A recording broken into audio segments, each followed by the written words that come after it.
Arbede yazılan tüm tatlılar kötü bence. Az siktir lan. Az siktir lan. Az. Az. Az.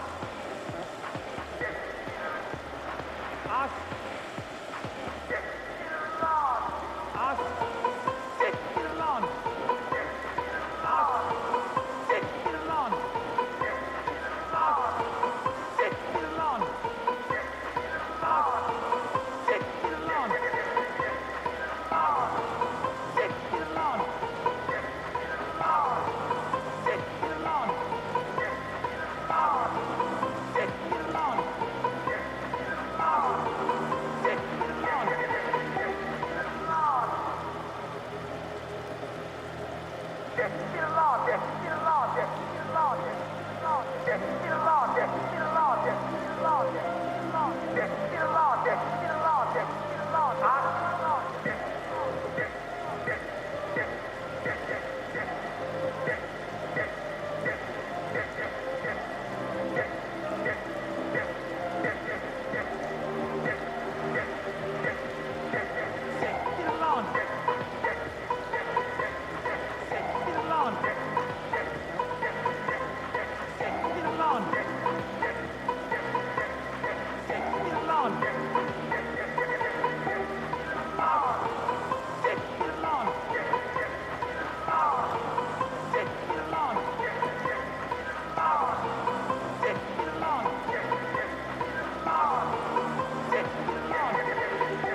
What's going on, everybody? I hope everyone's having a fantastic evening, afternoon, pre-noon, no matter where you are in the world. I'm Hassan Plaker, and this is awesome. Our broadcast coming to you live from sunny California, Los Angeles, folks. We're live and alive, and I hope all the boys, girls, and MBs are having a fantastic one because today's a beautiful day. Today's a wonderful day. Today is Monday. It's Monday, news day, ladies and gentlemen. Are you tired? I'm fried. I'm so tired. I'm fried. I'm tired. But I'm live, and I am alive. And I hope all the boys, girls, and MBs are having a fantastic one. Regardless, this is September 1st. It's the first day of September.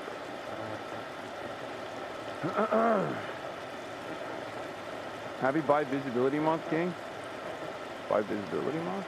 We only practice by invisibility around these parts, as you guys know. The Global Alex, and before the 20 gifted subs, September has begun. Bro, Blue, stay in Michigan. You won't move here. You're too scared. True. I'm too scared. I'm too scared of the Midwest. When did you get this fucking haircut? I didn't. This is not a haircut. It's just me pulling my hair back and doing this instead of just letting it ride with the bang. Anyway, ladies and gentlemen, boys, girls, and MBs, it's September 1st, the first day of September 2025. The year is moving super fast. That also might be because I'm getting older, and therefore time is passing differently for me. Okay? But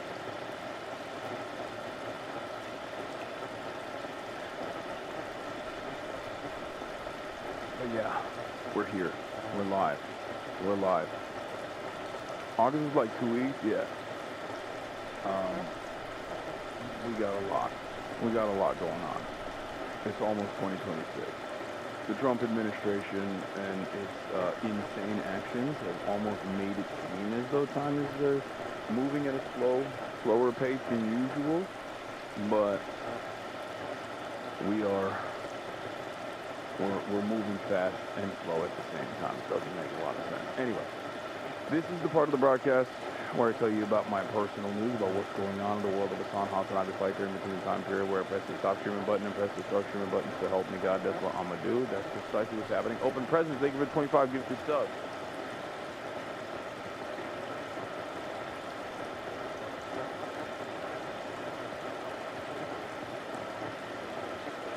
Anyway,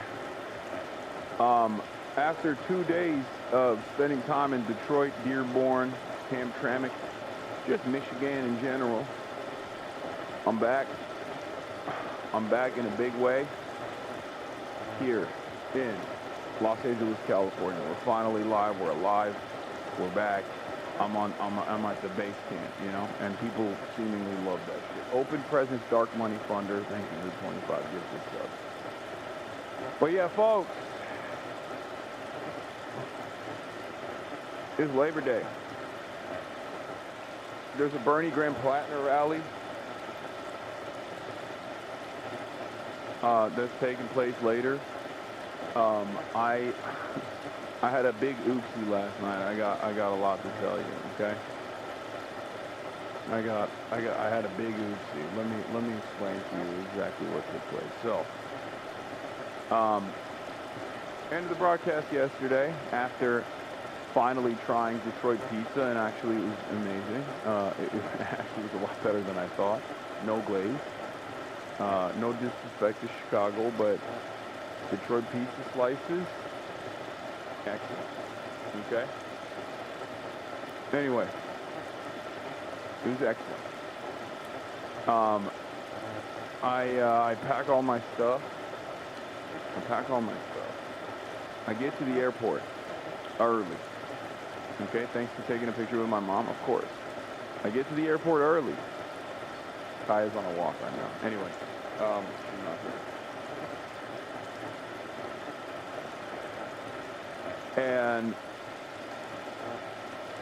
I get into the Delta Lounge. Now, normally on the domestic travel situation, you're not supposed to be able to get into the Delta Lounge. And you can't even like buy like a day pass or anything. And I don't have a Delta credit card or anything like that, right? So I'm thinking I hit a lick. The lady at the door was kind enough to let me in. I'm just gonna sit there for a little bit, right? My flight takes off at, I think it was at like, it was like the 10:40 flight or something, yeah, I think it was a 10:45 departure. But on my ticket, it doesn't say the boarding time, right? It doesn't say the boarding time, it actually says the departure time. So I'm thinking like, I got enough time, like I'll just chill here. I got an hour, right? It turns out, I'm sitting on my leisurely ass, not even doing anything, not even eating at the fucking lounge, because I've eaten far too much this past weekend, so much so that even Mark was like, bro, you alright? You've been like, Flux Floyd, thank you for the 25 gift subs. He's like, you've been kind of dropping the ball a little bit, right? Because I've been eating like an animal. I've been back to my, what is this? Did you just send me a clip of me from 3 seconds ago? Oh, here we are. We're back. We're back at it. Anyway, you know, I've been having my cookies in bed and stuff like that. Not good, right? So I didn't even eat. I was exercising self-restraint. I didn't even eat at the fucking lounge. I wasn't even that hungry, but like, usually when you put free food in front of me, I'm gonna fucking chow down. Anyway, didn't do that, right? So basically I went into the lounge just to drink a glass of water. Okay? Basically to consume one singular glass of water. I'm in the goddamn Delta Lounge in Detroit Airport in Michigan, and I'm looking at the monitors, and like it finally says boarding, right? I check the monitors, says boarding. I'm like, okay, time to go. I go to the gates closed. I got there, 9:45 is the last flight out, right? 9:45 is the departure. I got there at 9:35. Gates closed, no one's there. I'm panicking, I'm running, I'm sweating, I'm like trying to get help from anyone I can. I'm like, I don't know what's going on. It was like one of the weakest moments of my life, I swear to God. When a plane says it's departing at 9:45, I assume falsely that it just is there until 9:45. You get there, 10 minutes prior to departure, you're fucking done. Boarding ends at 13 minutes prior to departure, for those of you who didn't know. 13 minutes prior to departure, doors are closed, and then it's over. March was not with me,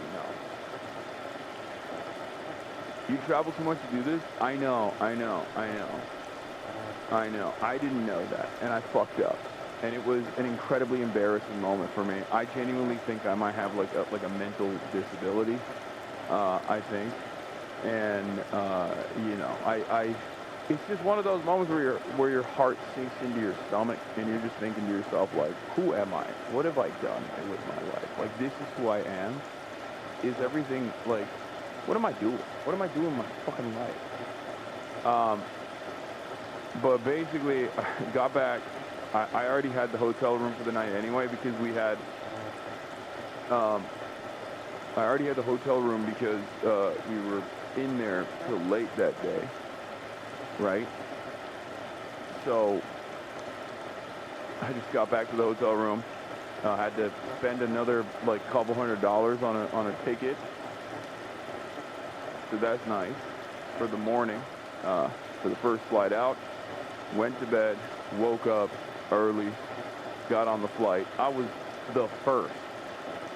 You bet your ass. I was the first motherfucker waiting outside.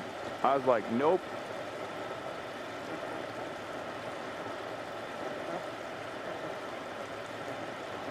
I went in early. I got through the security, then I just parked my ass on that gate, bro. Never again. I learned my god dang lesson. Never again. Never again. Is not happening. Embrace autism. An introduction to AUDHD. Okay, stop. Lesson learned. Until next time you travel. Yeah, probably. I just love min-maxing too much. I play too much. I play too much with my own life, okay? It's a serious threat, and I can't be doing that. I can't be doing that ever again. That's never happening again, all right? So, in any case, that's what we did. That's what I did. Played a lot of Expedition 33, and that's it.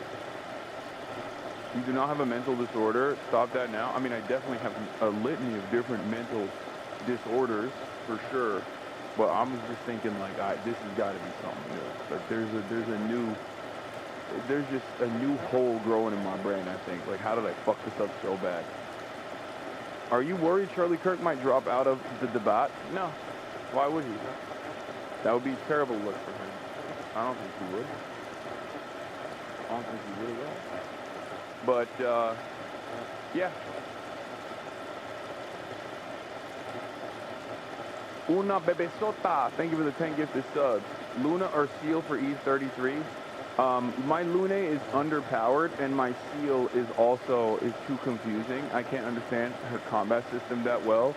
I'm a male-y truther. Like, it doesn't even get past the point of her coming in and doing like 99999 every time. So, yeah. Her and Verso alone are just good enough to cook most people. But you can't say any other names. What the fuck? Yeah, I don't really care. Have you made it through Act 1 yet? I'm about to be at the end of Act 2, I think. I killed one of the Axions or Axons or whatever the fuck they're called. Dude, the only annoying part about Expedition 33 is the naming convention of everything. Like, you know how sometimes I joke about, like, unknown influencers or whatever? I'll be like, I feel so out of touch. I don't know what's going on. Who the fuck are these people? Like, Expedition 33's naming convention is exactly like that, where it's like, oh my god, I can't believe we got some Fleagle Glorbs up here. No way. I read about Nevrons in my books. Like, and then everything is just so insane. Like, I've just never heard words like this before. So it's so difficult for me to figure out exactly what the hell it is. Are talking to party members of the camp? Yes, I already fucked Seal on accident. I wanted to fuck Lune, but I accidentally ended up having sex with Seal instead. Okay? I don't know if I can also have sex with both of them, but yeah. The same thing happened to me, yeah.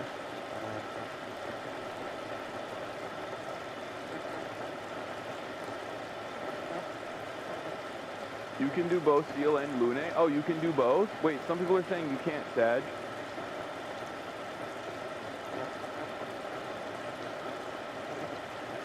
They are French. New Trump photo. Yeah, I don't know what's going on with that. I think a lot of people are going crazy with this. If you do both, it's bugged. Oh, okay. Luna is like very lightly implied. I mean, they're both lightly implied. They don't show the fucking. Okay. In any case, that's, you know, that's what we got going on. You know, got off the plane, immediately took a shower, and I'm here. Just say no to Seal the second time. Oh, she tries to have sex a second time again, and you say no, and then you can have sex with Lune? Okay, that's good to know. How do you feel about the music in E33? It's so beautiful, right? I think the score of Expedition 33 is probably my favorite thing about it. Which is interesting because, as you guys know, I'm not like a music enjoyer, but the score of Expedition 33 is probably the best part about it. The universe is compelling, but it's not like the most compelling for me. The characters I'm invested in, their friendships I'm invested in, but there is something so goofy about like the naming convention and like the characters in general, because it is truly unique. Like, these guys basically went in and decided to do away with all of the previous tropes that you have in the fantasy realm. Like, it is clearly, that was clearly a deliberate attempt, right? There's nothing that you can point to that you see in this universe that makes sense. And I think, like, I mean, yeah, all of the lore obviously is going to tie itself up with one another in Act 3, is from what I understand. But I'm just saying, like it is a new universe, and for that reason, I think for the uninitiated, when they go in, like, it's good to kind of rely on pre-established fantasy universe tropes and stuff, and the fact that this doesn't have it makes it so. The fact that this game doesn't have any of that basically makes it so that it's like harder. What is this? Vanilla, he's talked all that shit, now he's eating it. Moment with Hasan's meal drama? What is that? This is Hasan's hyperfixation meal restaurant. He was shitting on it when me and Austin did the stream, and Christian accidentally ordered it to Hasan's house and scared Hasan's mom. And then Hasan took a bite of it, he was like, this shit's dry. He probably just ordered something different now, he likes it. Oh, the California Chicken Cafe. I've been slamming those goddamn Melrose wraps, dude. It's not even a joke. I've been slamming them.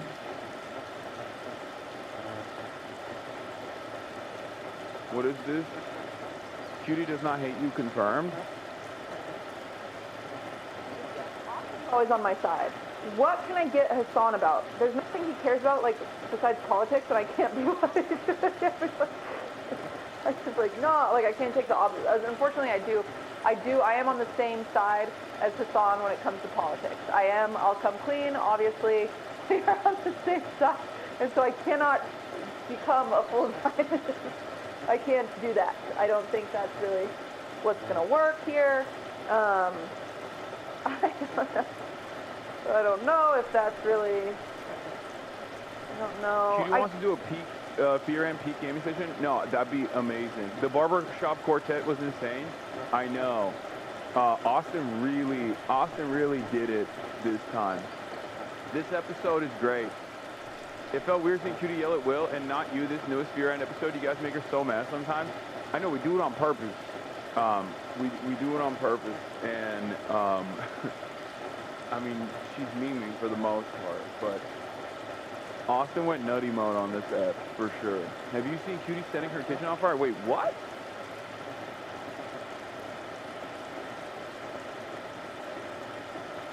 I love Cutie so much because she is like, she's so invested in so many different things, but like, what you guys see me as a way to understand what's going on in the realm of politics, I low-key rely on Cutie as a way to understand what's going on in the normie sphere, even though she's not a normie at all. But like, she has so many different hobbies and so many different interests, some of which are obviously not even remotely normal, but like, she is the closest I have to understanding what like people are invested in, people want to know about, if that makes sense. She is far from normal. Having said that, a lot of the things that she's invested in, like she's just tapped in, you know? She's just tapped in.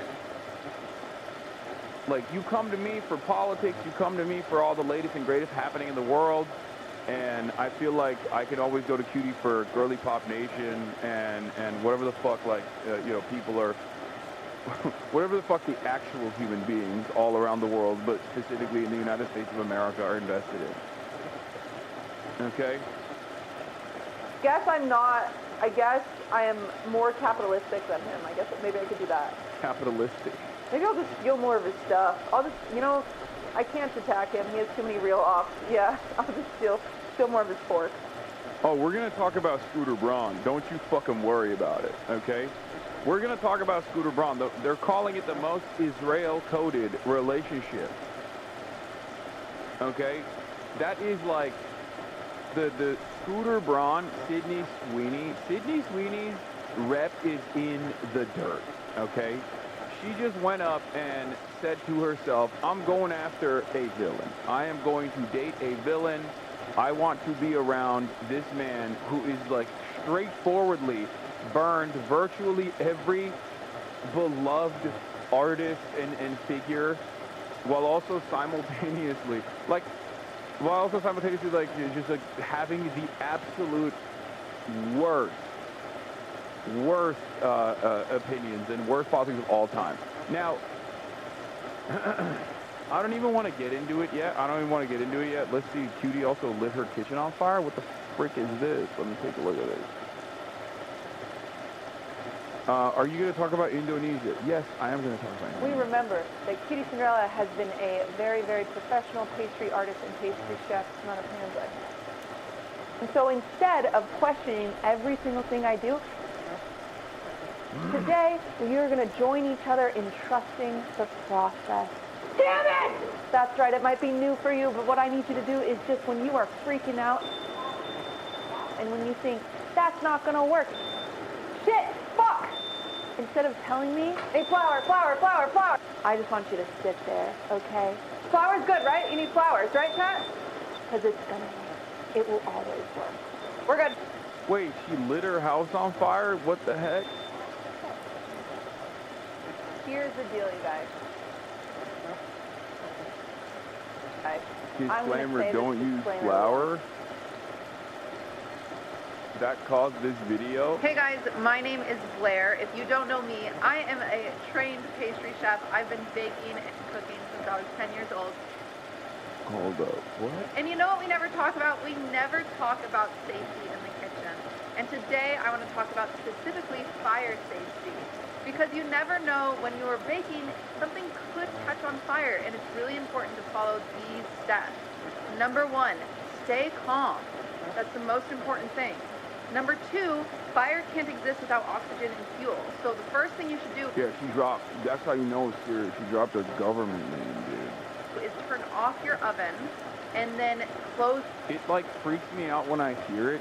It freaks me out when I hear it because, like, I just straight up in the real world around other adults will call her Cutie Cinderella. Like, that's not even a joke.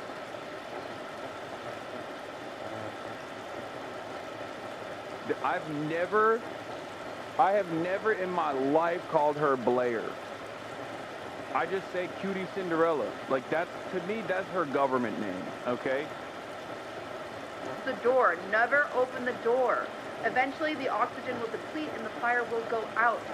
Of course, if the fire gets too big, call 911, or if it's out of control, call 911 right away. If you're in a panic scenario, maybe you need to smother a fire to put out the flames, baking soda is always your go-to. Never use flour. Baking soda is really, really important. I would never, ever, ever use flour. On top of that, you know, trust your gut. If you have to call 911, do that right away. They would rather show up to just smoke than to a burnt down house. What's most important is you and your family, not your cookies in the oven. Instruction unclear. I feel like I gotta use flour now.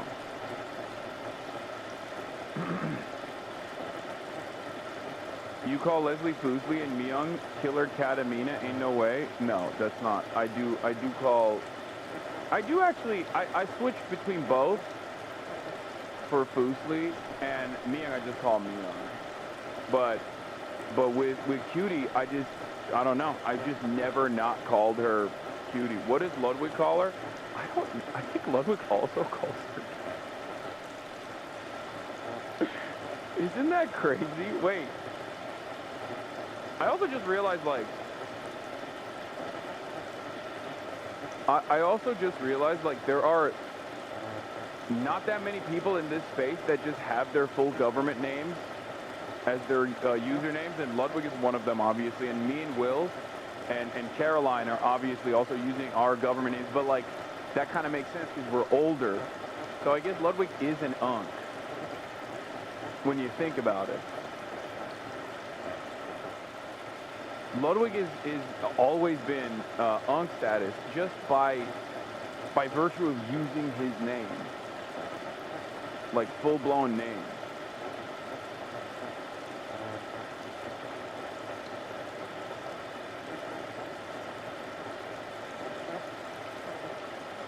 Jason the Ween, yeah, I mean he has his name in it, but like Stable Ronaldo is like that doesn't count. You know what I mean? Like that's still a username. Jason the Ween is still a username, whereas Ludwig Ogren is his full government name. Lud used to have a channel name back when he made YouTube videos in high school. Bebela, I don't know what that is, but I do know he's white, and he's also from New Hampshire. So I don't want to know what he was doing when he was a quirked up white boy, because honestly, it's probably not good. Because like time frame wise, if you're a white boy in the United States of America, okay, in one of the most libertarian states like New Hampshire, it was cringe, not that crazy. Oh, thank God. Okay. I was worried. It was theater kid shit, nothing bad. Oh, thank God. Thank God he was gay instead of, because like white boys in their teenage years have two speeds, gay or racist, sometimes both.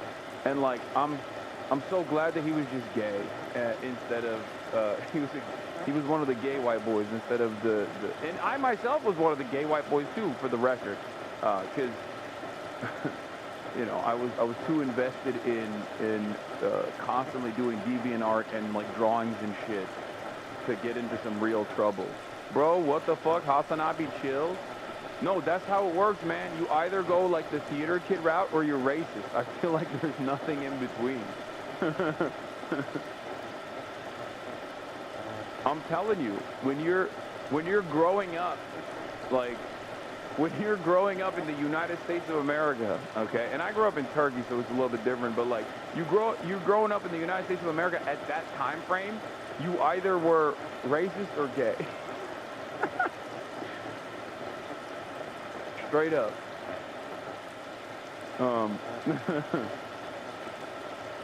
The in-between of the band kids? Yeah, I guess. Anyway. And you know what? It's always good for all of us to have a fire extinguisher in our kitchen, so I would recommend that too.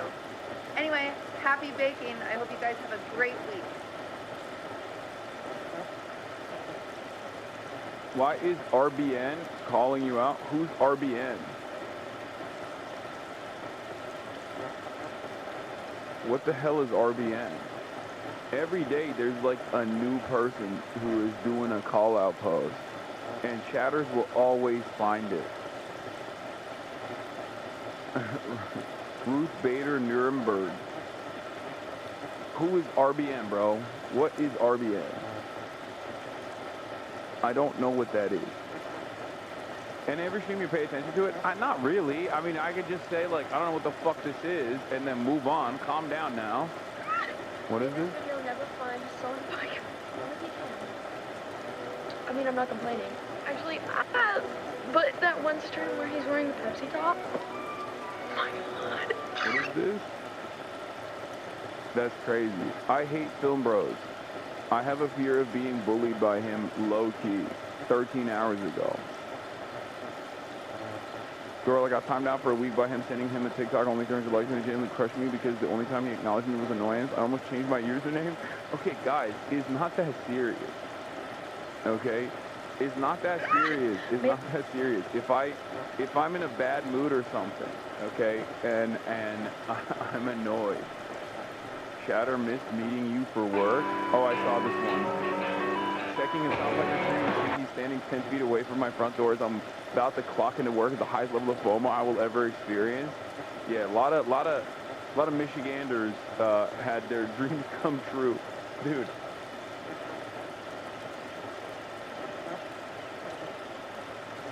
Bro, you just don't cook people. You invite chat to the barbecue where you roast them to death. No, it's not like that. It's not like that. It's not like that. Is it like that? That's crazy. Wait, did I blast off yet? I think I forgot to blast off. What the hell is wrong with me?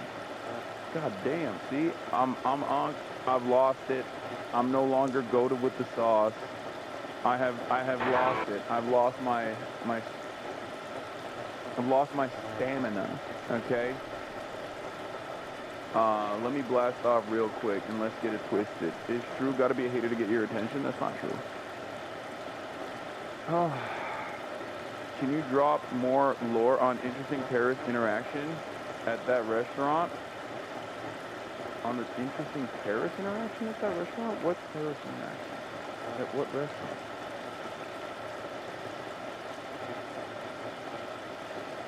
You probably have low T. POV, I am hating and you're reading me. Okay, you got me. Did you have a Coney dog? No, it's true. I made a joke about Bernie Sanders not having a stroke by having strokes open for him at a rally, and he pulled me up and called me autistic in front of the whole class. Okay.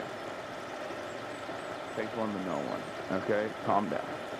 All right, hold on. Let me blast off. I'm back in LA. Detroit recap. Labor Day in the most anti-labor Day in the most anti-labor prez. Is Trump alive?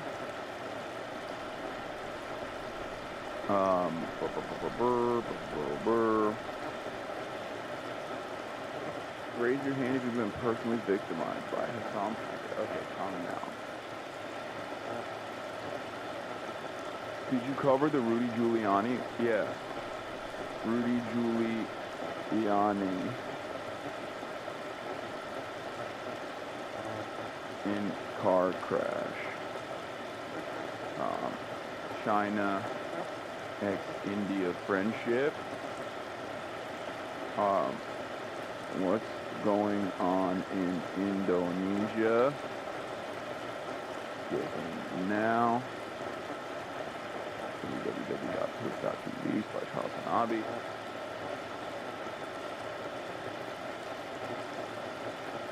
I think something happened to Trump, but the secret is that he's now fully bald. Wow. What a secret. What a secret. Do we have a blast off meme?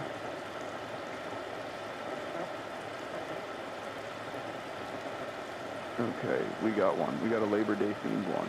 Okay, let's do it. Okay. I baited you once years ago. I'm happy because I know you will never visit Sweden. You don't know that. You don't know that. I'm a big zinner. And therefore, what if I go to the Zin capital? That's where the Zins are made. That's where all of the different nicotine products are made. I might visit one day. You don't know that. I mean, I've been going to all the Muslim capitals, right? So obviously we got to eventually go to Malmö, right? Isn't that the basically the European Hajj? Okay, that's where all the Muslims go. If you ask Swedish people, they make it seem like you ask the European Swedish people, they make it seem like it's been overtaken by Hosquit cooking you. Bro, this was moments before a defeat, by the way. Like, I packed my shit up. I had the Dr. Simi, or CB, what's it called? I had so much stuff. I had so much stuff packed into these 2 bags. I wish there was, you're slowly morphing into jank. That's crazy, okay? That's a crazy statement. You look like a father flying alone with his 3 kids. Dude, I wish there was a way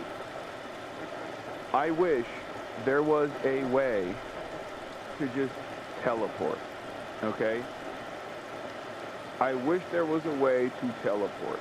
Because, like, if I could TP, I would be all over the place. I'd be going to impact sites. I'd be going to, like, protests all around the world. Like, right now, for example, this weekend, like, I could have easily gone to, like, New Hampshire or Maine or whatever to, like, link up with Grand Platinum, but, like, it just kills me. Fire, please!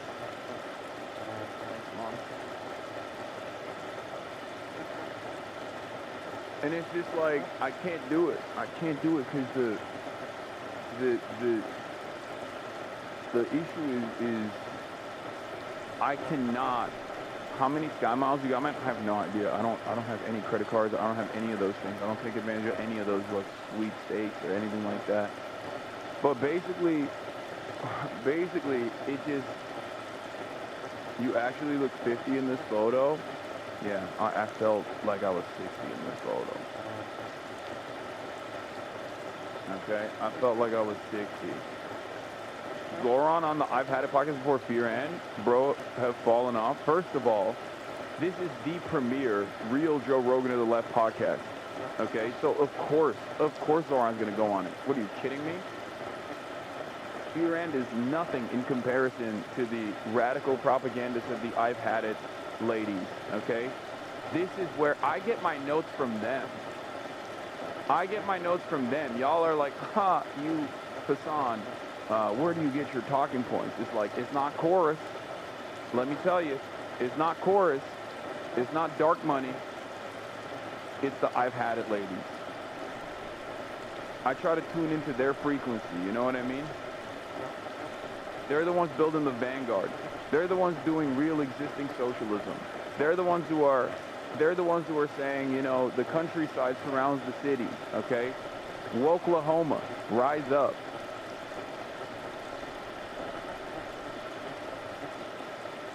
They're the real Maoist peasant revolution. That's it. So of course Zoran's gonna go on their podcast instead of my fake ass LA, not even woke, technically counter-revolutionary Fear End podcast. You know what I mean?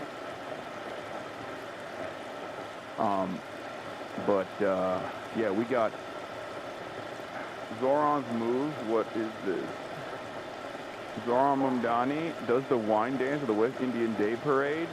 Takes 11 News back on the campaign trail, including my one-on-one with him about Governor Hochul seeming to be getting very close to endorsing him. He's alive. New York one, he's alive. NBC, he's alive. Fox News, ella barazón. Fox News, ella barazón. Ready? Damn, you got moves, dude. What is this? Power grows from the neck of a Chardonnay bottle. Yeah, it's the barrel of a gun, but also the neck of a Chardonnay bottle. Are you going to watch the new Jobbery video? Yes. I will be watching the new Jobbery video on Jeffrey Jedediah Epstein. I will say, this kind of stuff is actually good because it takes like some of the best aspects of Eric Adams's mayoralty. Because like this is, I hate the guy, but Eric Adams does do shit like this. You know what I mean? This is exactly the type of shit that you would expect from Eric Adams. Obviously when like Zoran does it, it also makes more sense. You know what I mean? Because like it's not, like it feels more genuine when he's doing it as opposed to Eric Adams. So that on that aspect is cool too, is like even cooler. But I'm glad that like he's still picking up the mantle and still doing like Eric Adams coded shit, because I feel like Like, that was definitely one of the more important aspects of Eric. That, and also getting doing a pay-for-play quid pro quo scheme with Turkey. That was also good. I think Zoran should keep those two things when he is mayor, inshallah. Inshallah. Is the willingness to try, even if he isn't great at it, such a good character trait? Yeah. Are you going to watch a new Jubilee vid with Patrick Bet David? And are you going to take a nuanced PCM? This guy. You want me to do both of these? These are the two things you've been spamming. Usually when older people get health problems, they happen fast and have a quickly noticeable effect on their body. Trump at his Virginia Golf Club with MAGA. So is this actually from today, or is this fake? Like, what happened?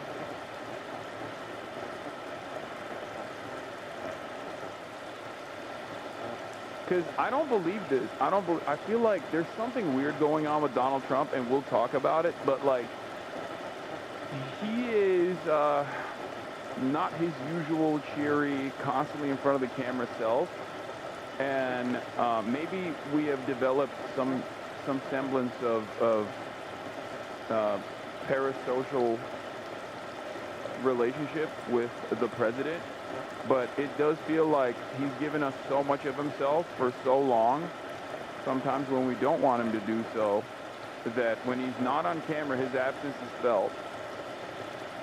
And I mean, like, when he's not on camera, when he's not out and about, it kind of feels very strange. Kind of feels like he might have gotten a stroke or something. You know, because he didn't, like, remember, even through the heat of the Jeffrey Epstein stuff, at the peak of the Jeffrey Epstein stuff, right, when everybody was yelling at him, when everybody was like, when his base was like, dude, are you a pedophile? What's going on? He posted through it. He was live and in front of the cameras every damn day. He never stopped. This is the first time he has not been live and in front of the cameras every damn day. And I don't know why, it kind of feels like maybe he got a little strokey poo. Maybe his stroke game updated. I don't know. It takes 36 to 48 hours to grow and rapid age a clone. I think he's sick and can't look weak to his base and has also been so anti-medicine. Yeah. Here's Eric Adams dancing. Oh, here, this is, thank you. That's not Eric Adams, dude. You're so dumb. Fucking. What? Oh, what do you want? What? Okay. Scared me.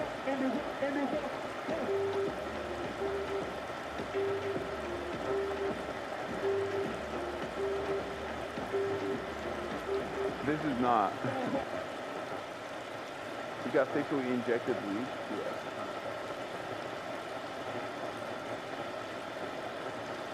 I think he's had some kind of surgery and can't let anyone think his health isn't 100% at all times. I mean, that's not even unique to this president. That's just like a thing that all presidents have done in the past. Throughout history, presidents, good and bad, many of them are bad, not many of them are very good, but even like FDR, his childhood polio, medical conditions, like all the medical complications that come along with like polio. So like that is a thing that has been that's a thing that's happened throughout history. This is awesome. Yeah, blue and on, baby. I believe there's growing evidence of the White House covering up the fact that Donald Trump has been dealing with TIA strokes and that he likely had more another ischemic stroke this week. Yeah, we're going to get into that. We're going to dive into that. We're going to dive into Donald Trump's health complications and how Blue and On is going crazy. Because, too raw, too Daniel. What if they're not letting Trump speak because he had a reverse Fetterman stroke and he's woke now? Many people are saying, even the local milk people, that gender is a construct. Look, we have a little fun at these rallies, don't we, folks? But I want to acknowledge first that this is stolen land. I want to acknowledge that we are sitting on stolen Iroquois land.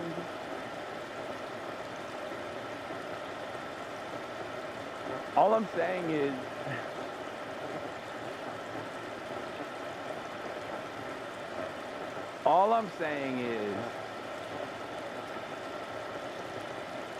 this is a likely reality. So there's two different brackets here, okay? There's two different brackets here. On the one hand, you got people like this, and myself as well, making jokes, okay, cracking jokes. On the other hand, you got a lot of people getting offended by people cracking jokes, being like, you're wishing ill on the president, how dare you? And it's like, that's been very funny to watch. Because I love when right-wingers who will be like, we must murder every transgender person, will then in the same breath turn around and be like, how dare you? How dare you make light of my big, beautiful president who wants to murder all transgender people and all Guatemalans? How dare you? How dare you even joke about that? You know? And it's like, I don't know, everything you do is violent. Like, can't we just have a little bit of fun? Like, what the fuck? My money is on congestive heart failure. He's just going to keep getting his chest cavity drained of fluid and live till 92, just be really in poor health the whole time. Okay, well, yeah, it's, all the people also that are like now complaining, his exact words were to kill people. Don't do this thing. Like, I'm embellishing. I don't mean like literally, okay?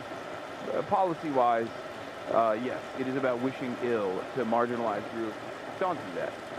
Don't fucking do that. It's my least favorite fucking thing. You are the exact same kind of smarmy, annoying fucking woke scold that I am talking about, okay? The inability to understand when someone is fibbing, okay? Oh, my ideological opponents are never capable of fibbing. I am going to take everything he's saying 100% seriously. Excuse me? Where does it say in his policies that he wants to kill all trans people? Black and white thoughts only? Well, you're doing that. No, you're doing that. If you're demonstrating that you don't have the capacity to fucking understand that, like, I'm embellishing as a joke, you're doing that. You are weaponizing your autism. Okay? That's what you're doing. It's one of the most annoying shit. It's one of the most annoying things that people do, okay? It's just immediately, right? We're going to be like, no! No, my enemies are incapable of engaging in hyperbole. They are being literal 100% at all times. Stop. Erming.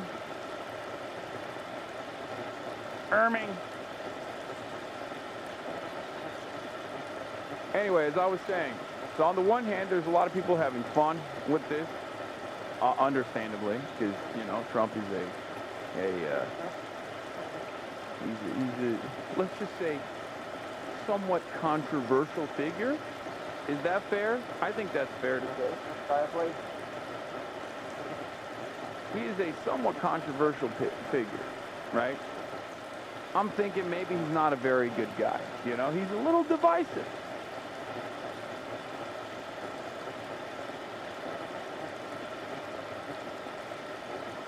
So when you're a little divisive, you got a lot of lovers, and you got a lot of haters. And of course, a lot of people are excited at the prospect of, you know, divine intervention of some sort. So they're taking their sweet time with it. And they're deriving a lot of enjoyment out of it. Okay? Some people like Felix Biederman are saying, this is so evocative. This is exactly how it feels when you have all the moisture in your body beaten out of you by harsh hotel AC. This picture gives me a sympathetic cracking around my lips. Anyway, it would be funny to ask him to do burpees to prove he isn't dying soon.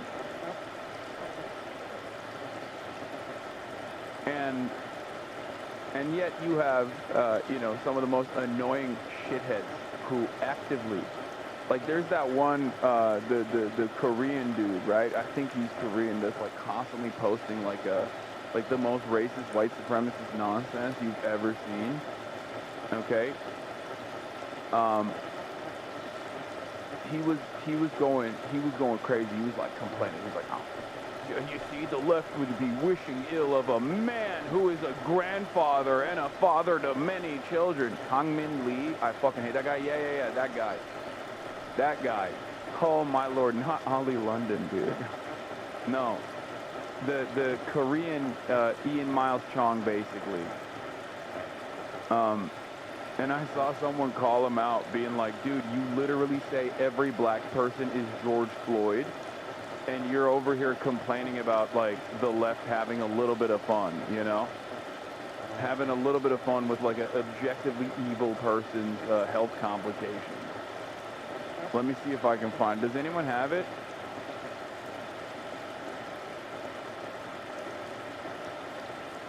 Does anyone have that link? Yeah, I saw Connor's as well. Connor had a really funny one. No, not the Kangmin, not the... What is this? I'm not asking for you to send me your choice favorite quotes. Japan for the Japanese, English for the England for the English, Korea for the Koreans, America for the Americans. We must defend our homes. Aren't your parents immigrants? They don't claim to be just as American as the native stock.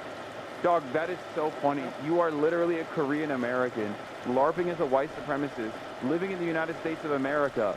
Like, your very existence on U.S. soil undermines the argument that you're trying to make here. And I guess, at least unlike Ian Miles Ding Dong, you do live in the United States of America and you're not LARPing. Also, this account in and of itself is also very funny. This is a British dude. This is a British dude LARPing as a Japanese person. So many such cases. I don't know what happened on the internet, but like 90% of all white supremacist accounts are straight out of India, okay? Like all the Defend the West and Defend Israel accounts. Every single one of them is from Uttar Pradesh. And then you got Ian Miles Chong in Malaysia, never stepped foot in the United States of America once in his goddamn life, LARPing as though he lives in Portland, Oregon, and like fighting alongside the Proud Boys. Then you got Kang Min Lee, who is Korean American in the United States of America, LARPing as though he's, you know, I guess a white supremacist with white stock, okay? It's all out of whack. Hey, Vivid Prowess is from Gujarat? Okay. Vivid Prowess is Gujarati. I'm sorry about that. Not from Uttar Pradesh. But it's so funny. It's just funny to me that, like, all of these people are having, like, a collective identity crisis at all times. Like, this motherfucker is a British dude LARPing as a Japanese guy talking about getting the immigrants out. Okay? Dog, you're the immigrant they want out of the country. Like, what do you mean? There's another one who's never even been to Japan who LARPs as though he is in Japan. Also another British dude. What are you doing? What is happening? You've been away from daddy for 2 days and they have let you do whatever you want, huh? What's just going on? I see what it is.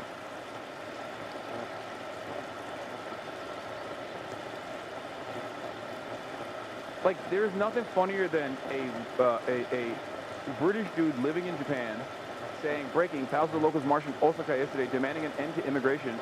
And it's like, yeah, they want you out, you fucking dingus. They want you out too. Japanese people aren't just going, oh no, we only don't want Indians in the country. They're saying we don't want any foreigners. You're a foreigner. There's no, like, they don't have this, like, designation for white people, like this special designation for white people. Japanese xenophobes don't want white people too. So when this dingus is posting this stuff, I'm like, yeah, bro, they want you out of the country too. Anyway. But yeah, it's all busted. It's all busted. You don't got the good racists no more, you know what I mean? Like, what happened? Back in the day. No, you wrong. Racist Japanese love white people. No, someone has lied to you. That's just false, objectively. No. Racist Japanese people do not want white people in the country either, okay? They do not. it's 100% objectively untrue. They do not want white people either. In Japan, if you are a white boy living in Japan, if you are otaku, okay, you will get like searched by the police for simply being white. Like, it's not even a joke. There is straight up discrimination against white people and all non-Japanese people. But of course, one of the most significant versions of Japanese racism and phobia, xenophobia, actually stems from the hidden notion that at any given moment their society might be secretly Korean or secretly Chinese. That is unironically the most consequential version of Japanese xenophobia. Like, yeah, they don't like anyone that's not Japanese, but this even includes being worried at all times that there are secret Korean and secret Chinese living amongst them at any given moment. So that is another ironic and lesser known version of Japanese racism and Japanese xenophobia. All right, so yeah, there's a reason why it's in every Yakuza plot, okay? Every Yakuza game has a secret Korean and a secret Chinese, okay? Every Yakuza game ultimately ends up with a secret Korean person who might even think that they're Japanese, but they're actually Korean deep down inside, okay? That's how it is. But yeah, my point is, we don't have the good races no more, okay? Or not even the good races, but like, racism has evolved, okay? Back in the day, you see a dude, he buzzes his hair, he's going to the fucking skinhead bars, he's a white guy, maybe he's a part of the Klan, or maybe he's a part of a neo-Nazi group. Nowadays, you got motherfuckers who are Hispanic. Some of the leaders of this white nationalist movement in this country are straight up Latino. Okay? Nicolas Fuentes. You got Korean Americans LARPing as white nationalists saying, get the fucking immigrants out of here. Brother, you are the immigrant, okay? You got motherfuckers living in Malaysia behaving like they're also white supremacists in the United States of America. 90% of the most prominent, like, Defend the West accounts are people who have never stepped foot in the West. And half the time, the people that are receiving that message, if they only knew the dude that they were listening to was Indian, they probably fucking have an identity crisis. It's just, it's ridiculous. It is ridiculous. We don't have the OG version. We no longer have the OG version of, like, the most prominent people in these white supremacist movements are white. That's gone. It's not the case. That's not the case anymore. And yeah, there's DEI in the racism factory. Yeah, this was really funny. March's pose. Look at his head. I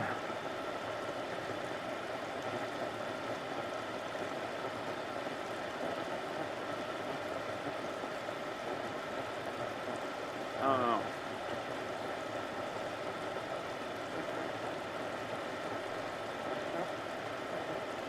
Is this reporter trying to get him in trouble? What is this? Streamer I show speed and Rep Max Frost filmed in the Capitol outside the House chamber and Speaker's lobby. Reporters are strictly not allowed to film or photograph in either of these areas. Not sure if these rules are different. I mean, maybe he's just jealous. I don't know. He's just jealous that I show speed got to do. Congress reporter for Courthouse News. I don't think he's being serious. I don't think he's, like, trying to narc on him and get him in trouble or something. But I'm sure Maxwell Frost got, like, the proper clearance or whatever ahead of time. But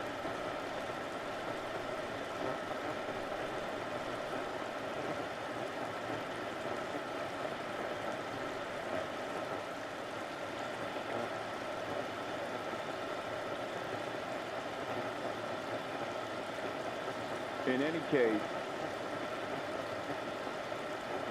I show speed. If he was a real one, he'd be doing a January 6th again. You know what I mean?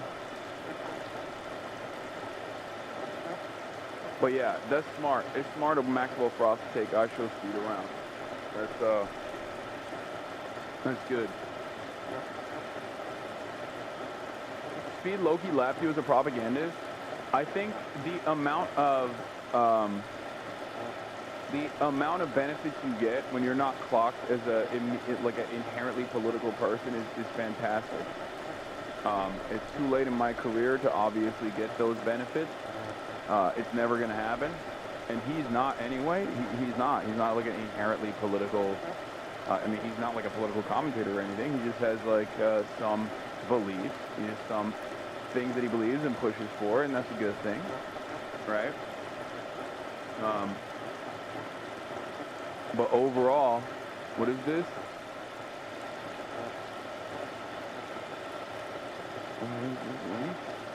He kind of did. Oh my God, did he almost do a January 6th? I should almost do a... iShow Speed delivers a speech outside the U.S. Capitol building in Washington, D.C. What the fuck? Whoa. Hey. Are they saying iShow meat?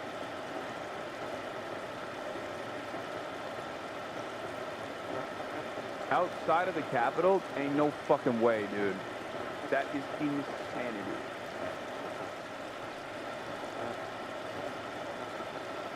Hey, we're at the Capitol. We're at the Capitol right now. It's not the time.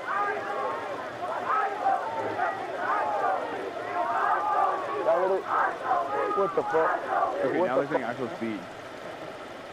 Yeah, some kid rage baited him earlier, and it's been meat ever since. No, I know, cause like he was playing a game, and his dong flipped out of his boxers before, and then they started calling him iShow Meat, and he got really embarrassed by it. He used to get really mad when people used to say that. How does it feel seeing someone live your dreams? Couldn't have happened to a better person. I think he's like the perfect deity for this kind of content, so I love it.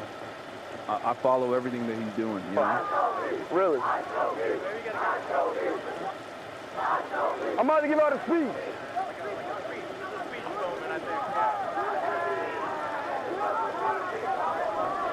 First off, are you registered to vote?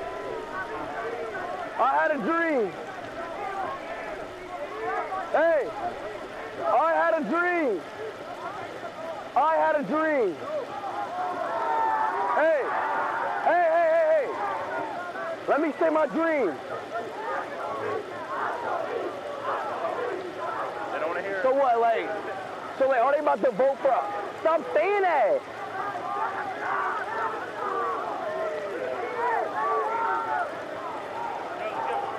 Get a photo. They saying I...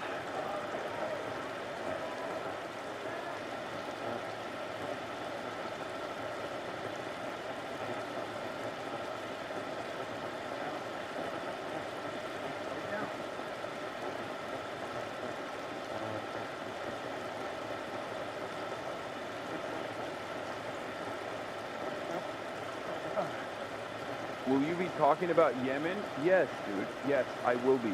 Why are you saying, will you be talking about... why are you spamming this over and over again? Yes, of course I'm going to be talking about Yemen. Okay, calm down. Did MLK get rage baited in the past? He did. Famously by the FBI. But he didn't take it. You know what I mean?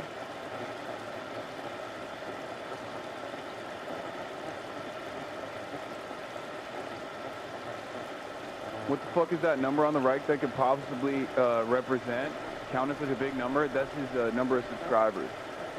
He always has a running counter of the number of his subscribers. He has like 43,523,791 at that very moment. These fans are just being mean-spirited. I could not deal with this. Nah, it's just...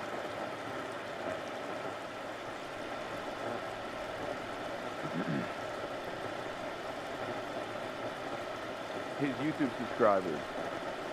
His YouTube subscribers, chat. His YouTube subscribers.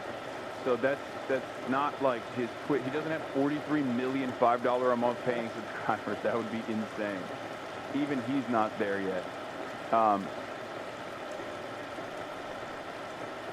Is Frost actually progressive or just a Gen Z congressman by your estimation? if I'm being really real, I mean, I've had him on the stream before. I think there are some areas where he's like obviously much more progressive than the average congressperson by virtue of being young, but in many areas where he needs to be a bold voice for change, he is not. Specifically, the Israel stuff was like a major point of contention, I think, early on in his career, where he just kind of dropped that instantly. And maybe that was like pre-October 7 calculations, but even then, right now, as someone who's Gen Z and representing that voice in Congress, you should be one of the boldest, one of the boldest anti-Israel voices in Congress right now. That's what you should be doing. And the fact that he's not doing that is disappointing for sure. But yeah, I mean, as far as his like policy goes, like he is in favor of a lot of the same shit that the average progressive caucus member is in favor of. You know what I mean? Some money back to the district. Very important. Transportation, housing, all that. Wow. I believe in canceling student debt. Student debt? This is usually where my team is working. Everybody's in here pretty much.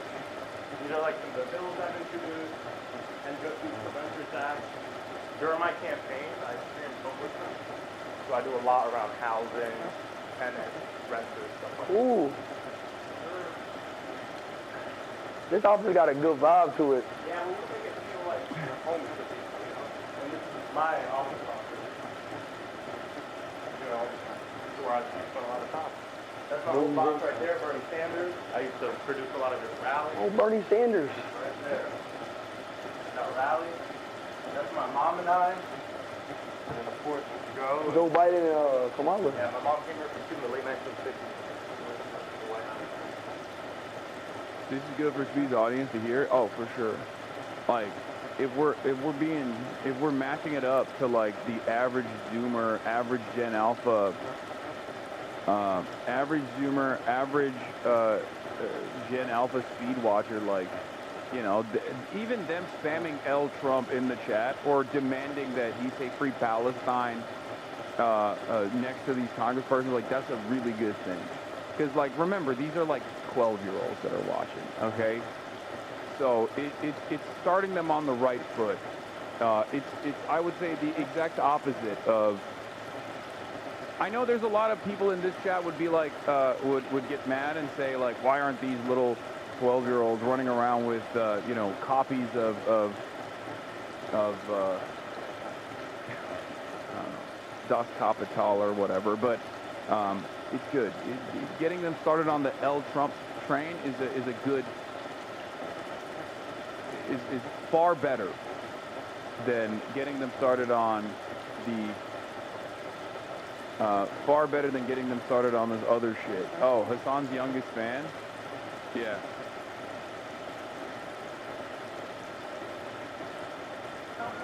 Yeah, of course. Well, we got the baby in tow. All right. Awesome. Thank you so much. She was great. They're 15 to 17 at this point. Life, you just old. Okay, again, still, L Trump is, I'll take it.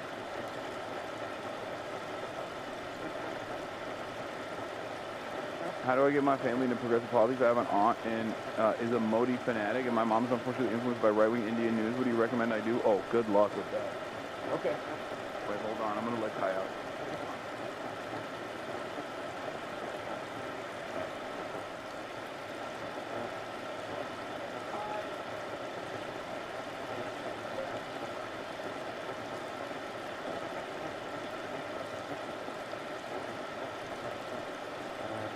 Whole pool party happening. My entire family's here. And some of my friends have shown up to use the pool. And Kaya's friends are here as well, so I released her. The image I showed Speech trying to give his own I Have a Dream speech while getting trolled by a crowd on a live stream compared to the image of the MLK in his speech are perfect representation of where things have gone. Okay, you're reading too much into it, and it's not that serious. L nerd at the computer at a party? Yes.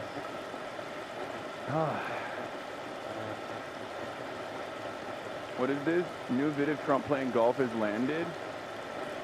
Okay, stop. Okay, we're going to get into the blue and on stuff in a second. But yeah, this was funny. This was a funny Connor tweet. When everybody was spamming on Twitter all the way from Friday night into the entire weekend that Trump was dead, people were getting these news. Some people were receiving these news and reacting very differently than you were, okay? One of those people is Aiden Ross. Trump has not been seen in days with no public appearances scheduled this weekend. You saw what happened with his hand? No, what happened with his hand? He was like doing an interview and they saw his hand and he was like perfect. And they said the queen died because her hands were like that. Wait, what? I don't know what it... Yo, everyone's saying Trump is passing away. He's passed. Yeah, actually, shh, don't talk about it. What the fuck? I'm going to it. I don't know what... That's his fucking friend, man. Shame on y'all for cracking jokes about this. I just realized that there's going to be a tsunami of people posting absurd levels of grief when the day comes. Yeah, but it will be washed away with a tsunami. With a tsunami of pleasure and excitement. I think, like, it's just, this is a load-bearing figure in modern American politics. And I think it's going to be a very unique, very, very unique moment. Okay?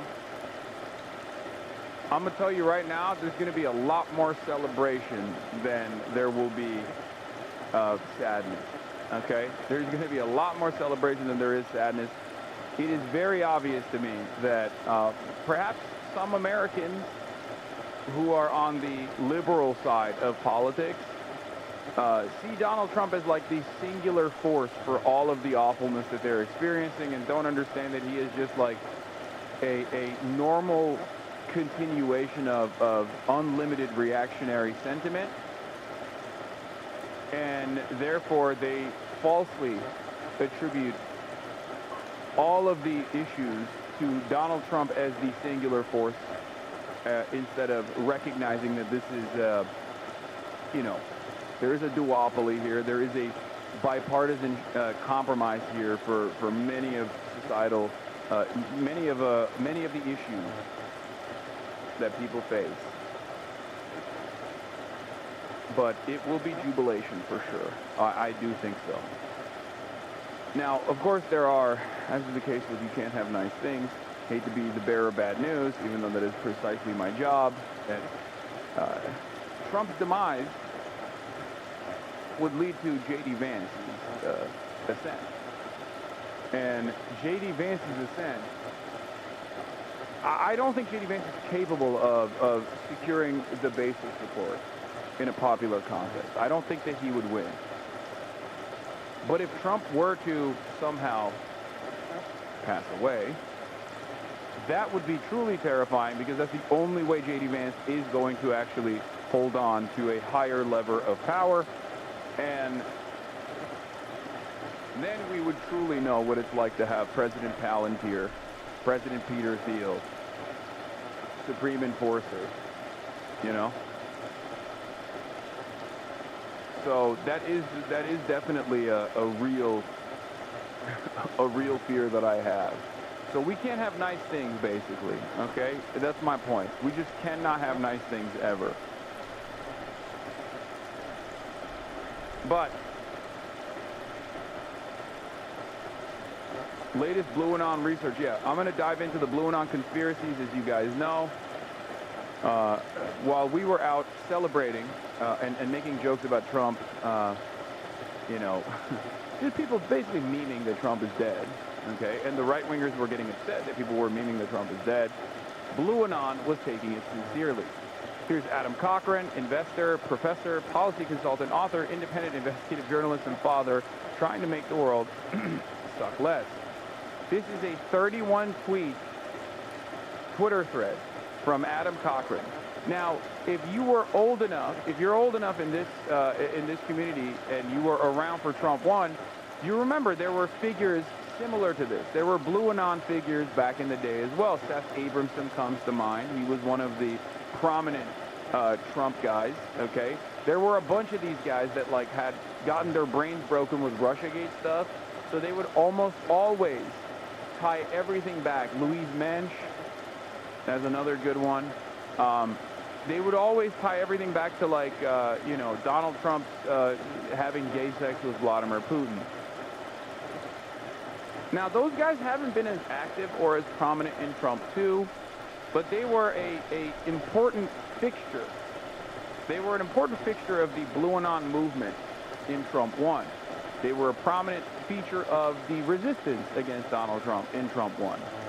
Okay? Nowadays, they're not around as much. They're not as visible. They're not as loud. But every now and then, something just like something like this gets out of control. It snowballs, and it becomes just like a massive thing. Or maybe I just don't see the Blue Anon people because it's not on my fucking Twitter timeline. But they're still here.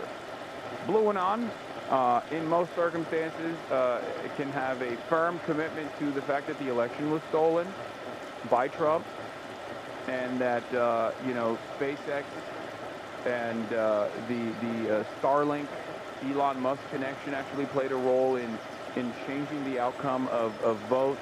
They think that there are like vote count disparities. Reddit / Something Is Wrong 2024 is one of the largest subreddits where you can tap in to what the Blue Anon guys are up to. Okay, they believe that, like, you know, Elon Musk hacked the election for Donald Trump. So this is one of those threads. There was another prominent, like, Blue MAGA, Blue Anon thread that we looked at a while back that accused J.D. Vance of being a child rapist. That one got like hundreds of thousands of likes. If you remember, this guy came out and was like, I have evidence. J.D. Vance is a child rapist. That's why he changed his name, and I'm going to prove it. That was awesome. That was crazy. They went nutty for that one for a little bit. Anyway, sus, weirdly informed. I am a enjoyer of every different type of political curio, and American politics is a target-rich environment for that kind of thing. So,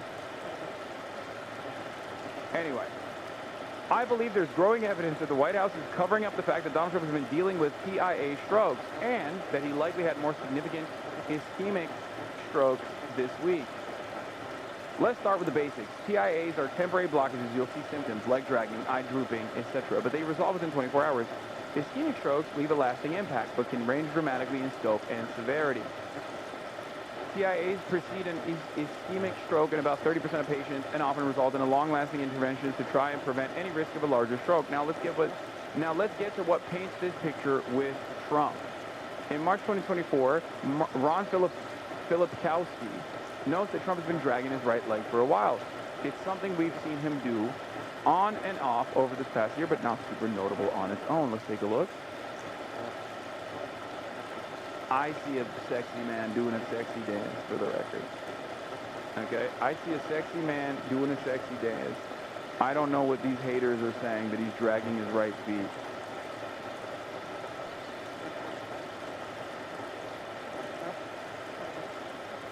.531. Then in Time magazine interview from right after the election, we see the first note of Trump's hand bruising. Once again, something people didn't think much of at the time. Sitting under the bright lights for a 30-minute photo session ahead of a 65-minute interview, he's asked to explain the bruising on his right hand. It's from shaking hands with thousands of people, he says. Okay? It comes up again during the Macron visit on February 25th, 2025, where Caroline Leavitt repeats the lie about it being from shaking too many hands. Okay? The next medical event we see is the president's annual physical report. Comparing the medication list to his old reports, we notice that there are three new medications. Rosuvastatin, ezetimibe, and a daily aspirin. Well, the daily aspirin is normal, but I don't know what the fuck these two things are. What is it's for cholesterol control, apparently. And the daily aspirin at that age is normal. It's for mitigating some sort of like heart condition. You know what I mean? You just do it for, you just chew aspirin, I think. The daily aspirin is not normal. No, old people take daily aspirin, don't they? To make sure they don't have like fucking some kind of heart condition. Anyway, let's continue.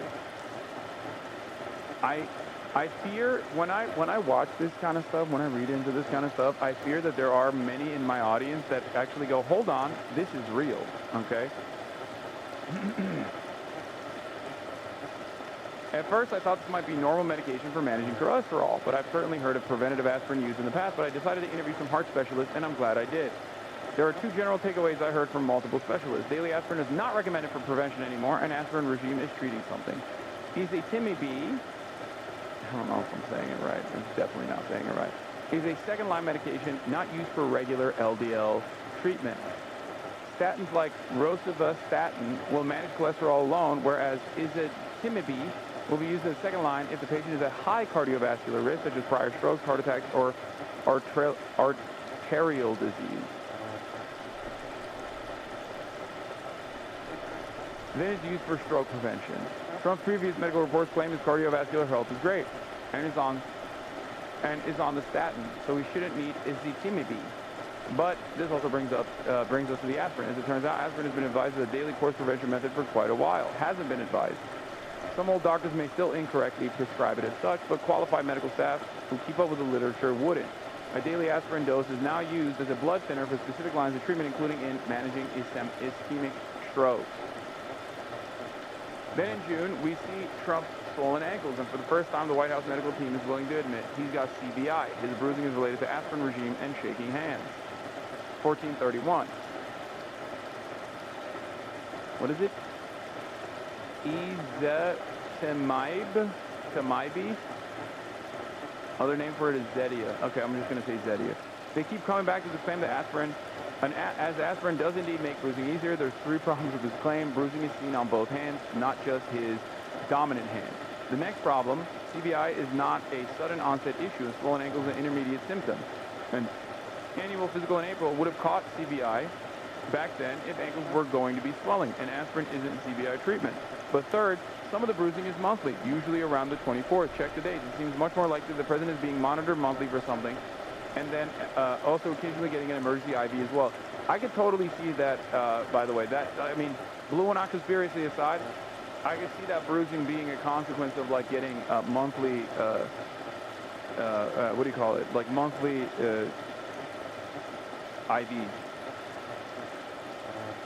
So what does this all mean? When a patient has had a TIA, they have temporary symptoms but would have been started on aspirin, these medications to prevent future ischemic stroke risk, just like we see with Trump. The patient having TIAs may have temporary symptoms for 24 hours afterwards, including face drooping, leg dragging, or trouble walking in a straight line.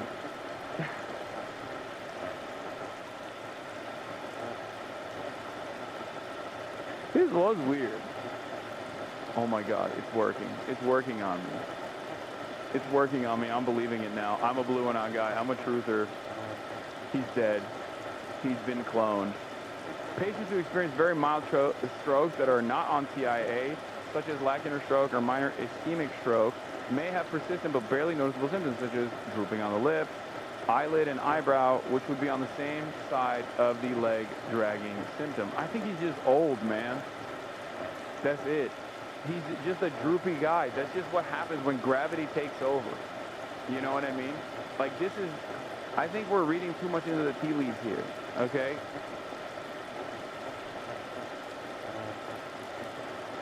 Like, if a patient under White House level medical care was seen having a stroke, they'd be scanned to rule out a hemorrhagic with the White House portable MRI, and then could receive alteplase, a clot-busting peripheral IV, often given in the hand for elderly patients. If that patient was on aspirin for cardio risk management and or potential calcium blockers, we'd expect bruising on the hands, swelling on the ankles.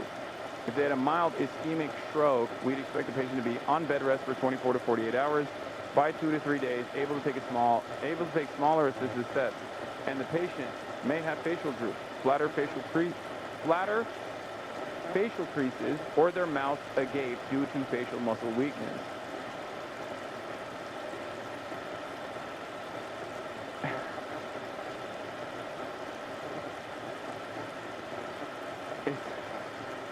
I mean, this photo doesn't look good, okay? I'm not gonna sit here and act like this is a good photo for him, okay? He's not exactly the sexiest guy, contrary to what the weirdos who love Donald Trump might claim. He's not exactly the sexiest guy. He's not known to be a looker, okay? Having said that, I think it's cool that we finally have another Brandon. You know, welcome back, Joe Brandon.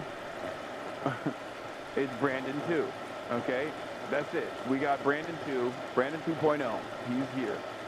Even though they could walk at this time, speech and complex motor skills may still be recovering, and we noticed Trump oddly kept the press pool very far back from the White House and hasn't allowed them on the golf course.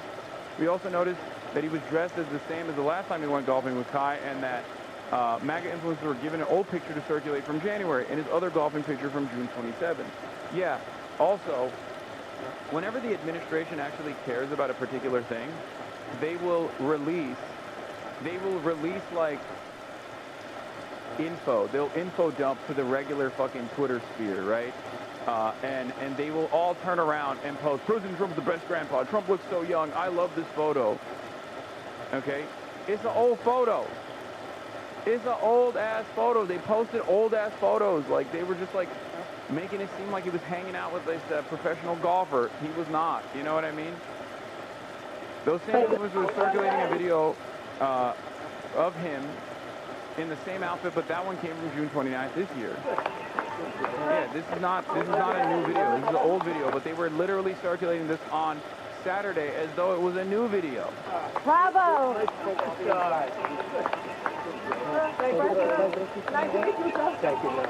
Hi, Mr. President. Wait, this man did another 31 Twitter thread. No, this is the one. This is the fucking thread that we're looking at. The next picture of him today, this was from yesterday, from afar with continued face droop. He once again spoke with no reporters before going golfing, and both times reporters were confined to the tennis court out of view of his course instead of letting them take pictures like normal. This is a new one. None of this even gets into the other weird events this week, events being ready to take over, or social posts seemingly like they were written by interns, but the motive is clear. They know Vance does not have the same hold over the base of the party nor the Republican Congress. If Vance was president, the admin would get far more pushback. This is true. Under a normal administration, a president having repeated TIAs wouldn't be removed from office, but even a moderate ischemic is likely to impact mental faculties and merit the 25th Amendment being invoked. That's never happening, though, because Democrats are unfortunately too cowardly to do anything against the Trump administration at this point. Vance and Miller know that their federal power consolidation requires continued implementation leading up to the midterms, and Trump's own ego will mean he never lets go willingly. So unless the White House can provide a transparent explanation of his health... Wait, what? Absolutely, Lamau? What do you mean? I just don't think the Democrats are going to move in that direction.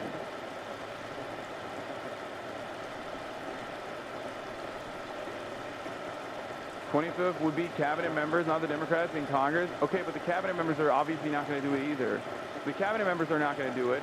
No, I'm saying like the Democrats are not going to pressure to hold the 25th button regardless. And also, it didn't happen for Joe Brandon, you know what I mean? Like,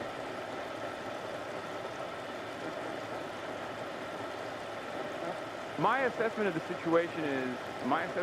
kind of situation is usually that, like,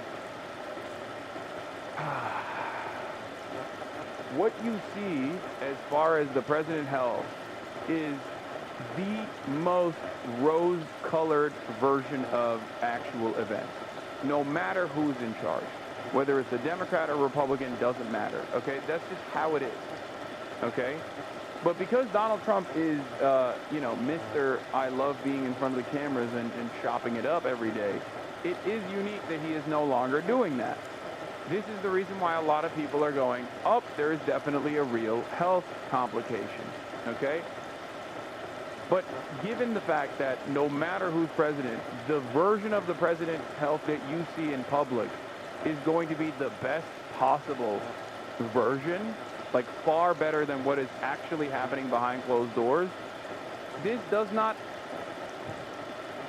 look too good, okay? That's all I'm saying. This does not look too good for the president, especially when you got a couple days and you got the entire MAGA Twitter sphere, like people who are directly getting their notes from the administration to say whatever the fuck, to go against like whatever narratives that are brewing up. And they're all using old-ass photos of him and old-ass videos of him and being like, dude, he's a beacon of mental health and he's a physical specimen, how dare you? It kind of feels like the truth is the exact opposite of what they're trying to present it as. Okay? So, you know, I feel like this is all wishful thinking. It is, okay? When it comes down to demands of divine intervention, as a Turkish man, I have been here already. I have experienced this already. Many Turks in the chat will tell you they know exactly how this feels. But what you fail to consider is that evil never dies, and and your demands, your wishes for Trump's demise will only power him further. I'll believe it when I see it. Okay, that's all I'm saying.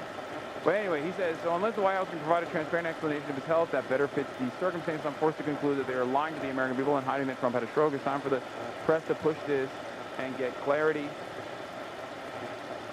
Oh, look, golf picture he posted that people thought he was claiming was from today is also from an older date. They're driving him to the golf course and not golfing. It's all off to cover up something, and it's perfectly clearly a stroke. As pointed out by a reader, is that Timbay was added in the 2020 physical along with an increase in rovastatin when the cholesterol didn't merit any of those. However, this was all around the same time as the president's impromptu physical at Walter Reed, where he felt the need to tell us he didn't have mini strokes. Pretty suspect timing. I think the funniest version of events would be a reverse Fetterman stroke. But you know, that's a little update from you guys on Donald Trump's health conditions. He looks like shit, and it's not like he ever looked great, but he looks extra like shit as of late. But meanwhile, while our president is dying, potentially, okay, while our president is potentially dying, he's also killing America's remaining global status and power around the globe, and as a consequence of that, he has been branded as the great nation builder for China. And of course, other leaders are taking up that power void that remains. Of course, we're going to talk about the summit that took place between India, Russia, and China.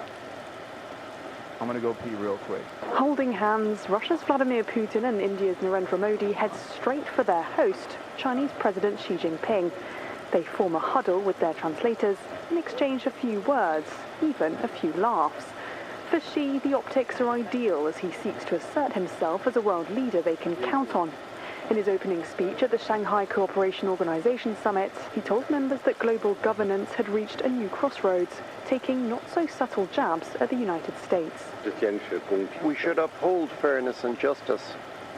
We must promote a correct historical perspective on World War II and oppose the Cold War mentality.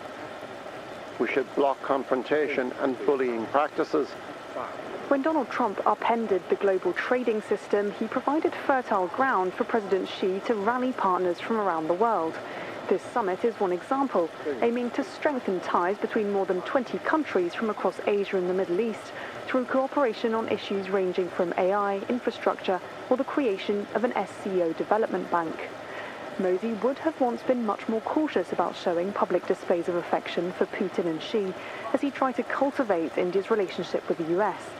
But with Delhi currently facing a 50% levy on its exports, analysts say Modi has been pushed into the arms of his Chinese counterpart, even despite years of tensions over a border dispute.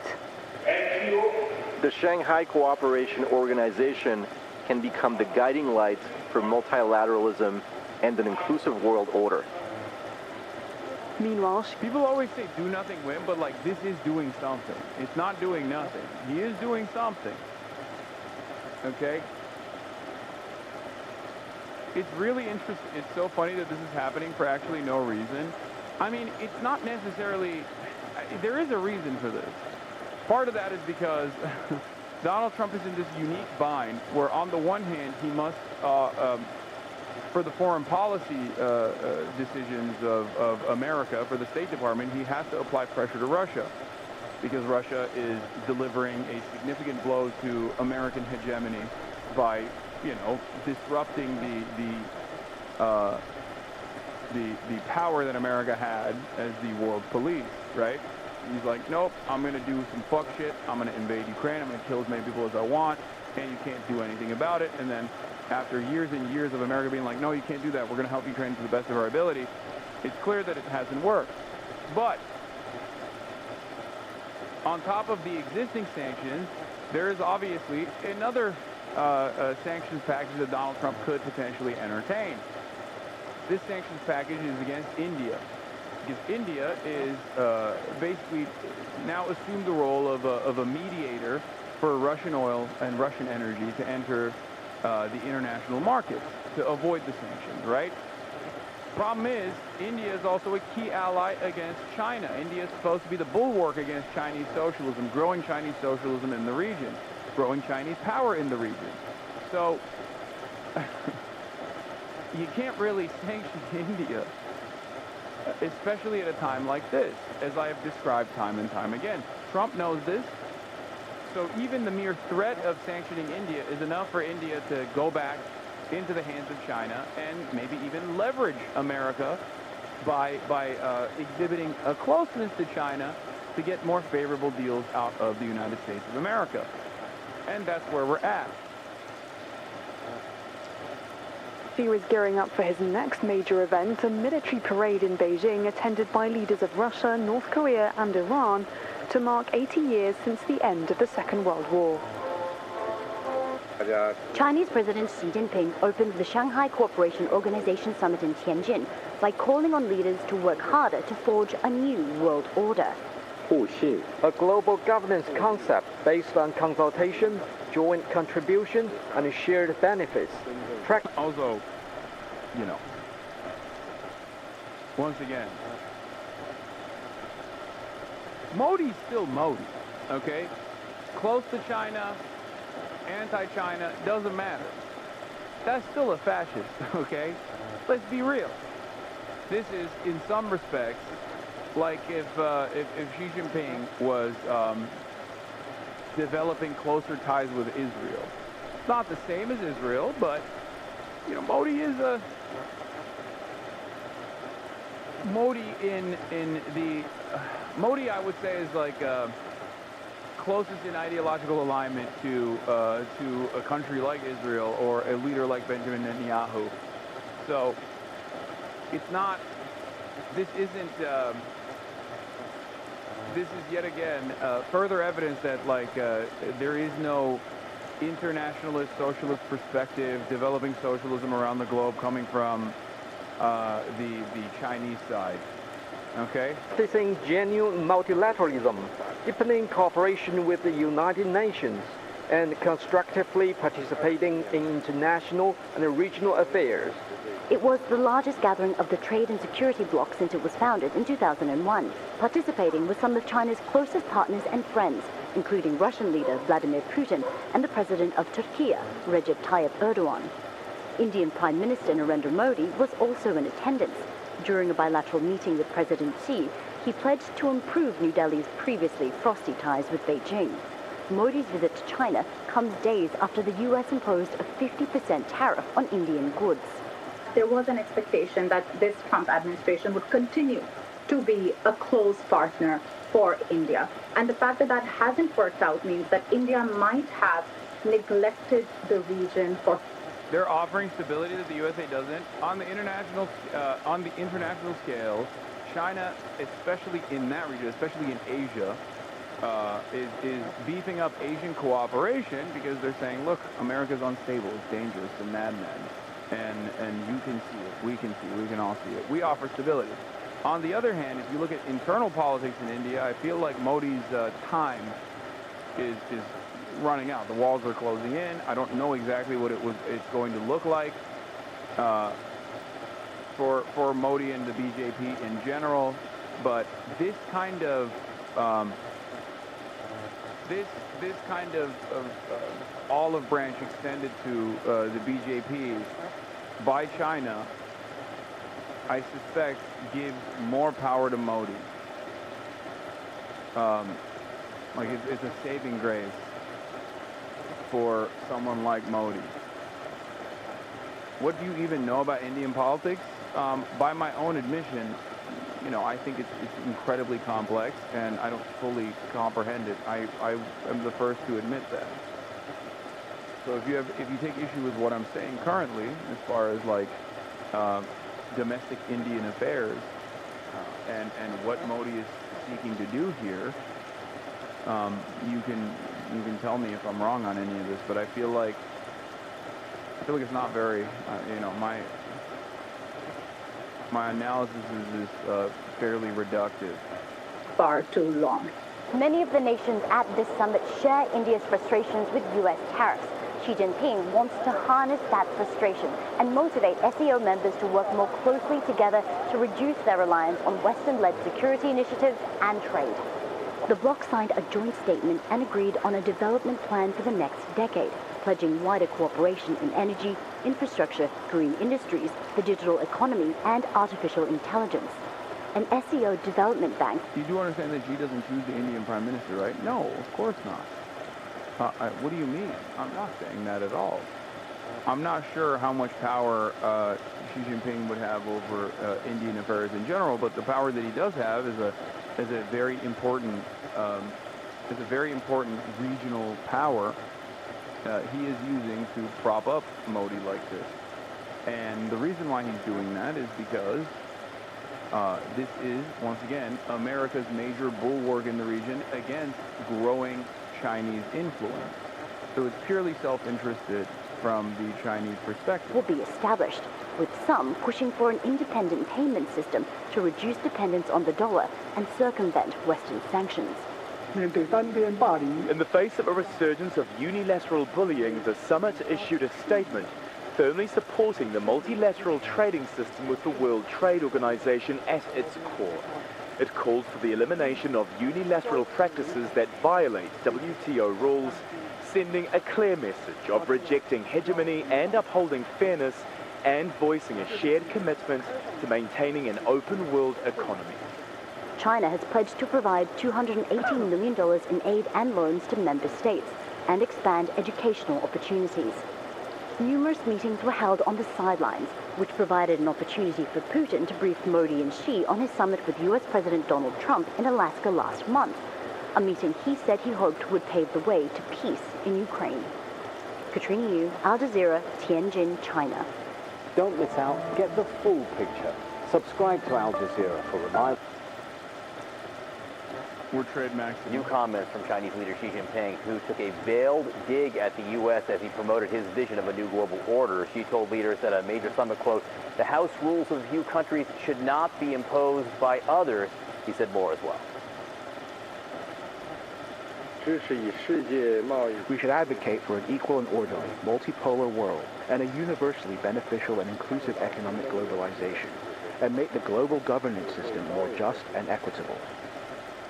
What's truly interesting is who was there rubbing shoulders with Xi. Russia's Vladimir Putin and India's Narendra Modi all shared a laugh with the Chinese leader on the sidelines, really almost literally. Dude, I don't understand one thing here. Like, if I'm a remotely competent European leader, I'm trying to bring Chinese investment into the European continent to the best of my ability. Okay, I'm trying to set up as many cooperation agreements with China as I possibly can. I'm like petitioning the EU to be like, dude, we gotta fucking lean into this China shit. it doesn't make any fucking sense that you are looking at the situation and the lordship over there is demanding more in tithing from you, and all of these leaders around you in Europe are going, yes, sir, yes, master, we will give you whatever you want to America. Like, there is no way out of this. There's no way out of this without, like, leaning into the same exact leverage point that every other global south country has leaned into, which is developing separate agreements with China. Like, even if you're not going to fully cooperate with China, it doesn't make any sense that you would not at least try to get a better deal out of the United States of America by leaning in that direction in the same way that, like, even fucking India is doing. You know? And I genuinely don't see it. I don't understand it. And if you talk to if you talk to, like, Europe politicians, if you talk to European politicians, if you talk to politicians that have existed under the security banner of America in any NATO nation, they literally are just like, nah, dude, you cannot trust the Chinese. Straight up, you cannot trust the Chinese ever. That is unironically their position. They're like, look, America is great, it's helpful, it's helped us, it helped us prosper post World War II. We were really scared about socialism growing. We did not want that to happen. That's why we found ourselves in the comfortable bosom of American security. But, like, in the EU especially, or even in, like, Japan, on the one hand, there are obviously, because of its proximity, there are a lot of important trade relations with China. But in the EU, while there is important trade relations with China, they are totally, it's a non-starter. The notion that, like, you would ever do any sort of, like, leaning towards China is a non-starter.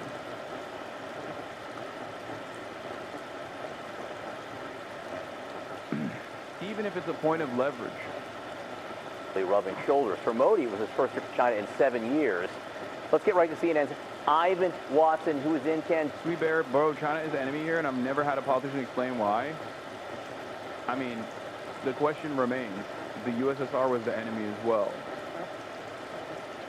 It's just like, what's the reason? Because, like, everything you could point to the USSR with respect to USSR being the enemy, America has done tenfold. You know what I mean? Like, you say, oh, encroachment. They're forcibly controlling they're forcibly controlling all these, like, Eastern Bloc countries, and that's bad. And it's like, okay, but then America's doing their own version of that, maybe with a more quote unquote peaceful approach, seemingly. But as far as, like, imperialism goes, they've continued that tenfold, propping up military dictatorships, propping up fascist dictatorships, overthrowing people's interest in maintaining their own sovereignty, autonomy, voting democratically for, social democrats or socialists, God forbid. Like, even when we talk about Chinese imperialism in Africa, this is a great example of this. Like, do you see what I mean? This is what I mean. Everything that you can point to with respect to the USSR, or even China now, America's doing tenfold, and has done so tenfold, which is precisely the reason why these guys in these respective nations have decided to align with China over America, because they at least look at it and go, well, they don't have 400 years of chattel slavery that they can point to, and also their loans are better. And this is a reality that even American thinkers and American analysts are aware of. Like, this is the Chinese imperialism and Africa narrative, the Belt and Road Initiative is imperialism narratives. They got a lot of play in the DC think tank foreign policy sector for quite a while. But the new meta now is to actually recognize that Chinese loans offer far more favorable conditions than the IMF and the World Bank ever could, and there's a lot of loan forgiveness that comes along with it as well. And therefore, you have thinkers that write for, foreign policy mag and stuff like that, that openly will say, we have to get better.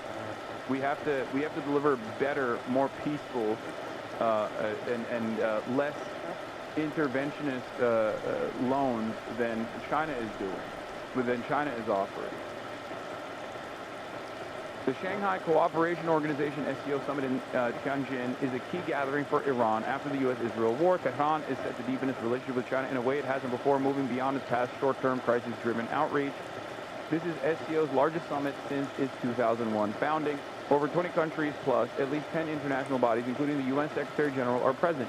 The scale reflects how China is filling the gaps left by Trump's disruption of the global order. For Iran, the timing is crucial. The E3, Germany, UK, France just triggered the snapback of UN sanctions. Iran is still reeling from the aftershocks of war with Israel and the U.S. Significantly at Tianjin, SCO leaders condemned the U.S. and Israel attack on Iran in June. Foreign Minister Arakchi, alongside his Russian and Chinese counterparts, sent a joint letter to the UN rejecting the snapback. They argued it lacks legal basis and is politically destructive. For Tehran, this is a rare moment of visible backing from two global powers at a key moment. China and Russia join Iran in rejecting the European move to restore sanctions on Tehran. A letter from the Chinese, Russian, and Iranian foreign ministers called Britain, France, and Germany's move to restore sanctions via the snapback mechanism legally and procedurally flawed. What's interesting about this is that, like, yes, on the one hand, you got, like, Russia making these sorts of statements, and you go, well, okay, you're Russia. You know, you deserve the sanctions for your encroachments, your irredentist actions in Ukraine, your fucking war that you're waging in Ukraine. But on the other hand, if you were to put yourself in the shoes of, like, Iranian leadership for a brief moment, you would kind of recognize that, like, Western nations are doing that to Iran in an even more unjustifiable, with an even more unjustifiable reason when you consider it, like additional sanctions and this aggressive enforcement that seeks to cripple the Iranian economy even further, to starve out the Iranian economy even further, is utterly ridiculous. Contrary to much of Western analysis, Iran hasn't decisively pivoted to China yet. It often abandoned Beijing for short-term openings with the U.S. and EU efforts Israel has successfully blocked. China, for its part, has long showed strategic mistrust of Iran. Even Xi Jinping's 2016 $40 billion offer for rail, refiner, and power plant investments was sidelined. Iran gave South Pars contracts to total over Chinese firms after the JCPOA. The 25-year roadmap proved symbolic for Iran. Beijing saw Tehran turn to it only in times of crisis. But Iran has always been unimaginably invested in maintaining sovereignty. Okay?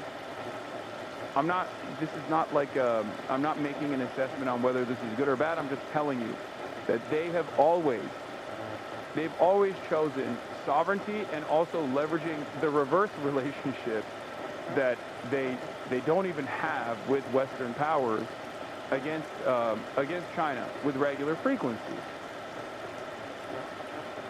If you have all of these, if you have like nations in Africa leveraging the pre-existing harm that they saw from Western powers to create an environment of cooperation with China, Iran, for some weird reason, has done the exact opposite, where time and time again they have shown mistrust to China. Even when China is like demonstrated that they have a strategic interest in cooperating with Iran as their own little bulwark against Western imperialism in the region.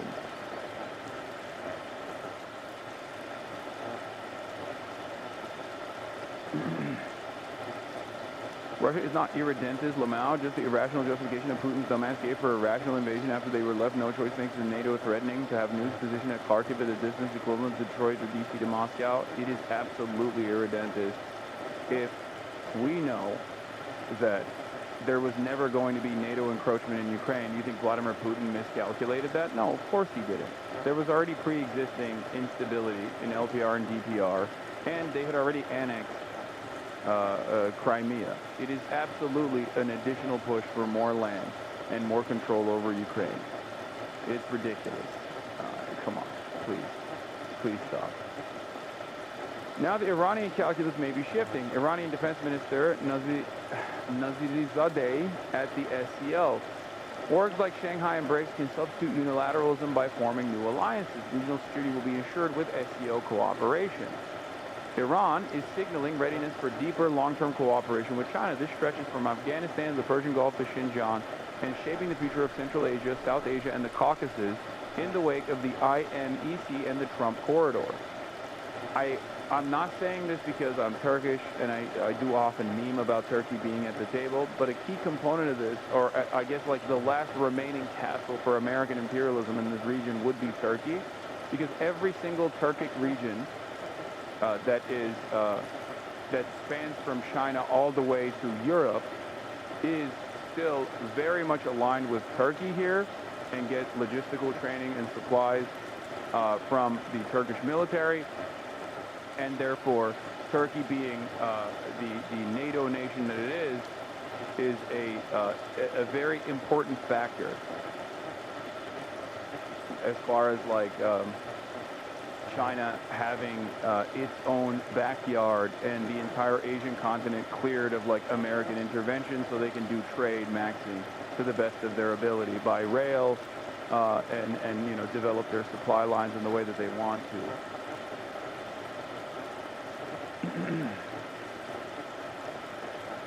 Beijing-Tehran shared interests go beyond security. Beijing-Tehran ties can deepen to include more durable energy deals, oil, gas, renewables, major Chinese investment in Chabahar as a counter to U.S. corridors, and tech transfer in cutting-edge fields like AI.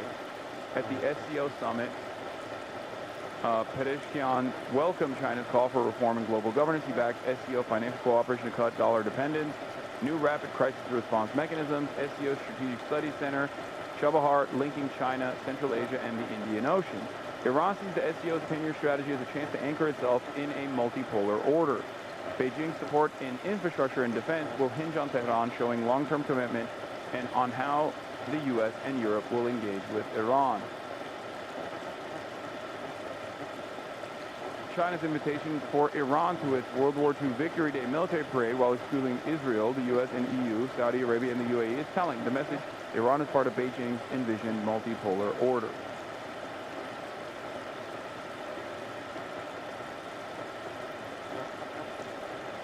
How we even ended up here is absurd. I think many people will say Trump is the reason for this. I think that's incorrect. I think Trump is simply the accelerant. Okay? That's Despite a long-running... I think Trump is simply the accelerant.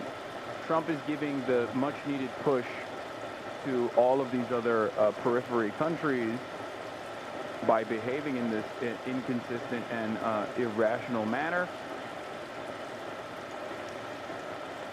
But overall, like, global designs such as this one do not exchange hands overnight. They don't... You can't turn the tide of history with one leadership over the next. It's not like this has been a long time coming.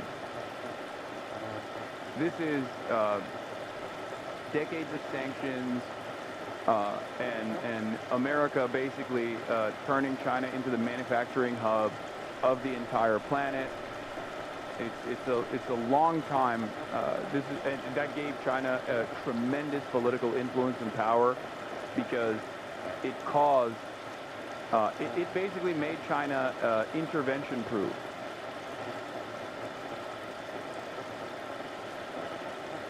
Because you can't destroy your own manufacturing hub.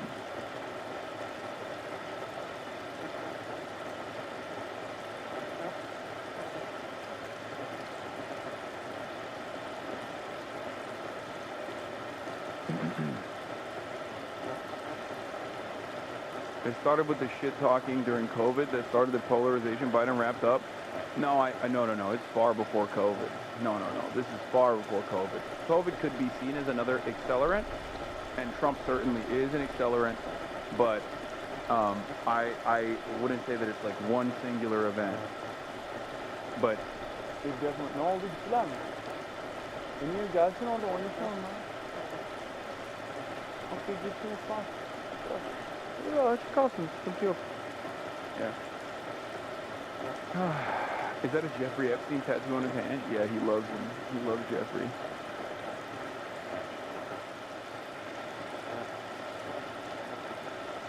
Anyway, let's look at TLDR News Global. Why China's economy is solid. Property prices and Trump's unprecedented tariffs, the Chinese economy has held up surprisingly well. Domestically, declines in property investments have been mostly offset by increased investment in high-tech manufacturing. And while exports to the US have fallen somewhat, they haven't fallen as much as you might expect. And Chinese producers have apparently been able to offset any decline by just redirecting their exports elsewhere, including to Europe.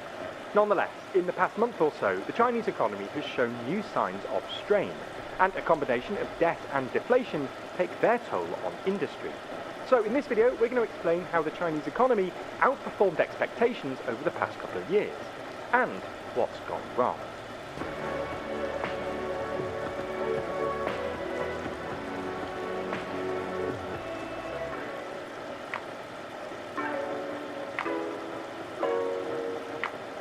Have you ever wondered how much money TLDR makes each year, or who's funding our journalism? Well, we think transparency is super important. So we answer both questions in our recent video. It's linked in the description. Business investment, household consumption, and the of four things. Governments keep unbalanced.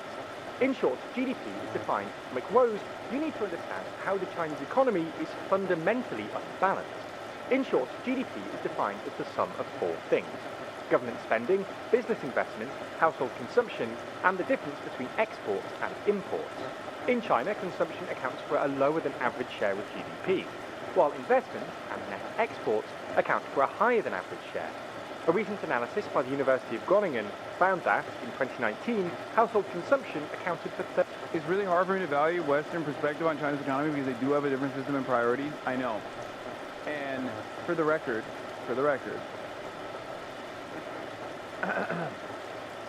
this has been a major issue for Western analysts from the jump. Okay? Western analysts refuse to contend with, they only look at the Chinese economy and Chinese goals from a Western lens, a Western capitalist lens that focuses on the GDP. One of the best examples that I can point to you as far as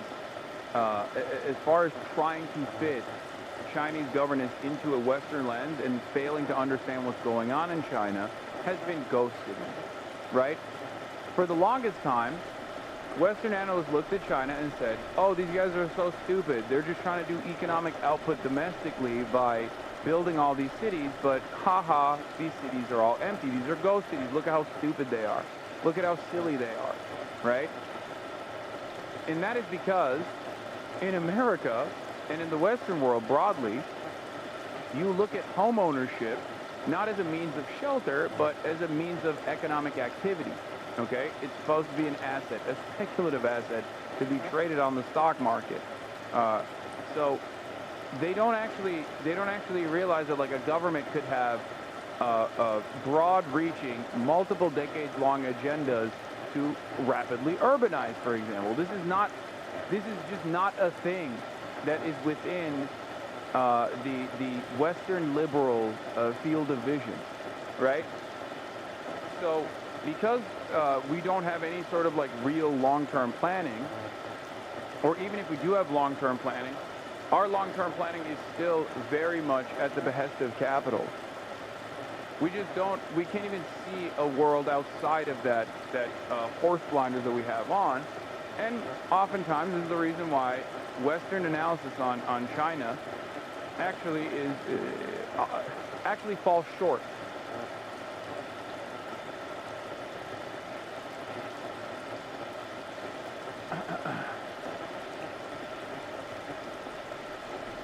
This is yet another byproduct of like, I mean, this is yet another issue with that analysis by simply looking at the GDP. And when things don't unfold in the way that Western analysts predicted they would in China, because they will consistently claim, oh, it's on the verge of collapse any day now, any moment now, any day now, China's going to collapse, China's going to collapse, China's going to collapse. When that doesn't happen, they turn around and they look for alternative reasons. Even in the Trump tariff panic, at the peak of Trump's tariff agenda, when Trump was single-handedly undermining decades-long American designs for global trade, everybody kept saying, oh, China can just like simply withstand this pressure because they're a dictatorship, right? They could just like withstand it because they're a dictatorship. Not realizing that like a government that does have that level of centralized control could withstand, like it's an upper hand when the United States of America's system of control is far more decentralized and far more invested in short-term gains and short-term benefits for corporations. China has central planning, and therefore they have a much better capacity to withstand economic shocks, economic pressures that come from Western instability. But instead of saying that, because that would undermine everything that you have learned in school and higher education about the glories of neoliberalism, you have to look for an alternative reason. And you say, oh, it's because they're a dictatorship. They could just like brutally crack the whip on their population if there was any sort of fucking instability whatsoever. I think this creates bad analysis. You don't have to love China, okay? My goal here is to approach what China is doing and engage in analysis of what China is doing with the terms that they set for themselves. There is no reason, especially in 2025, I don't think there's any reason to not look at like 15-year plans that they put forth as like silly pie-in-the-sky ideas, when very clearly those plans are being pushed no matter what. The notion that like the notion that like you don't understand that the leadership within the Chinese party of the Communist Party of China is still very much invested in like their own short-term benefits and lining up their own pockets, and they're not actually invested in the improving the welfare of all Chinese citizens, I think is faulty analysis overall, and it will cause you to make wrong predictions over and over again, as many Western analysts have. 39% of China's GDP, compared to a global average of about 60%. For context, in most large European countries, household consumption accounted for about 50% of GDP. In India, it accounted for about 65%, and in the US, it accounted for about 70%. This is largely because, through a variety of mechanisms, including an undervalued currency, China essentially underpays its workers, keeping them poor and keeping China's exports competitive. Conversely, investment accounts for a disproportionately large share of Chinese GDP. World Bank data, for instance, suggests that investments made up 41% of Chinese GDP in 2023, compared to a global average of 23%. Again, to give some more context, in India, investments accounted for about 33% of GDP, and in the US, it was 21%. In and of itself, lots of investment isn't a bad thing, but too much investment can lead to a country producing essentially too much stuff. This is sort of what's happened in Chinese industry. China produces more stuff than its population can consume, which is why it runs persistent trade surpluses. But it also happened in China's property sector. Chinese property developers essentially built too many houses, hence those infamous videos of China's ghost cities, and then had to take out unsustainable amounts of debt to keep themselves afloat. If money is fake, which it is, and Chinese investment is still very much centrally controlled and is not actually being done at the behest of capital, but instead so that there is like an internal market, so that you can incentivize people into new sectors that you want to develop, then the analysis can't be interpreted with a Western capitalist lens. This is yet another problem, because like when there's any sort of like economic disaster imminent due to like overdevelopment of housing, for example, because that was one area where they were heavy-handed, right? They can just rein it back in. because of the centralized control that they have, when they rein it back in, it doesn't have the same instability of like market forces that you would see in a place like the United States of America. And they are doing that, for the record. They have scaled back tremendously on this front.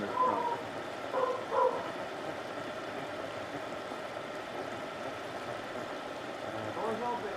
Doors open.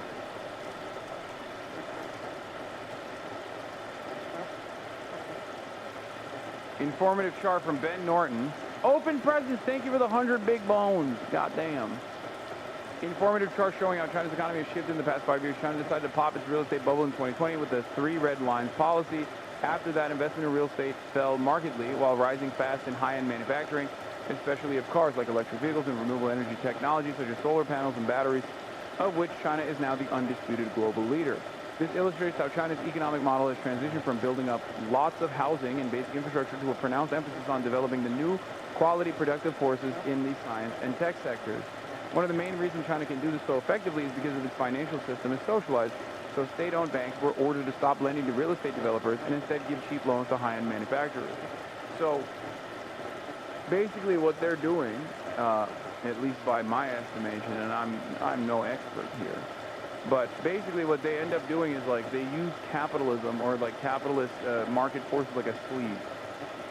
Instead of saying, this is what the state is doing and you're going to do it, shut the fuck up, they still have complete control over the lendership structure because all the banks are state-owned, okay? And they use that to create a positive incentive structure for people to lean into certain sectors. And people take their notes from this, but ultimately, while the winners win big, the losers don't actually end up losing so tremendously as they would in a Western country, because ultimately the state is still working at the behest of the citizens, or at least like at the behest of whatever long-term goals that they have. This, of course, is considered cheating by Western nations under the global trade design that they've put forward. This is not even a joke. They will say China are major cheaters because of their heavy subsidies completely controlled by the state, and it makes it impossible for other countries in the Western world to compete with them. This is not a joke. If you ask any Western politician or a politician in the Western periphery, they will say, can't listen to a non-expert? Okay, well, calm down. Get an expert on. Can't listen to a non-expert.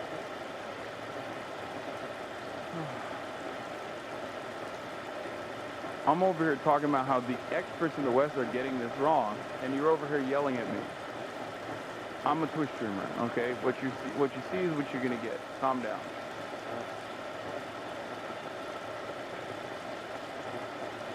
Now, the irony here, of course, is that the best possible way to compete with China from Western countries is to become more like China. But they won't do that because their entire system is designed to not be like the Chinese system, where the government controls the flows of capital rather than capital controlling whatever the government does. Okay? That's the major problem, because their entire society is designed around kicking the free markets on their own populations. There's no way where they could turn into a command economy, a centrally planned economy, in an effort to even compete with Chinese manufacturing around the globe.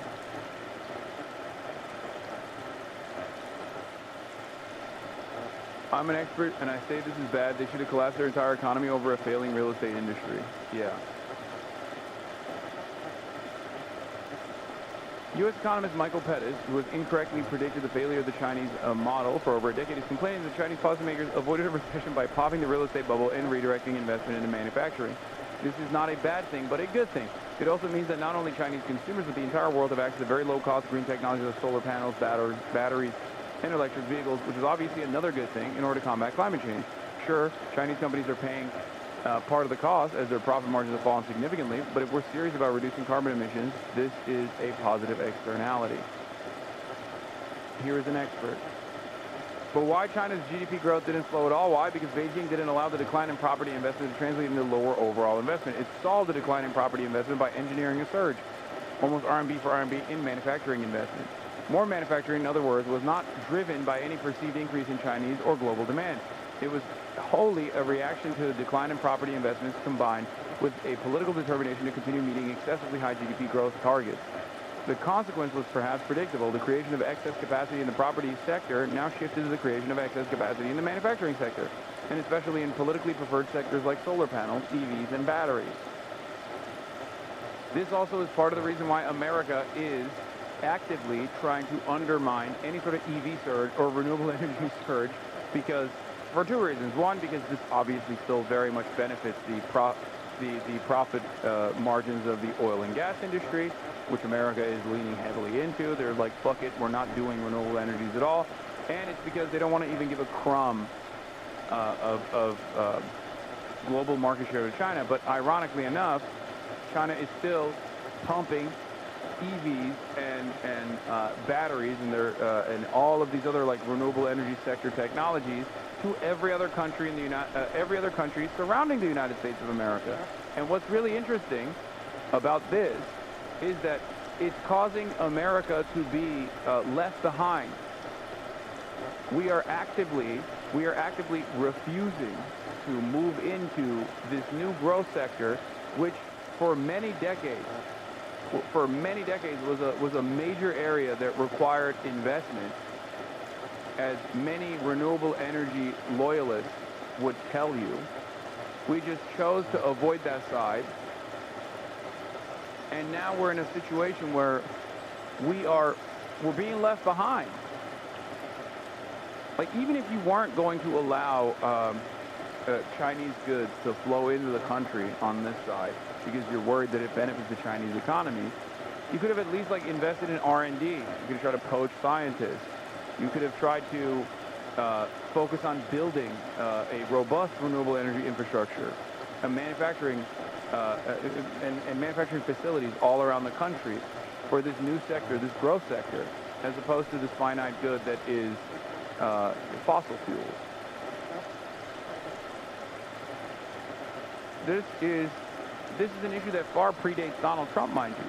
That's why I say Donald Trump is an accelerant and not necessarily the major factor here of China's global dominance on these important renewable energy sectors. And it's a larger issue. It's a far more consequential, far larger issue than one president. Okay? No matter how impactful or divisive he may seem. This is an issue of capitalism. As you might remember, to remedy this, in late 2020, the CCP introduced the so-called 3 red lines, which essentially limited how much debt developers could take on. This was terrible news for heavily indebted developers like Evergrande, and triggered a dramatic slowdown in China's property market. Now, usually you'd expect this sort of slowdown to lead to a decrease in overall GDP. After all, a property crisis would usually mean a reduction in investment, as developers pare back construction, and potentially a decrease in consumption, as homeowners cautiously pare back their spending in reaction to declines in property prices. However, this didn't really happen. Instead, as this very helpful graph by Brad Setzer at the Council on Foreign Relations neatly illustrates, investment was essentially redirected from property into manufacturing and infrastructure. This was largely a consequence of the CCP's practice of setting GDP targets for provincial governments. For context, unlike the rest of the world, where GDP growth is measured as an output of statistical authorities at the end of the year, in China, the central government sets GDP targets for provincial governments at the beginning of the year. In other words, GDP isn't just an output, but also an input. Under pressure to hit their GDP targets, local governments essentially just redirected their investment spending from property into other industries, especially politically favourable ones identified as new productive forces by the CCP. Yeah, but this right here is basically, this is what I tried to describe as like using capitalism as a sleeve, right? Using the incentive structure using the positive incentivization structure that exists within like controlling flows of capital in a centralized economy, China is able to redirect its entire economy to go towards new growth sectors that they think are important to invest into. Under different circumstances, like in the way that we imagine like the gray Soviet era USSR level of control, this would be done at the barrel of a gun, you know what I mean? This would be like, this is what we're doing. Going forward, you're building Ladas, okay? It's Lada time. And then people are like, no, but I don't want to build a Lada. I want to, you know, keep building homes or something, you know what I mean? And you're like, no, you're building a Lada. Shut the fuck up. And instead of doing that, they're just basically controlling the money. They're using the positive incentive that exists.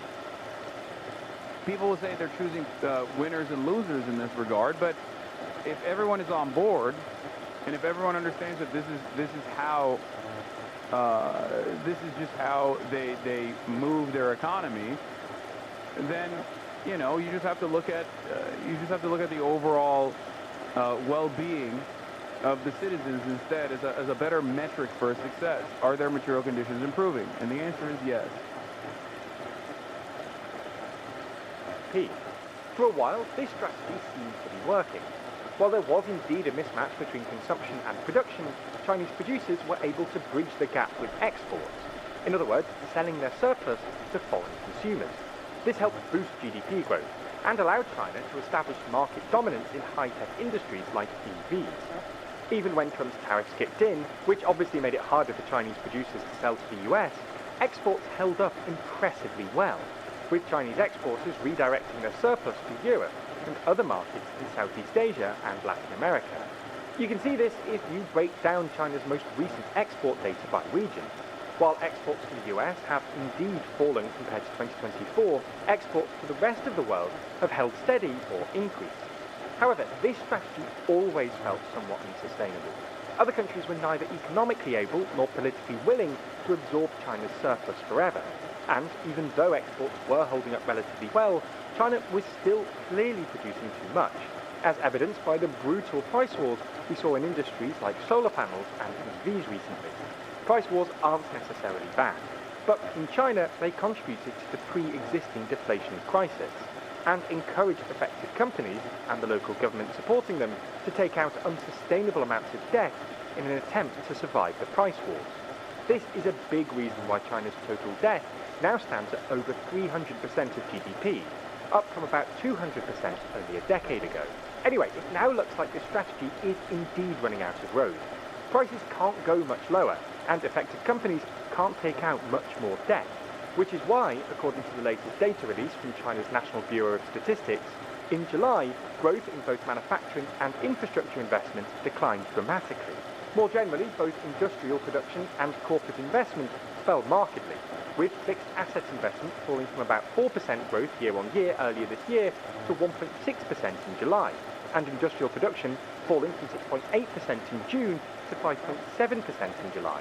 This is in part because domestic demand has weakened further, with year-on-year growth in retail sales falling to a 6-month low of 3.7%, presumably at least in part because consumers are responding to deflation by paring back their spending.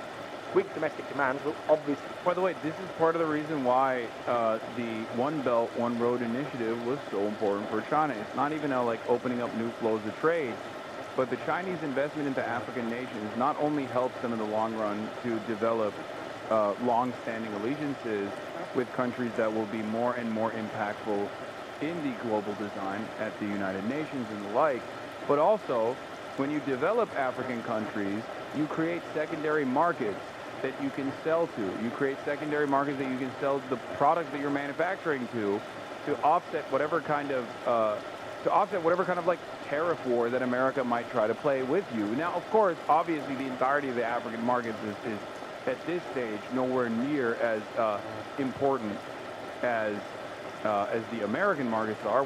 If China is the manufacturing engine of the entire planet, America is the consumption engine of the entire planet. It's the richest nation. It's the one that buys all the treats, right? That is the design. But that is the other reason, at least from the Chinese perspective, into developing African countries.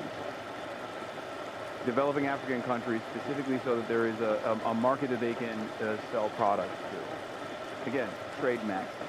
We make things even harder for China's embattled producers because, well, weak demand makes it harder to sell stuff.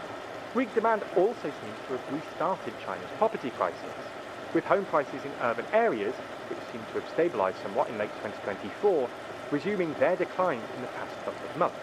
All in all, this is yet more evidence that China needs to boost consumption as a share of GDP. Excessive investment, whether it's in property or manufacturing, seems to be ultimately unsustainable if it's not matched by domestic demand. More consumption... No, literally, they look to what's going on in China as like a major a problem because like they can't, like from a Western perspective, they can't boost domestic consumption. And that one of the things that they always say is like that Chinese people save too much.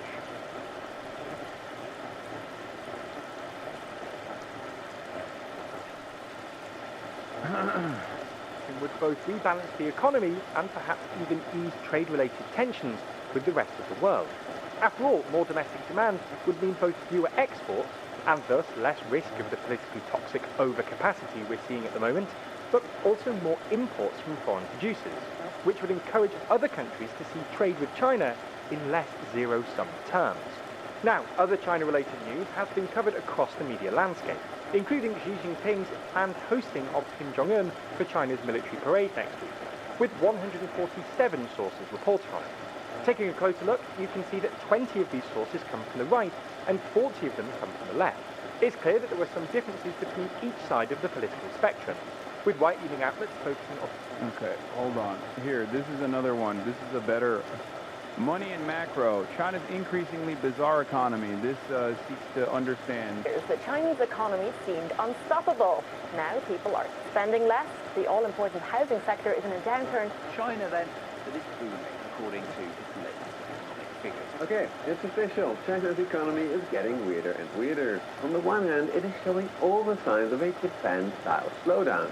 It is plagued by deflation, youth unemployment remains stubbornly high, and the government is introducing more and more stimulus measures. This part is true. I would say that this is perhaps the biggest problem with... If the only metric that a government is supposed to care about is the well-being of its citizens and the welfare of its citizens, the only area where... I mean, there's a couple areas where China is falling short. Obviously, I think developing the healthcare infrastructure is another area where they're falling short.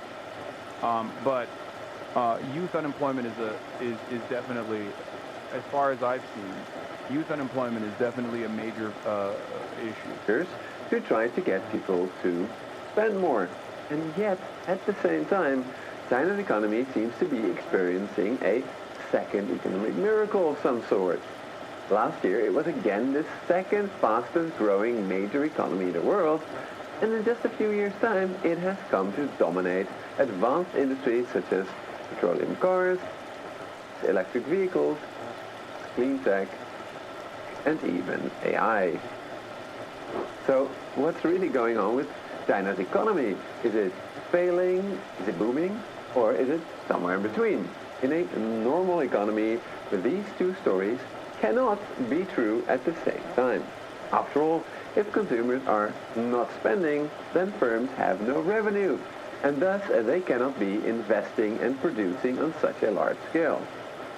But if there's one thing that my years of studying economies around the world has shown me, China is no normal economy. So, if we cannot use normal economics to understand what's going on with China, then what the heck is going on with China's economy? To find out, I started with the most obvious potential explanation. China is lying about their GDP numbers. Yes, it may sound strange that this is the most obvious explanation, but as I covered 2 years ago, there are serious signs that Chinese provinces overstate their GDP growth every year to hit their growth targets. However, today, according to recent research by U.S. Federal Reserve researchers, China appears to be honest about their GDP numbers. These researchers use all sorts of alternative metrics, such as retail sales and industrial production indices, and conclude that no, there are no red flags right now when it comes to China's impressive GDP growth numbers. So, that left me no choice. To find out what's actually going on in China, I had to dive into both the crises and boom stories in much more detail. My starting point was the crisis story that I talked about a lot on this channel previously. This story is about China's Japanification. Now, the core of the Japanification story was essentially that China's economy would surely follow the path of Japan, which stagnated after a gigantic property bubble burst in the early 1990s. That is, just like Japan did in the 1960s and 70s, China went through extraordinary economic growth in the 1990s and early 2000s because it used banks to invest in the country on a colossal scale. This allowed Japan and later China to rapidly catch up to the West by building infrastructure, houses, factories, and a world-class education system. To obtain foreign know-how and currency, both Japan and China used various measures to keep both wages and their currencies low.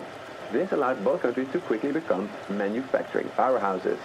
And this is often considered a crucial first step in a country's economic development because manufacturing is special. It allows a country to sustainably earn enough foreign currency to pay for crucial imports that keep the economy running, crucial imports like, for example, oil. However, according to economists like Peking University professor Michael Pettis, such investment-heavy economic miracles can only get a country so far. After all, at some point, there are enough bridges, roads, houses, and factories. At this point, almost all economists, including, I have to say, those of the Chinese Communist Party, recognize that a developing economy needs to switch to a consumption-based model where wage and currency suppression are abandoned to allow people to have more disposable income. This could lead to a more balanced economy where all sorts of businesses emerge in response to the needs of the people. These types of businesses are often service sector businesses, such as, for example, theme parks and cafes. Developing a thriving service sector is really important for any modern economy because the service sector can employ way more people than advanced manufacturing does. So essentially, the idea is that any economy starts out agrarian, then rapidly industrializes, and then finishes its development by developing a thriving service sector, which employs most people. For example, in the UK, a whopping 95% of workers work in the service sector, even though it only accounts for about 78% of its economy. Now, to achieve these transformations rapidly, a government tends to give certain privileges, like tax exemptions or subsidies, to the sector that it wants to develop next. However, this also means that for the next stage of the economic transition, privileges need to be taken away from the previously dominant sector. This is why transformations between development stages are easier said than done. Often the owners of the preferred last sector have a lot of political capital now, meaning that they resist the transition. For example, Argentinian farmer oligarchs have long resisted the transition to industrialize.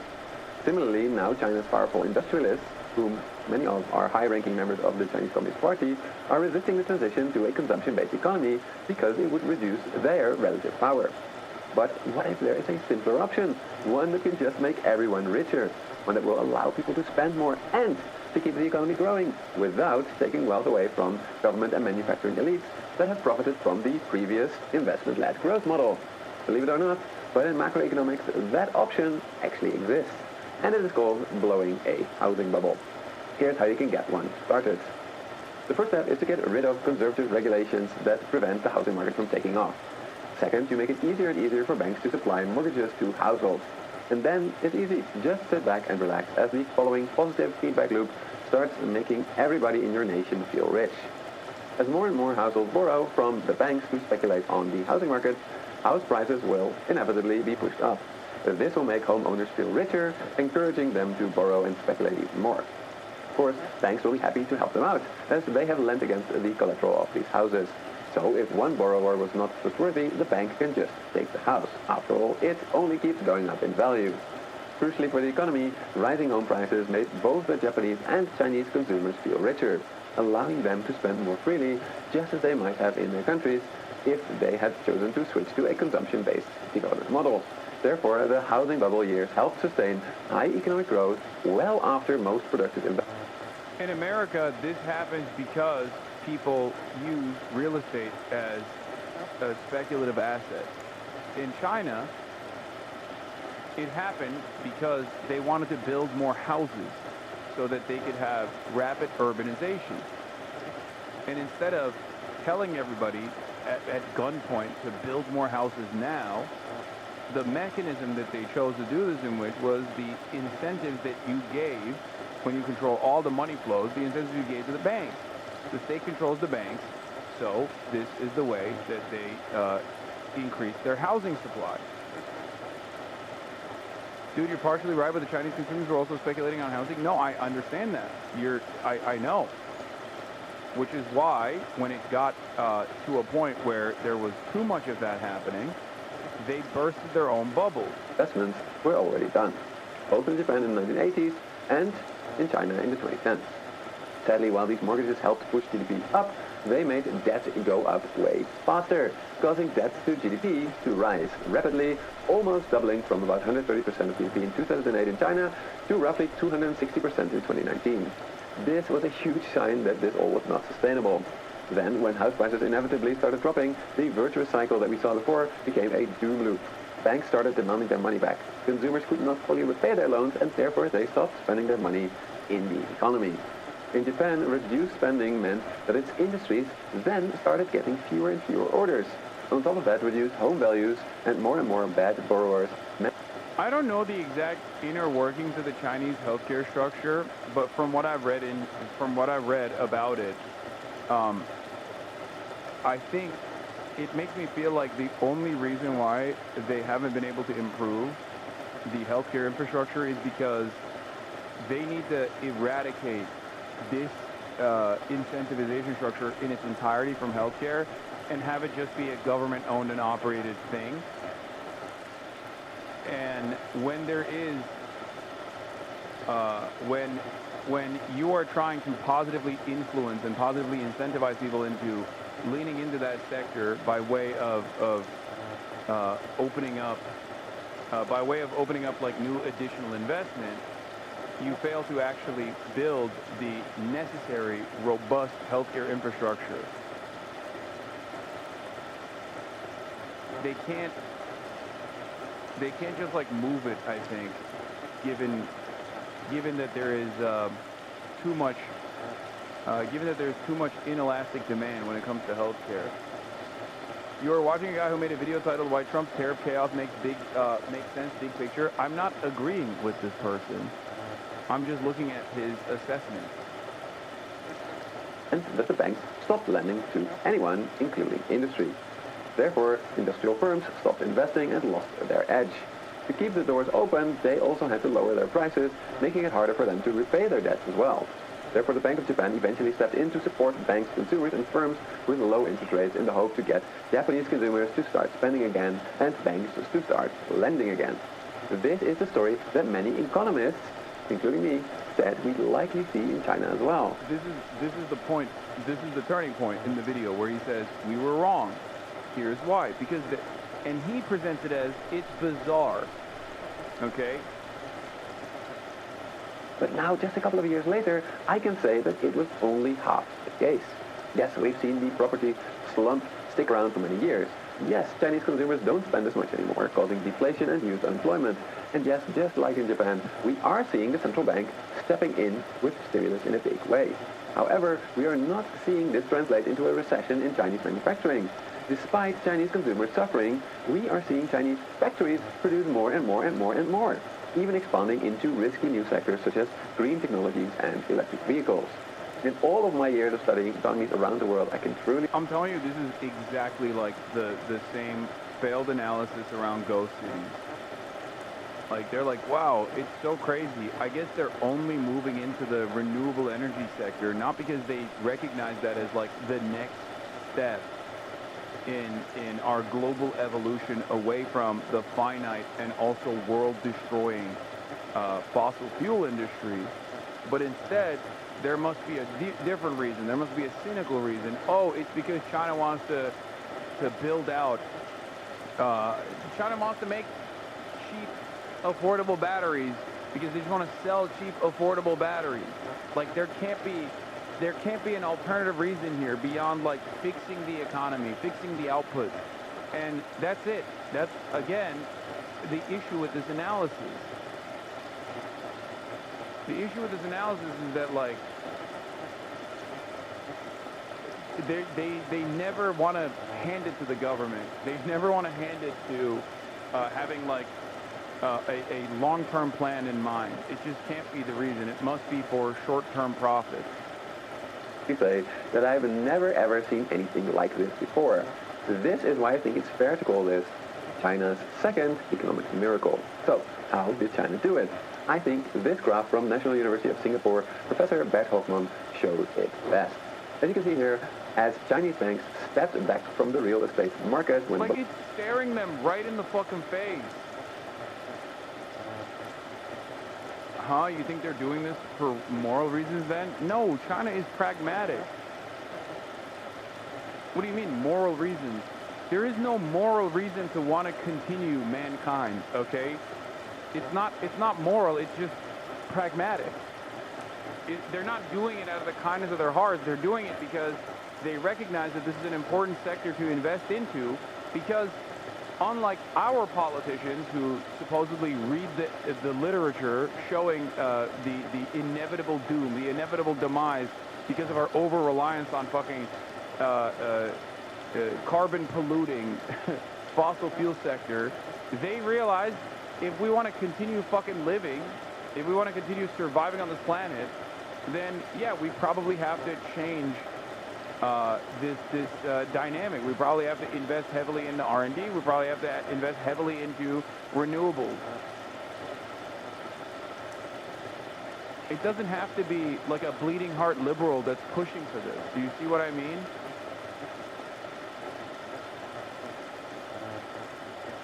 Well, pop, they started absolutely pumping massive amounts of money into industry. This is the key difference with Japan. In Japan, private banks did not do this because it was far too risky. Similarly, in Western economies, banks absolutely did not go on a lending spree to industry after the housing crisis of 2007. But China is no... Economics today resembles Catholic theology in medieval Europe, a richest doctrine, guarded by a modern priesthood who claim to possess the soul of truth. Dissenters are shunned. This is not education, it's indoctrination, says Ha Jun Chang.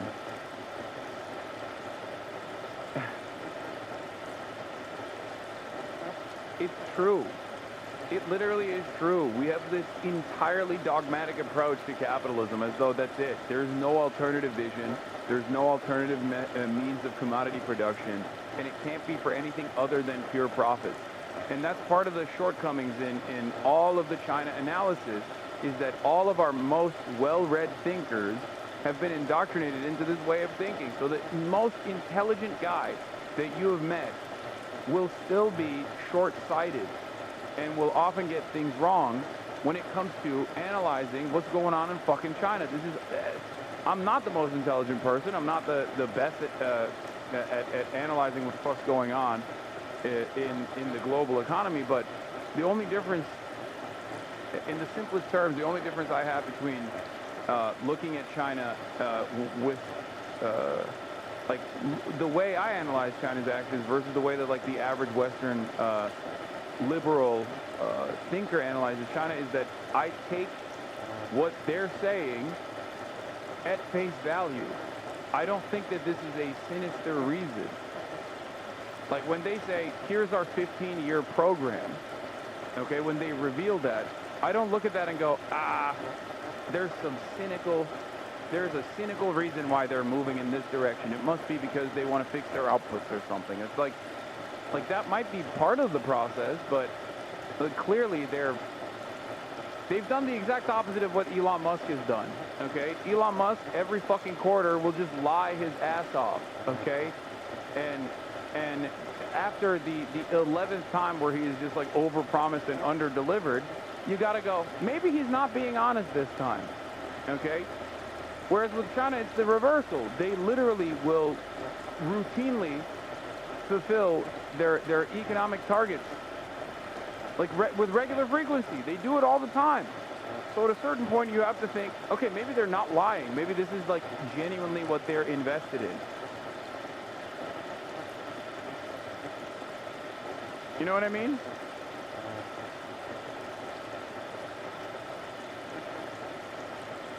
formal economy because its state is so much more powerful than in Japan or in the West.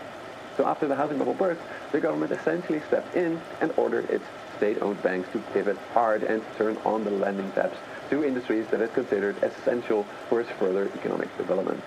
Of course, Chinese consumers are still in trouble, so factories could not sell all of this new stuff at home, meaning that we are seeing deflation in China. However, with so much state support, Chinese manufacturers now have a significant edge over foreign firms, meaning that China's export growth absolutely exploded. So why is China's economy still growing so fast? Why is this industry taking over the world even though Chinese consumers are suffering? It's quite simple. It is an unprecedented lending boom from Chinese banks that are following the orders of the Chinese government in all likelihood. So if the previous unprecedented lending boom was in the real estate sector, and that caused what you know as ghost cities, which are no longer even ghost cities, but just like cities where people fucking live in, then what makes you think this time the manufacturing boom and the unprecedented lending that's going into the manufacturing boom is not also done so that they can achieve market dominance and significantly boost the renewable sector all around the globe? Why is it that it's also being done for some sinister purpose?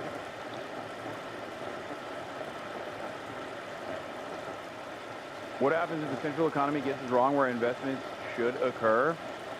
Good question. I assume they're cooked.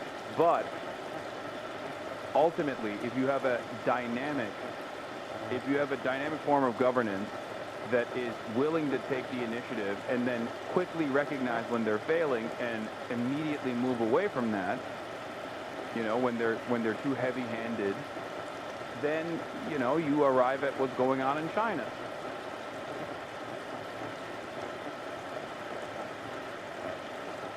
Whereas I think in a non-centrally planned economy, those kinds of issues take place with boom-bust cycles with regular frequency, and there is no protection for people. 2008 is a great example of this. When the housing bubble burst, and it wasn't even like designed in a way to boost the housing supply, but instead was designed in a way to, you know, turn more profits, and every part of that was entirely corrupt. In order to fix that situation, you end up giving golden parachutes to banks and CEOs, and a fuck ton of people actually lose both their life savings and also they lose their shelter.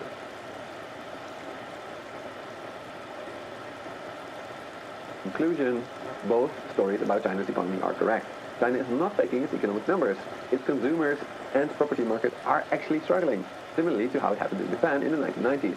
However, unlike Japan, China's industries are thriving thanks to massive support by the state. On the one hand, this is truly impressive. On the other hand, it is a really risky bet for two reasons. The first is that Chinese economic growth is now even more dependent on foreigners wanting more and more Chinese products. The US is already closing off its markets. Yes, so far China has managed to actually reroute its exports to other markets. But it is increasingly facing a backlash all over the world as countries like Brazil, Indonesia, and India are fearing the demise of their own industries who cannot compete with heavily subsidized Chinese firms. The second reason China's new economic model is not sustainable is that China's debt-to-GDP ratio is once again rapidly rising. This cannot continue indefinitely. When taking into account household, corporate, and government debt, China is now even more indebted than the United States. That being said, though, China's total private sector and government debt is still quite a bit lower than that of Japan. So, me saying that this is not sustainable does not mean that China's economy will collapse in the coming 5 years. How far they can take this new model, I do not know. But I do think that this was the wrong choice. As I argued in my previous video, for more stable economic growth, China should switch to a consumption-based economic model. And that's not just me saying that. The Chinese Communist Party itself essentially agrees with me, at least that's what they write. It's not what they do, but it's what they write. They are saying, look, we need to prioritize high-quality growth. That is growth that does not increase debt to GDP. But whether or not they can do it, I don't know. Especially not, given that their working age population is now projected to start declining rapidly in the coming decade. So, yeah. What do you think? Let me know in the comments below, and if you want to know I think they have to intentionally mischaracterize what China does because they didn't. Because if they didn't, that means they would have to hand it to socialism, which exactly is the opposite of message they want to send right now. I am not anti-China, but I get very wary when people put more language on their actions. If you look at what they do in Myanmar, for example, you will see cold reality of how the state operates. But I'm not saying they're evil. I think they're pragmatic for sure, and the citizens benefit from that. Yes, I will never say that China is like a force for good and are operating. No state operates from the kindness of their heart. That's just not how it is. This is not how things go. China, on the other hand, obviously puts the material conditions improving for their working class above all else.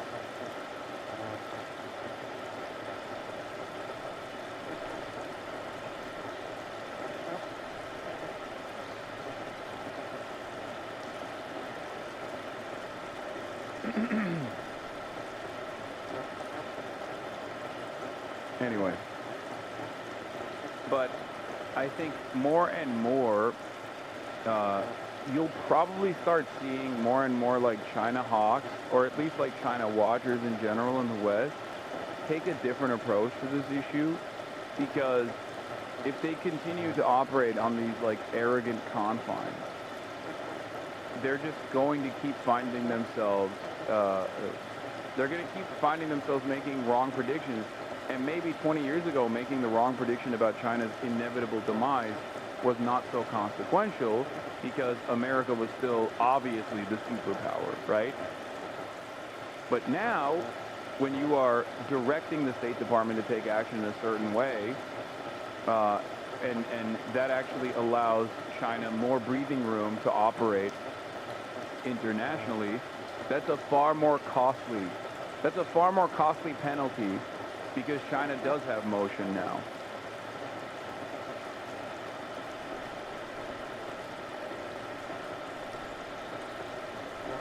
That's it.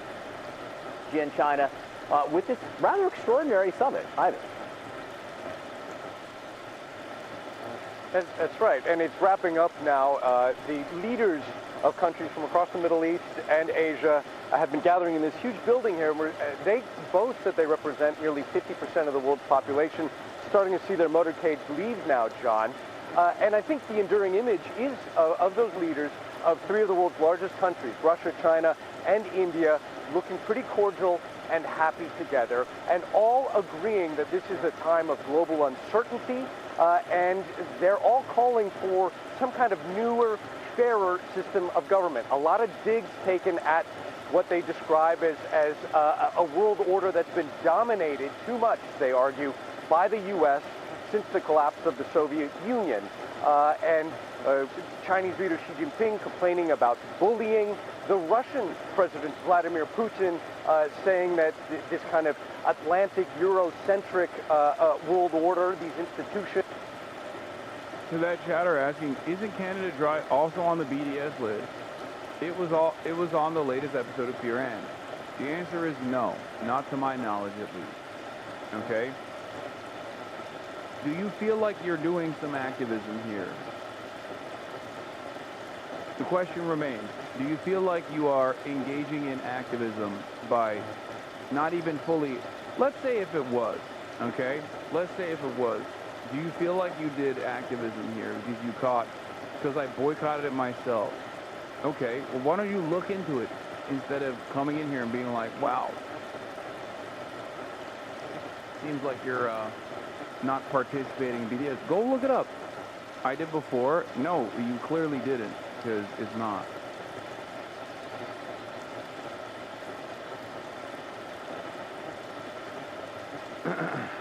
Anyway.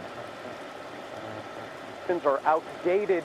Of course, he's complaining at the same time as his military is nightly bombing cities in Ukraine in a war that he only described here as a crisis.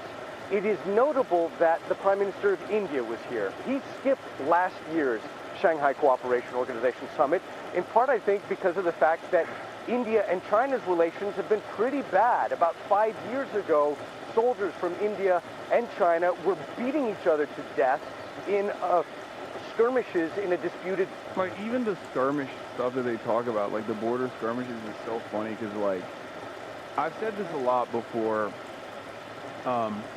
their major consequential geopolitical incidents are literally dudes dressing up in riot gear and hitting each other with, like, sticks and rocks.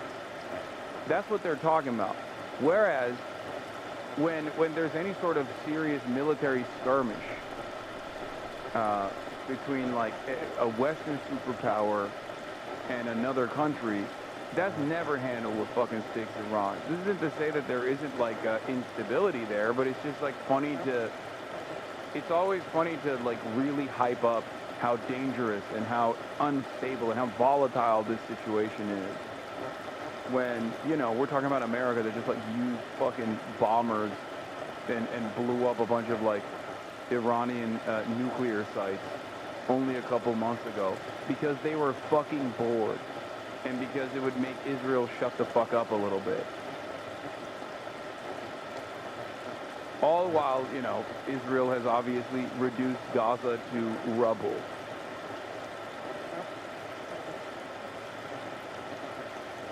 It just looks kind of silly. I don't know. From where I'm standing, I look at this and I'm like, this is fucking silly. That, or when they talk about, like, the Filipino boats, like the boats coming out of the Philippines getting sprayed with, like, a water cannon by, like, the Chinese Navy. And they'll be like, this is the most dangerous skirmish of all time. It's really heating up. And it's like, that's, I mean, that is, there is certainly instability there. Obviously, China wants to bring Philippines into a joint security partnership. And that's like the last holdout in the region for some reason, who knows. But, like, that's nothing in comparison to America's dominance around the planet. Border region in the Himalayas. He's clearly here mending fences and still stinging from the fact that the Trump administration just days ago imposed 50% tariffs on India, much higher than on India's arch rival, Pakistan. And that's seen by many Indian experts as stabbing India in the back and a U-turn on decades of growing U.S.-Indian relations.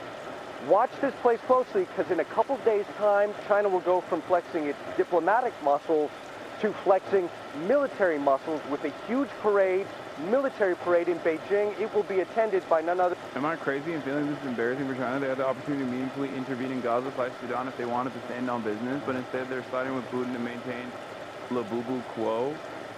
Yeah, I mean, that's just how they operate. That's it.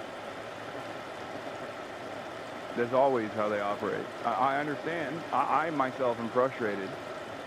They could do far more in terms of, like, applying pressure to Israel.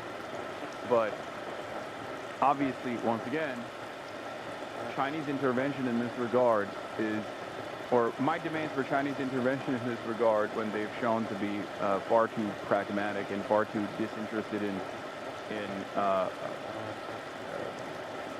interfering in whatever Western events are unfolding that are incredibly bloody and incredibly deadly, it is rather hollow, rather silly of me, an American citizen, to demand that the Chinese government do something when, you know, Israel would not be able to flip one stone in the Gaza Strip without American go-ahead. Than Vladimir Putin and also the leaders of North Korea and Iran. John. Yeah. Hi. Symbolism there. Ivan Watson, great to have you. Thank you very much. Deanna? All right, joining me now is CNN Senior Affairs Analyst Kim Dozier. If there's anyone who loves a military parade, Kim, we know it's Vladimir Putin. He's conducted one every year. Bro, I've never seen this community describe Arab countries as pragmatic for their inaction during the genocide and beyond it. Isn't it Orientalist to keep calling China pragmatic?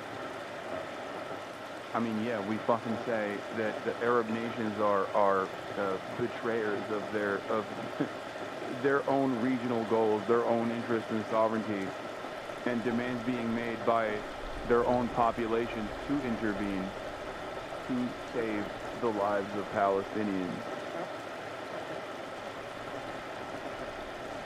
Arab countries are also vassal states beholden to U.S. interests in the region.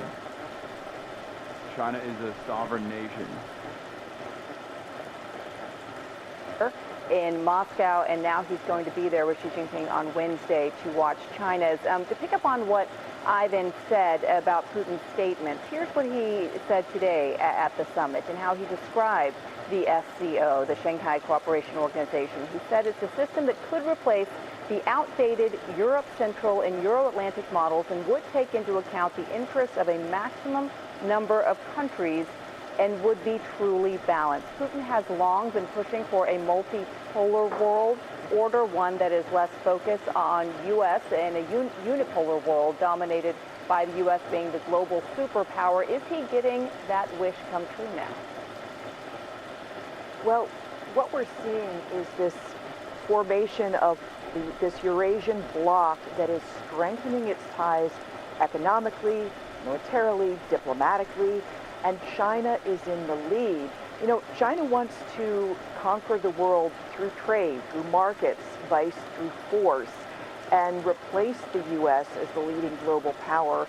And it's taking advantage of this moment when Trump has alienated people, so many nations, including India, which was becoming an ally, whereas in the previous White House administration, the Biden administration had used market forces and joining together to try to discipline China and Russia.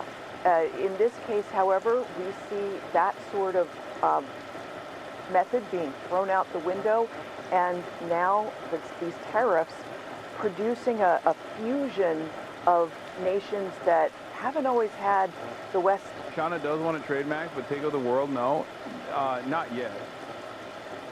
I'm sure that China wouldn't hate having the same level of influence and prominence around the globe that America has eventually, but they're in a wait-and-see, don't-rock the boat attitude for the time being because they don't have 800 military bases, or at least like even the interest in maintaining the status quo with 800 military bases in the same way that America is. Not every hegemonic power is going to look the same and operate in the same way. Best interest at heart, especially as we see with the war of aggression in Ukraine. Yeah, and Modi making his first trip to China in some 7 years, coming after the U.S. slapped an additional 50% tariff on India for purchasing Russian oil and gas. And yet we saw those striking images of Modi not only sitting in Putin's motorcade for an hour for a meeting prior to walking in and meeting with other world leaders, but they walked in hand. The two countries have long had a close history. I just don't get why China arms every party in Burma for pragmatic reasons, but doesn't in this conflict. They don't even aid Iran that much. That's because Iran doesn't want the aid. But that's changing as well. That's the only reason. I think if Iran welcomed Chinese intervention, then China would gladly fucking boost Iran as much as possible. And it's not because Iran is too prideful. Iran just wants to, Iran has always placed a lot of emphasis in maintaining sovereignty no matter what.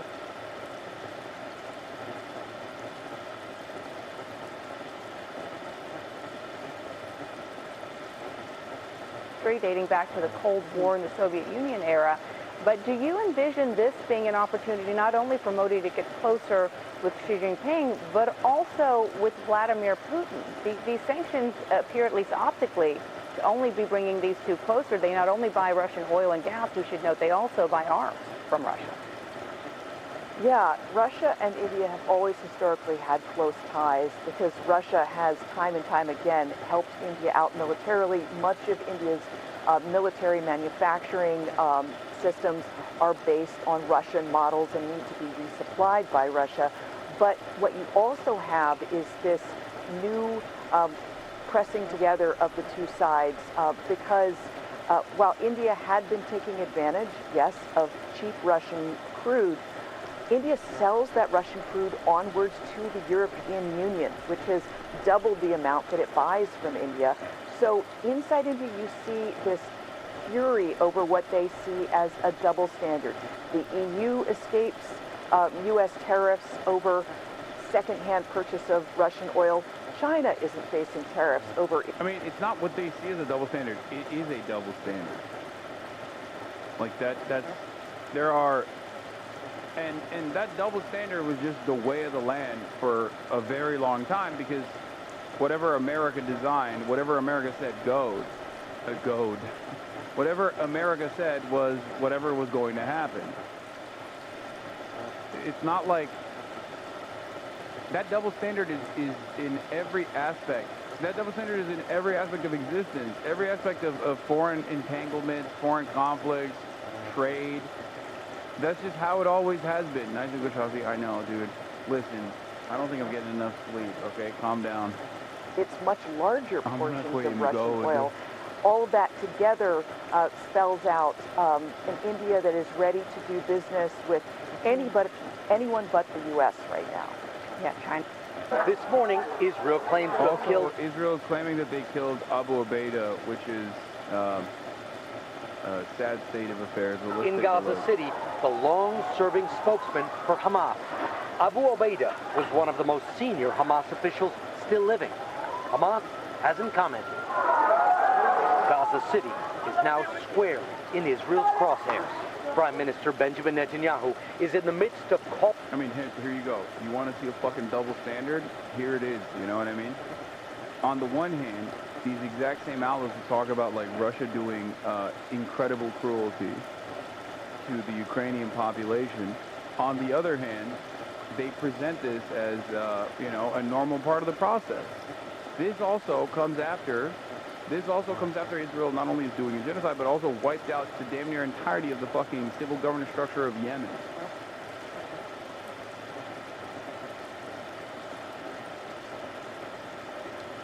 It's crazy. Pulling up 60,000 reservists for a full ground assault on the city, claiming it is the last remaining holdout of Hamas. Last night, during a 6-hour cabinet meeting, Netanyahu announced the offensive is still a go, without even discussing a ceasefire that Hamas says it has agreed to, according to Israeli media. Up to 1 million people remain in Gaza City. It's crazy that only now are they like, well, Hamas agreed to the ceasefire, but Israel's refusing to abide by it. Like, only now, dude, 23 months in. That's crazy. That's crazy. They should have been covering it like this, because this is more truthful coverage than I've ever seen from mainstream media, even that brief admission. They should have been doing that from the start. And the few international aid groups still working there say more Palestinians are arriving every day as they try to escape advancing Israeli troops. International agencies say Gaza City is already facing a level 5 famine, the highest level. Ala Jawad is returning to her tent with her son after they battled crowds to get some rice from a food kitchen, describing it as humiliating and insufficient. If they have food, we eat. Otherwise, we don't. My youngest son cries all day from hunger, she says. Opposition to the war and Netanyahu appear to be growing in Israel. Weekly protests against Netanyahu have swelled from a few thousand in Tel Aviv to several 100,000 2 weeks ago. Gil Dickman's cousin, Carmel, was executed by Hamas a year ago. Dickman accuses Netanyahu of refusing a deal that could have set her free and says the war is now doing harm to both Israel and Jews worldwide. Netanyahu and his war right now, they're ruining the Israeli state and the Israeli idea, the moral of the Jewish nation, of the Jewish people all over the world. And as for what could come next for Gaza, much of which is already in ruins, President Trump has proposed, quite controversially, that the United States take ownership of Gaza, turn it into a business venture, something he called a Riviera. He even posted an AI video showing what it might look like. Well, apparently the idea is not dead. The Washington Post reports that the Trump administration has reviewed a detailed plan to develop this Riviera economically under U.S. leadership and to move all of the 2 million Gazans currently residing there and to move them to an undisclosed location, compensating them with $5,000 and digital tokens for their land. The administration has not responded to our request for comment. Laura? Richard, thank you. Hey, also, the American-Lebanese guy that is supposed to be the envoy to the Middle East in the Trump administration recently gave an insane interview to Mario Nawal, one of these, like, TikTok guys, in which he literally said the Sykes-Picot agreements and nation-state boundaries are irrelevant, and that Israel has the capacity and the interest in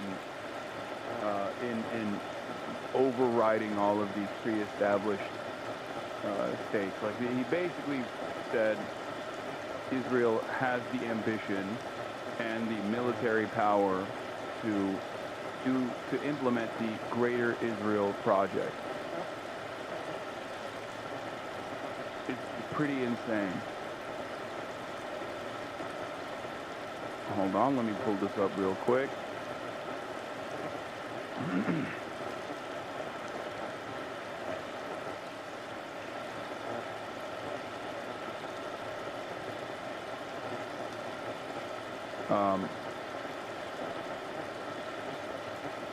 Where is it?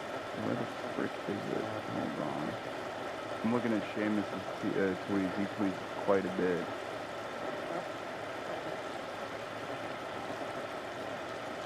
And I simply cannot find it any longer. Where the hell did it go?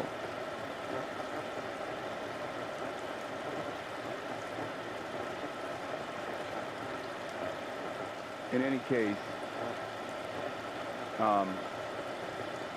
Lebanon at this stage is completely undermined, has no ambition for sovereignty whatsoever, with the decapitation strikes against Hezbollah. Seamus says, going off of Itai Epstein's reporting, breaking the Gaza Reconstruction, Acceleration, and Transformation Trust, great, exposed by Washington Post, the twisted brainchild of Boston Consulting Group, which Benjamin now used to work at. Remember, Boston Consulting Group is also responsible for the Gaza Holocaust Foundation, GHF. Improperly billed as the Gaza Humanitarian Foundation. But yeah, this is basically the Trump goal here, is to completely overtake, like the American goal here is to completely overtake Gaza, the Gaza Riviera Project, that kind of thing. Anyway, Seamus says, something I've noticed in the U.S. discussion about Gaza and Lebanon is the use of self-governance as a euphemism for becoming an American satellite state. Sovereignty can now be forced upon a country. If refused, annihilation will follow. Gaza was self-governing, but it is outside the American sphere of influence, so it is now deemed as an Iranian outpost that is interfering with Palestine's future independence, something that we all know the U.S. and Israel care deeply about ensuring. Of course they don't. So they're just like masquerading these sorts of actions under the auspices of self-governance and sovereignty, when it's not. It's just being an American, basically being an American outpost. New poll shows 58% of Lebanon is opposed to disarming Hezbollah without a plan to defend against Israel. 71% of Lebanon believes the Lebanese army is incapable of confronting Israeli aggression. Opposition to disarmament is overwhelming with Shias and lowest among Christians. Months and months of talk about what the Lebanese people supposedly want and think, and now we have finally numbers to it. But of course it doesn't matter, because that is the initiative that they're taking at the behest of Israel, because Israel gets to draw out all the maps in the region to suit whatever kind of conquest, to suit whatever kind of purpose they have. And that is where we're at. So Lebanon is getting packed up. It's you know, that's another part of their grand design. And here's the post-war Gaza plan involving the U.S. administration and population moves. And they talk about population transfer as though it's like a totally normal thing and not just wholesale ethnic cleansing, which is what it is. But when Trump presented it a couple months ago with that shitty AI video, people were so mad, fake mad. Western leaders said, this is unacceptable, this is ethnic cleansing. Months after, Israel is still continuing with its ethnic cleansing campaign, with its genocide, and now they're basically presenting it once again as the alternative, a much more peaceful alternative. The Washington Post newspaper has published details from a prospectus that purports to detail the Trump administration's plans for developing post-war Gaza. The proposal entails the so-called voluntary departure of residents from the coastal territory during voluntary. Remember, keyword is the voluntary departure of the residents. They obviously are not. There is no such thing. There is no voluntary departure here whatsoever. This goes along with another openly stated desire that Israel has in terms of building concentration camps in Rafah, where they basically pack millions of Palestinians into these concentration camps with the express purpose of shipping them elsewhere. One of the places that they floated to ship the Palestinians to was, I believe, Sudan. Another one is Libya. Just places where they will not get the necessary help and treatment. Places that are also unstable in and of itself. It's just genocide. Is genocide being packaged? Is genocide being packaged with, like, I guess, Western academic NGO speak? But obviously, no one believes this shit. Everyone understands exactly what's going on. It's just that we don't have a way to directly put a stop to it. How do so many people become for this? This is the other thing I wanted to mention. So it's not that people are for this. I think a lot of people are just like completely oblivious to the grand ambition here, or many people do recognize it, but they don't fully comprehend how violent these actions are. And even those who abhor what is going on, what's taking place, feel powerless in the face of the lack of interest from Western governments to do something to change the trajectory of this genocide and this ethnic cleansing. One thing that I read from Israeli society, however, because if you want to know like how a population is on board with this kind of thing, let me see if I can find it real quick, because there was this guy, he's a Jewish academic, who wrote like this long post about Israeli society and how they see how they are like what the overall opinions are of the Jewish citizens of Israel broadly, and it's truly terrifying. I mean, it's just full fascism. Okay, let me see if I can find it. Hold on. What is his name? He's really good. If anyone can figure it out, it's like a long Twitter thread. Ollie Goldberg? Yes, I think that's it. I think that's his name. Thank you, chatter. Or Ori Goldberg. Yeah, it was Ori Goldberg. You're right. Former academic with PhD in Middle Eastern Studies, Ori Goldberg wrote this long effort post about where Israel is, or where the Jewish society in Israel is, and their opinions on it. Because if you're wondering, like, I mean, there's protests happening. Like, is that moving the needle in some way? Is that going anywhere? Well, the answer is no. And the reason for why it's not going anywhere, I think he spells out fairly well. He writes, a primer on his Jewish-Israeli public opinion. Number one, Israeli Jews separate the war, in air quotes, from the genocide. The war, they say, is being mismanaged and should be halted until the hostages come home. Number 2, the genocide is all on the Palestinians. We wouldn't do it if we did not have to do it. They started it, they're animals, there's no other way. It's the way they see it. Number 3, Israeli society will not revolt, not even against the war, in air quotes. The Israeli Jews have invested all the symbolic and actual capital they have in the genocide. Number 4, Israeli Jews understand what the world thinks of them. They ascribe it to anti-Semitism, as old as the world itself, without relation to Israel's actions. They will not engage the world. Initially, some may take provocative action. Ultimately, they will cease traveling, circle the wagons, and convince themselves they are right because the world hates them, and the world is beset by woke woes. Israelis will not accede to the existence of a present. Everything will happen. That is the true point of never again. It is only for us because the only real people are Jews, and the only real thing that can happen is an attempt to annihilate the Jews. Everything else is fake. They're hopped up on exceptionalism and supremacist values, supremacist ideals, and it's now extending beyond simply the analysis of like Palestinians not being human, but instead all the naysayers against Israel's actions are also critical against Israel's actions simply because they themselves are also anti-Semitic. Okay, no, don't come here. You're too wet. Wait. You're so wet.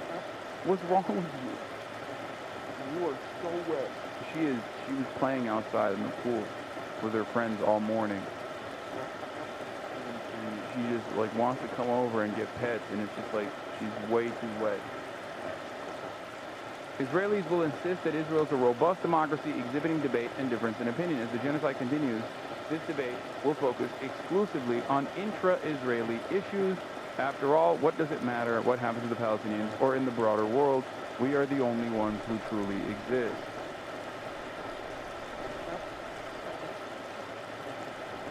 Still, it's called being in heat. She's not in heat. She got spayed.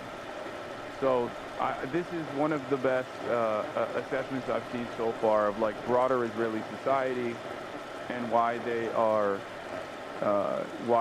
so seemingly oblivious to the way that people see them in the rest of the world, and that is because they've just completely shut out all the naysayers. So when Benjamin Netanyahu says like, oh, France is Hamas, Macron is Hamas, yeah, for a lot of people, we hear that and we go, oh, come on, bro, you're fucking so stupid. What the hell are you talking about? But for Israeli society, it's sick. They unironically do think that Macron is just like an anti-Semite. Anyone and everyone that's against Israel's actions must be deeply anti-Semitic.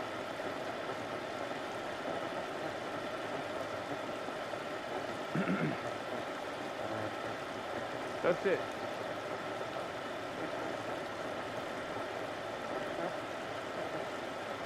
That's it.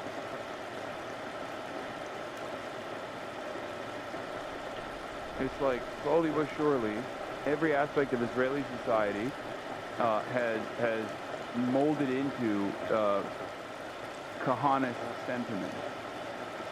Even sentiment that like liberal Zionists a couple years prior would have actually scoffed at and would look at and say that's too radical.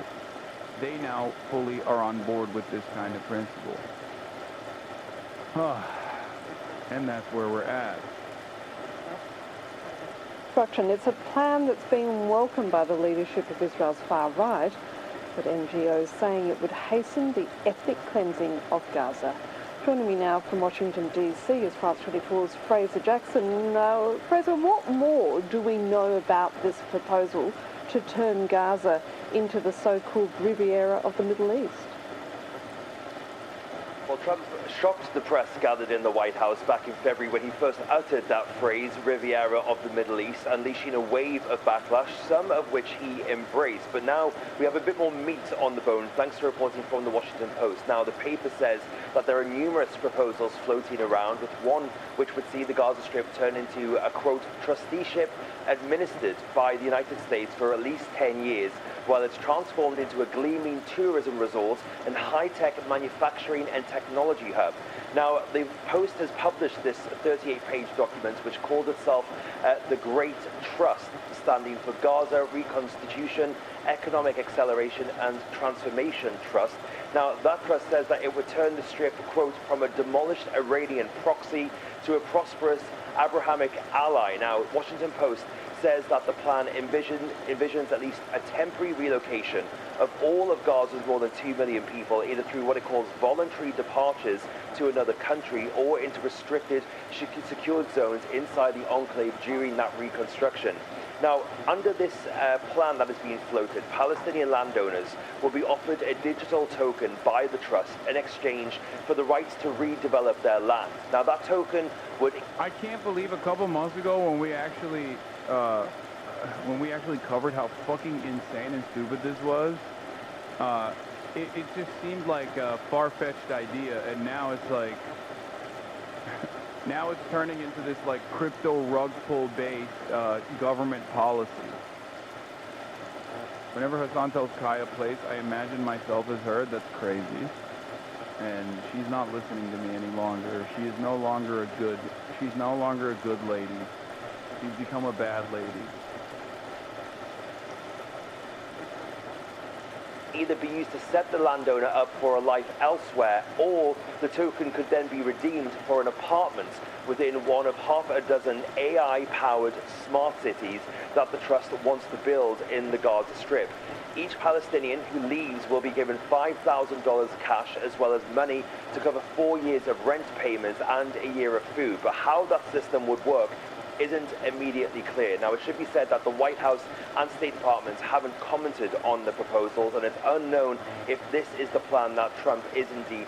Yeah, Hitler announced temporary relocation of Jews, but like modernized, where it's like they're just doing hollow tokens. You know what I mean? It's crazy. It's just straight up like the modern dystopian version of the Holocaust. It's insane. What do you mean, what if they say no? They get killed, Chatter. There is no saying no. What? You literally are pointing a gun at them and going, here, take this fucking fake crypto token. And if you don't fuck off, then, you know, you have the other option here. We will kill you. Pondering, but we have heard numerous plans like this over the last few months to pay Palestinians to leave Gaza and resettle them in other places like Libya as well as Ethiopia and Indonesia. Israel has been in talks with those countries, and the head of Israel's spy agency Mossad came to DC in July to seek US help to convince countries to take hundreds of thousands of Palestinians. Now, the Israeli government says that a relocation like this will be voluntary, but it is, of course, hugely controversial, and many analysts are labeling it as a war crime.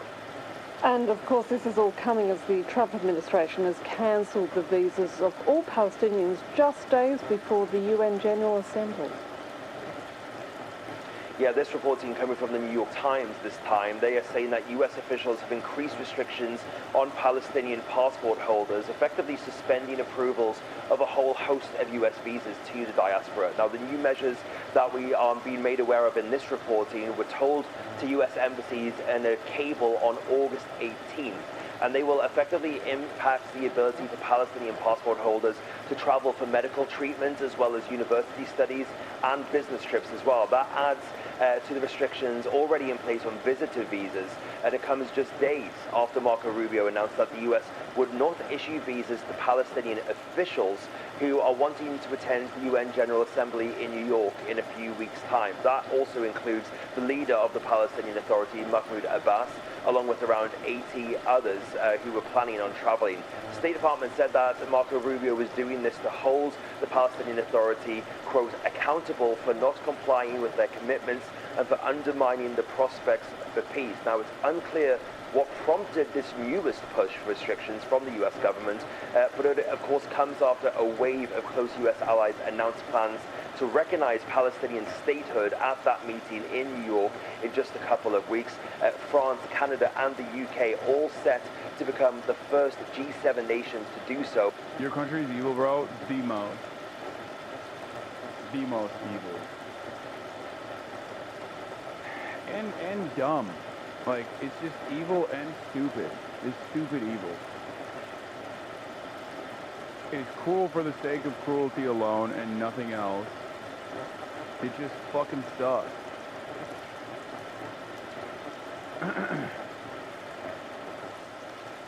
If certain conditions are met. Fraser Jackson. Well, the world's leading genocide. Yeah, International Association of Genocide Scholars also got together and said Israel's actions in Gaza meet the legal definition of genocide. I believe it was 85% of them that said unconditionally that this is genocide, which is the truth.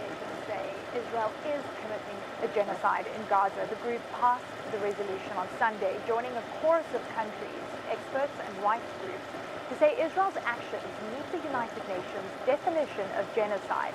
Israel's leaders have denied prior allegations of genocide. More than 63,000 people have been killed in Gaza, and famine is now gripping parts of the enclave due to a partial Israeli blockade. ICJ dropped the ball so hard by giving Israel the time to complete its genocide. They didn't drop the ball. They're being significantly undermined by America.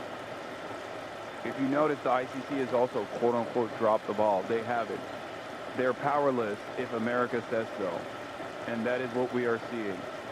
I mean, one of the judges overseeing the ICJ court case literally came out and said, God has chosen me to oversee this case because, you know, the second coming of Jesus Christ is going to happen. Like, she straight up came out and said, I'm an evangelical Christian Zionist on a mission by God.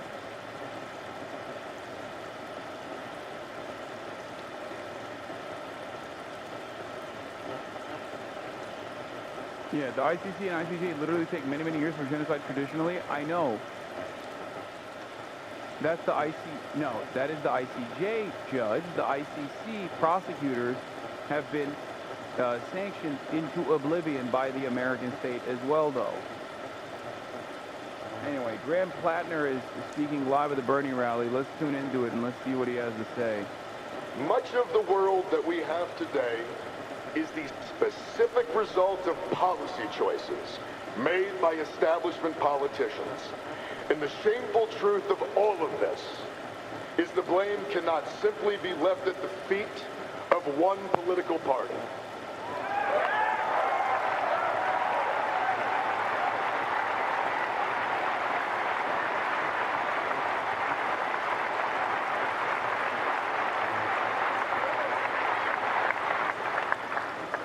We have two parties that want the votes of working people, but neither has done anything lately to earn it.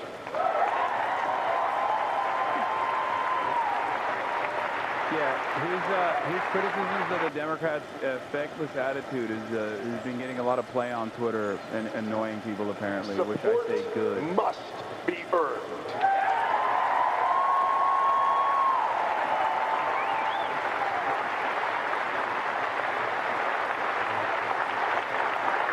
And that will never happen as long as Democrats are part of the same corporate apparatus that the Republicans are.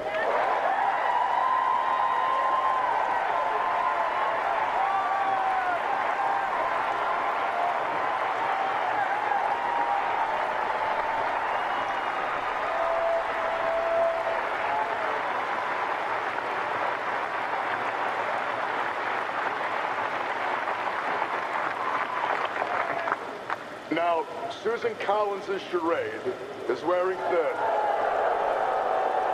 This is the easiest applause lines in these speeches. No one cares that you pretend to be remorseful as you sell out to lobbyists. Better not say anything positive about Platter or bad if I'm going to get very angry. No one cares when you sell out to corporations, and no one cares. Shut the fuck up, even in jest, okay? Don't even joke about that shit. I don't give a fuck what he has to say. From the working class to the ruling class in American history.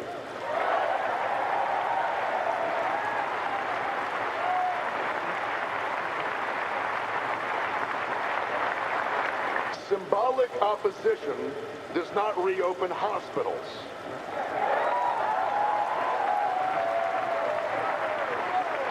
Weak condemnations do not bring back Roe v. Wade. You're really showing a guy on stream that did 5 Iraq tours? Do you not give a fuck about Arab lives after all you've done? Yes, I don't. I don't. That's what it is. That must be it. Yeah. You got me.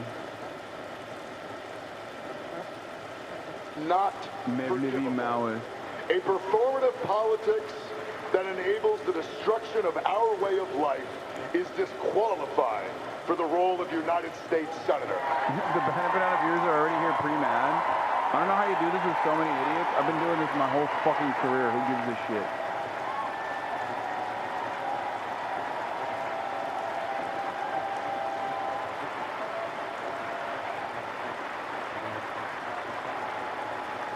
It doesn't mean, look, I'm looking at what he's saying. Better than Susan Collins. I understand that many of us have been burned before. And Maine deserves an alternative. There's no reason to immediately fucking assume that this is another Fetterman clone. It can be the case. Status quo that she is. But I'm not going to immediately slap aside. I am running because it is time for change. This dude has literally one single tweet about Palestine. Because but I believe he just in started a better running for democracy Congress. and in a better system.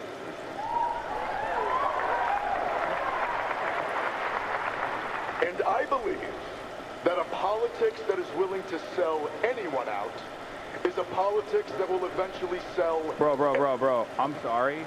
We can't... I'm not doing this whole thing with, like, leftists who just, genuinely come in here and they go, look, man, I'm fucking mentally ill, and you need to abide by my standards right now, okay? You need to abide by my standards. Like, I'm the most fucking mentally ill person you've ever encountered. I am a truly repulsive individual to every single person around me, okay? To every single person around me.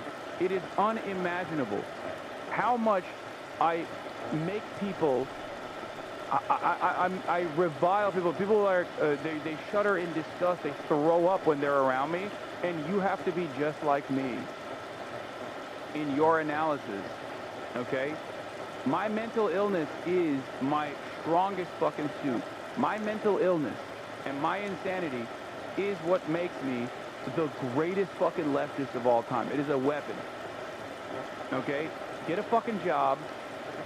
Shut the fuck up. Calm down. Okay? I didn't say that his 5 tours, even his 5 tours is not even the fucking major issue here, even though that is an issue. The actual issue is the fact that he also worked with private contractors. Okay? We'll see. We'll see. We'll see where it goes. On the opposite side, it's like seemingly there is a movement for more populist, left-wing candidates that are running, and I will always put a leftist ass in a seat if I can. Okay? That's it. Mental illness is not a moral wrong. What the fuck? Man, shut the fuck up. You know that's not what I'm talking about. It's not. But when you present your own fucking schizophrenic hallucinations as though it's like the most morally consistent political position, it sets a setback for us, for all of us. Shut up. Please. The reason we are in the straits we are today is because that is what has happened. But it has happened because we let it. And the world that we live in today is not how it has to be.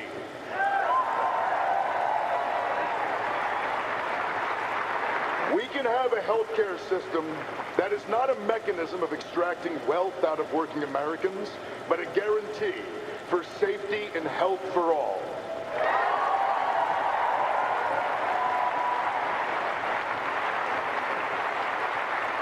Major life events like buying a home or getting a college education can be points of joy and pride, and not relegation to a lifetime of debt.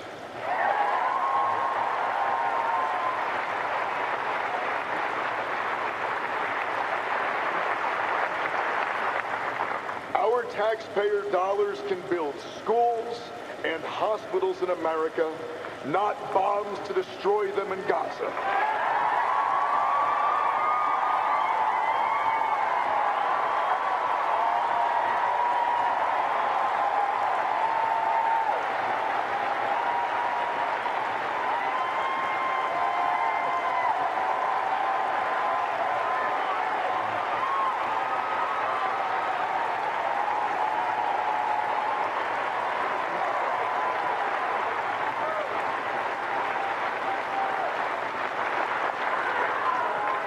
We can take back the wealth that belongs to us, that has been stolen by corrupt politicians and the corporations that bought them.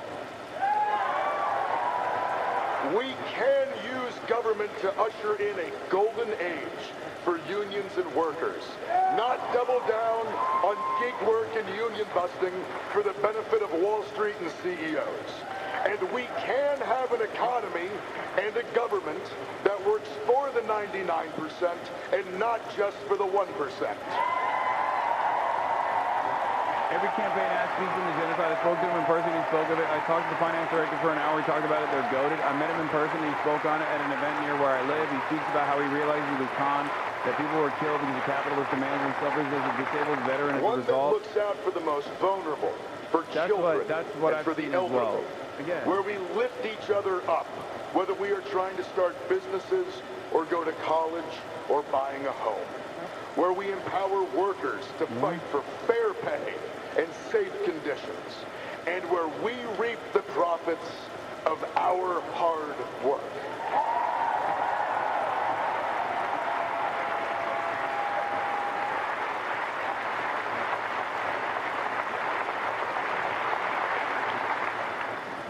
To find that path forward, we need only look down on the shoulders of the giants we stand on. The legacy of the labor movement.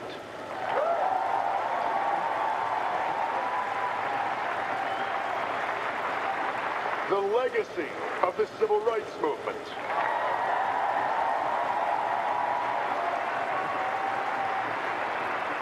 He loves killing Iraqis, by the way. Yeah, that's his platform. If you notice, he's running on a platform of wanting to kill more Iraqi children. Have you guys noticed that? That's what he keeps saying over and over again. Dude, you need to shut the fuck up. I always say this. Some of y'all just need to shut the fuck up. You're getting in your own way, okay? If you're like, for real? No, I'm being sarcastic. I'm making fun of the fucking dipshits in the chat.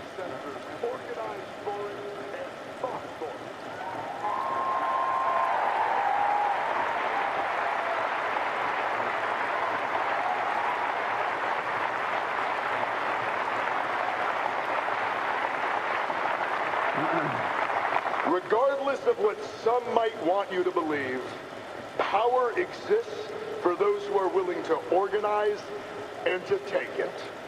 And power is for the people.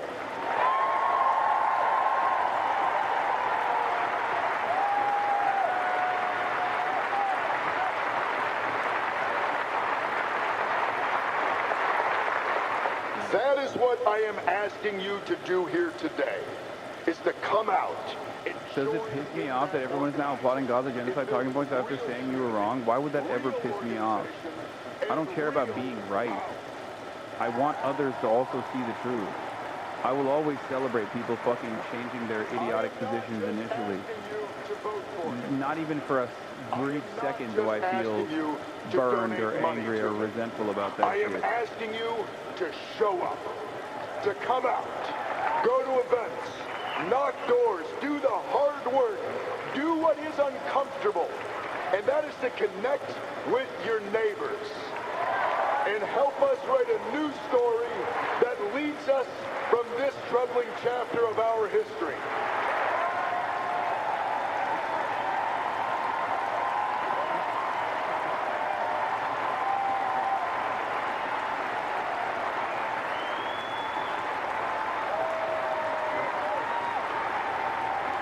Entryism is not the way. He does entryism, that is a dead end. You're right. Why is Graham Plattner running for Senate instead of just sitting around in my Twitch chat talking about how everyone is actually bad and wrong? I think we're banning all mentions of bad empanada going forward, by the way. We're banning mods. We should ban all mentions of bad empanada, and we should purge the community of all the fucking bad empanada enjoyers. No, it's done. I don't give a shit, okay? I don't care. Go watch him then, okay? He has sound critique and sound analysis. Go watch him, please. Why? Because his fucking loyalists are so unimaginably annoying. And it's really fucking annoying, not even because it's like, oh, he's saying something truthful, and that's actually undermining, you know, my liberal perspective or anything. It's annoying because it reminds me of how much of a fucking failure I am and how much of a fucking failure he is, because it shows me that people only listen to whatever, like, figure that they have parasocially invested themselves into, rather than, you know, going on their own journey of learning and developing their own opinions. It's just another version of what the fuck I get mad about with respect to, like, people who love molesting. Obviously, with Bad Empanada, we are aligned on the ultimate goals, I think. Okay? But it's so fucking dumb and childish to come in here and be like, wow, well, he said this. I don't care. He is an irrelevant figure. He's even more irrelevant than I am. Okay? And I'm an irrelevant figure in the grand scheme of things as well. You guys have propped us up, myself and Bad Empanada and whoever the fuck you watch and listen to, as though we are these, like, these beacons, these political revolutionaries or whatever. Okay? It's not the case. It's not the case at all.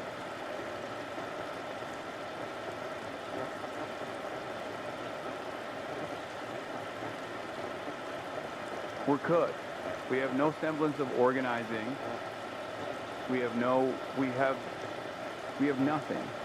We just don't have anything. We don't have anything in this fucking country. The best you can expect from a robust left movement in this country is to marginally improve the working conditions, to marginally improve the living conditions of the working class in this nation, while also simultaneously urging American foreign policy to change its trajectory so it gets out of the way. Okay? That's it. And a lot of you guys don't understand that. You think, like, I don't know. A lot of you guys just don't necessarily care about electoralism, and that's fine, okay? I understand why some people would not choose to participate, but if you're not going to participate in it, then don't fucking shit fling from the sidelines, okay? Like, as long as it doesn't make him entirely wrong, man, there needs to be some kind of reckoning with the fact that someone is actual past the killer, okay? There you go. Once again, there are valid concerns to have here, 100%. But if you're shutting yourself off from even analyzing the situation, interpreting it on your own because you listen to an Argentinian dude, or you listen to an Australian dude living in Argentina, and his assessment of it, and just you're repeating the talking points in here, then you're not engaging in any sort of real critique, okay? That's number one. Number two, once again, when I look at these sorts of developments, I look at it from the frame of what the broader American, what the broader government and their attitude is on these sorts of issues.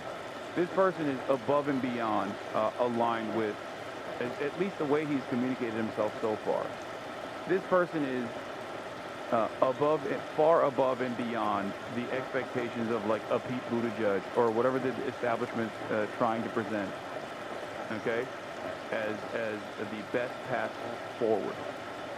The way I look at it is, like, you could take issue with Zoran, you could take issue with Graham Plattner and their campaigns, but would America be in a better situation overall if it was, if we had 100-gram platinum, as opposed to not having any?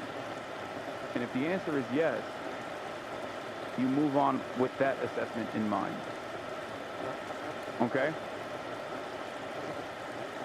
That's it. I'm not demanding you, like, hug and kiss him, okay? I'm not demanding you idolize him, but I can't even fucking open up the conversation without a bunch of people chirping at me. It's ridiculous. We're not going to play that game here, okay? If you think that this implies that I'm betraying this revolutionary sentiment or something, then sure.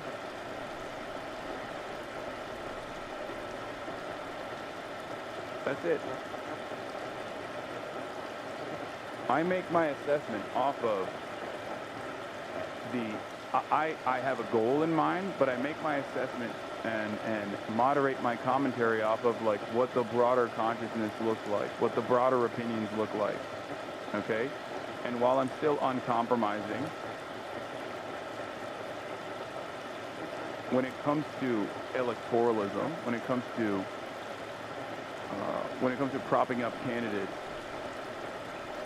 there are always going to be candidates that are far better than the average Democratic politician.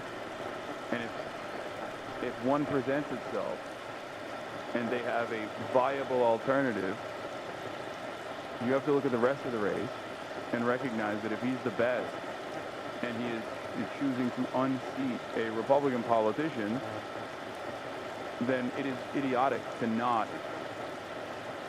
push for more a robust and a larger national platform for people like this.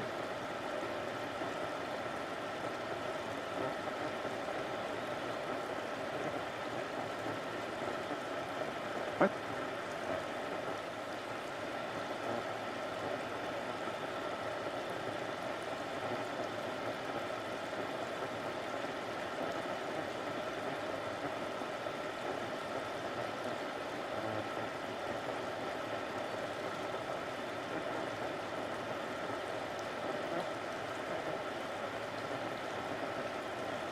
I already said you can't be pro-Israel and garner support at this stage.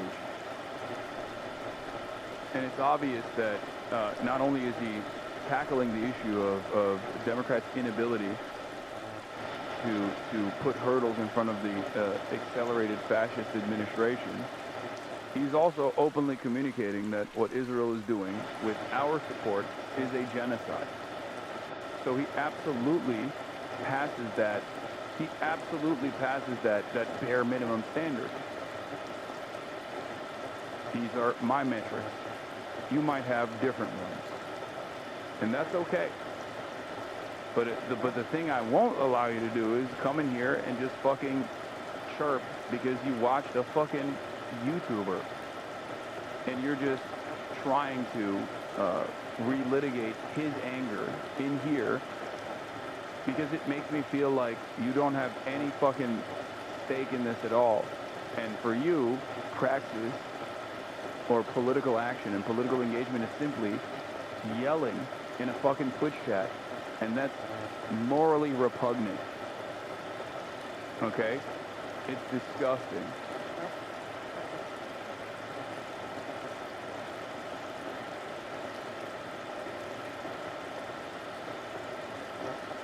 Go build the fucking vanguard on your own, on the countryside. That's it.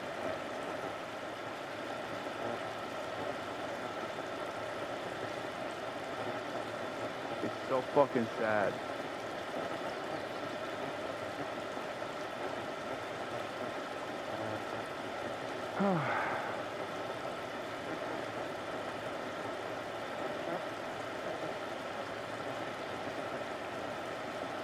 Like, you're no different than DGGers, just so you know.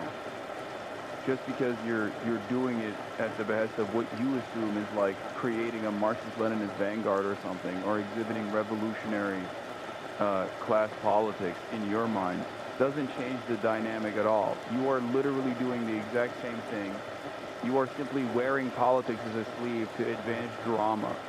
It's fucking idiotic. It's childish. It's parasocial. It fucking disgusts me. That's it.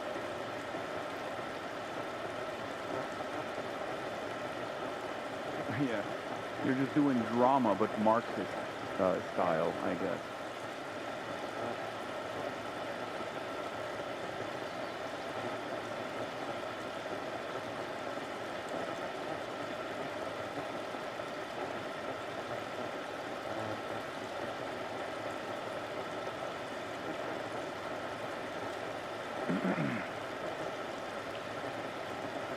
Why does everything always need to go back to niche micro celebs? Do you not think there's valid criticism in Fetterman, Obama types? I mean, who are you speaking to? Are you speaking to me here? Do you feel as though I have not regularly criticized Obama? And since Fetterman's pivot, have actively shit on Fetterman as well?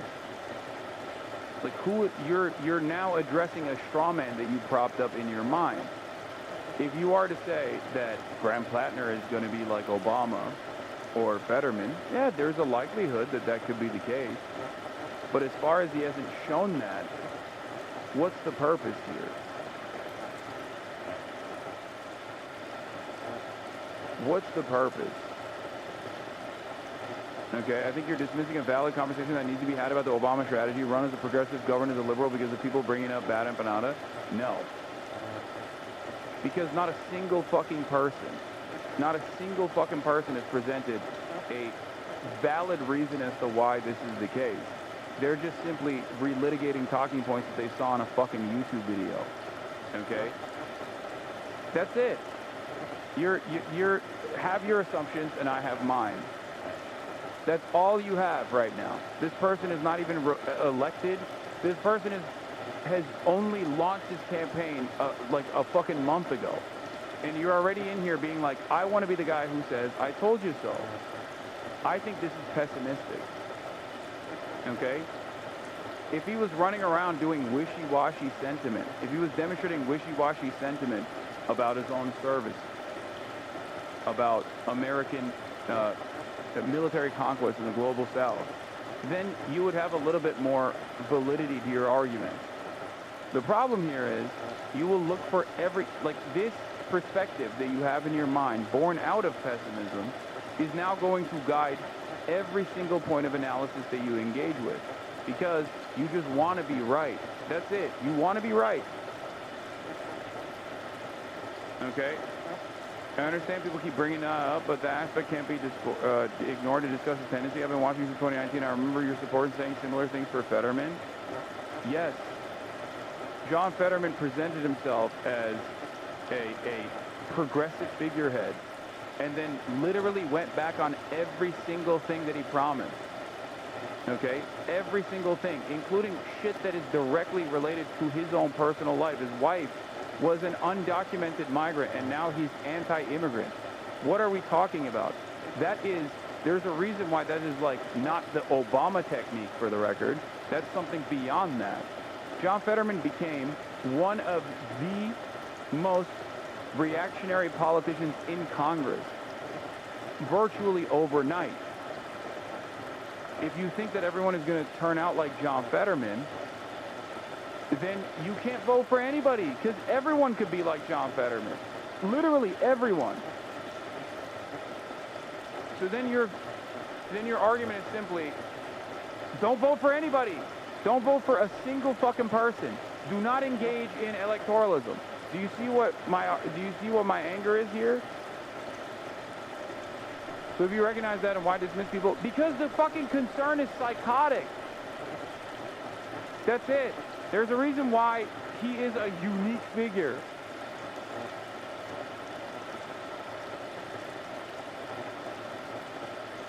Yeah, then don't vote for the Democrats. What's the issue? Yeah, if you don't want to vote, don't vote for the Democrats. Okay? You just espouse the concern yourself, though.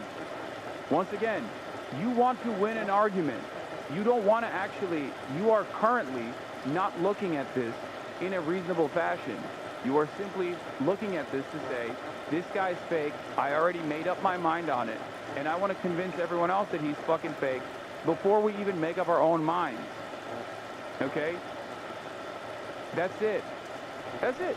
That's why it's frustrating to have this back and forth over and over again, and it's much easier to just fucking, you know, nail a bunch of these chatters and rip them to shreds and have them chirp away in the fucking wind in splinter communities that they cultivate off of the resentment that they feel that a community that they once thought was warm and welcoming is now hostile to their worldview, and therefore it must be a reactionary one because they simply do not exhibit the same politics of purity that you have. Okay?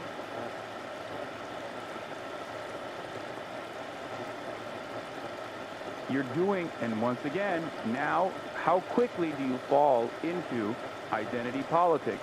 This is pure liberal Paul. Someone who has this opinion that you hold right now should never go, hold on, as a brown, poor immigrant, I want real change. Why did you choose the need to fill in the blanks for us right now? Because you're a fucking liberal too, okay? That's it. That's it. Excuse me, as a poor brown immigrant, you're actually currently saying that my criticisms are not warranted. Yes, it's born out of a place of absolute pessimism. It's an understandable pessimism that you have because nothing good has ever happened for you. It's understandable. Nothing good ever comes out of American politics. This is true. But that's why I always say we sit back and we wait. Just give it some time before you make your assessment instead of immediately trying to rush to be first in the market, to be the guy who's right. Okay? If you're not invested in electoralism, then that's fine, but you don't have to fucking criticize it, okay, from the outside. I have a different method than you do.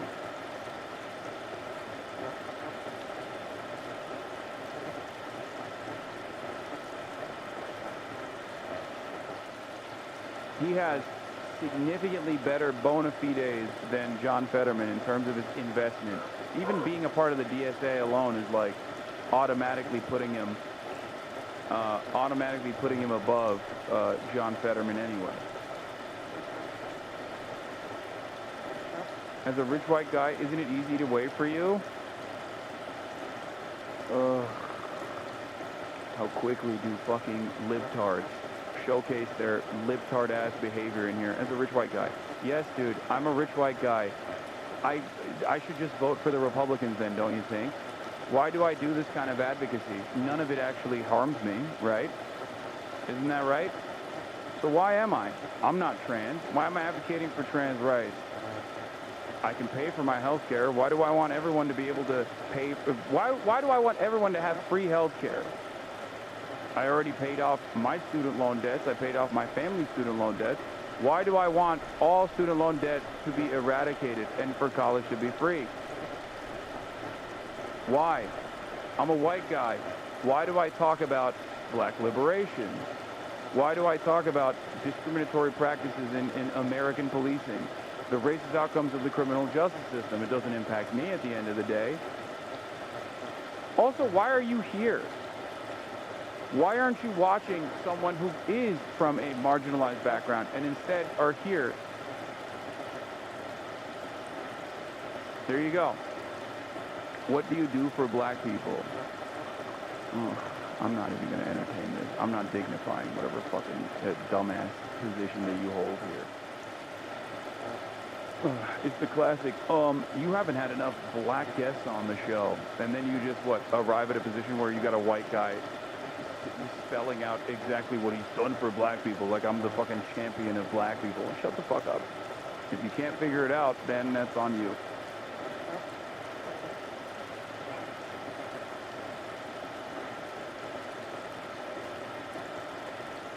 At this point, are people deliberately derailing? I think so.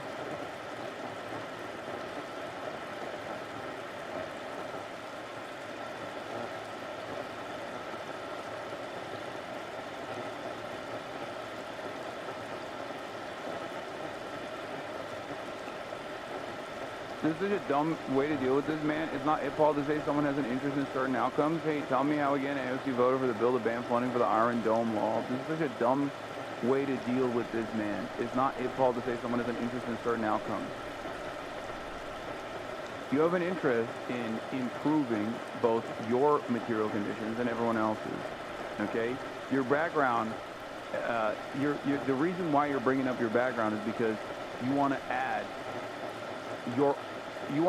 some semblance of like weight to your words. Okay?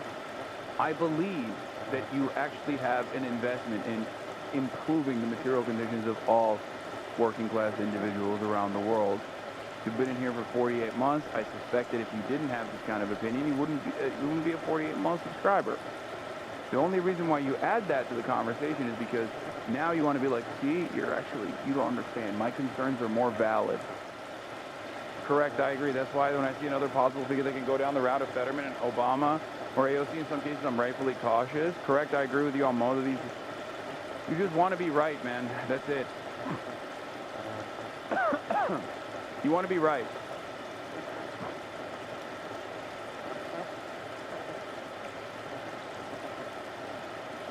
That's it. And right now, you and I are both, I haven't even made an assessment for the record. Like, I have my own skepticism, especially when someone has that kind of background. But that, I'm not going to let that get in the way of doing proper analysis off of what he is communicating right now. Okay? That's it. That's it. You, on the other hand, want to be like, no, you have to have the same doom and gloom analysis that I do. This is not about being right, okay? In many ways, there is no difference between what you're saying and what you're demanding from me right now in my commentary and what that other chatter said. Don't you feel mad that like all these people that previously yelled at you because of your correct position on Gaza are now cheering on when someone also says it's a genocide? No, of course I'm not mad. I'm actually very excited. I'm happy. At least as happy as one can be in spite of the present circumstances. Because I don't give a shit about being right. Who gives a fuck that I'm right and now people are seeing that I'm right? That doesn't mean anything. I want things to change. I want people to recognize the truth. I want people to take action. I don't give a fuck about like appearing as though I was right all along.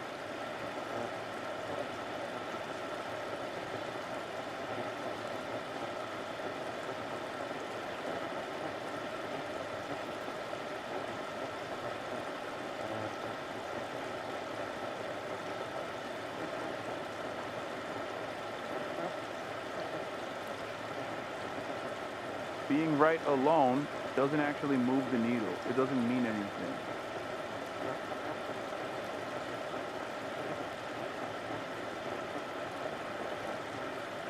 Okay? Anyway, the easiest solution to this kind of attitude, by the way, is just simply go outside. Go outside. Talk to some random people. Okay? See where they're at. See what their position is. See how they feel. Okay? That's it. That's literally it. You do that, and you will no longer behave like this in the way that you present yourself online.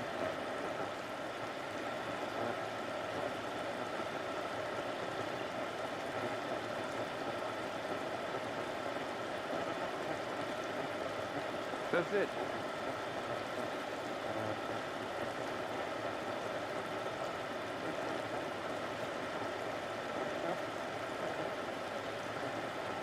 For people who claim to be completely checked out of electoral politics, they sure do love focusing all their energy and effort on talking about senators being potentially shitty. I hate AOC, I don't like her, and I think she's cynical operative, but I don't care about talking about her 24/7. I hope this guy is good. Chatters think they're above it all, but by engaging in it, they're showing that they love the liberal electoral flop more than anyone. Yes. And for them, it's just another reflection of, it's just another reflection of team sports, but this time you're on a totally separate team. It's not that, you know how like liberals only care about like Democrats winning, not because of like the policy positions of the Democrats and what they actually might do for the working class. but instead because they just like want their team to win and they want their enemies to feel humiliated. And for some people, I think, for some people, they're also looking at this and interpreting it from the perspective of team sports.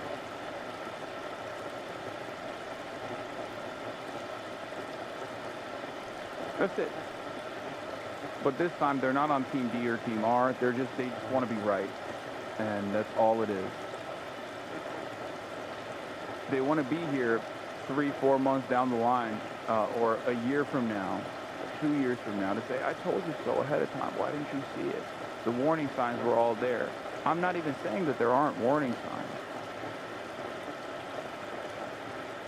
I'm simply stating that it's too soon to tell. Okay? And many of you that are simply invested in I told you so's don't even understand that you are not presenting an alternative at all. You're not. Because you don't care. That's what's so frustrating about this.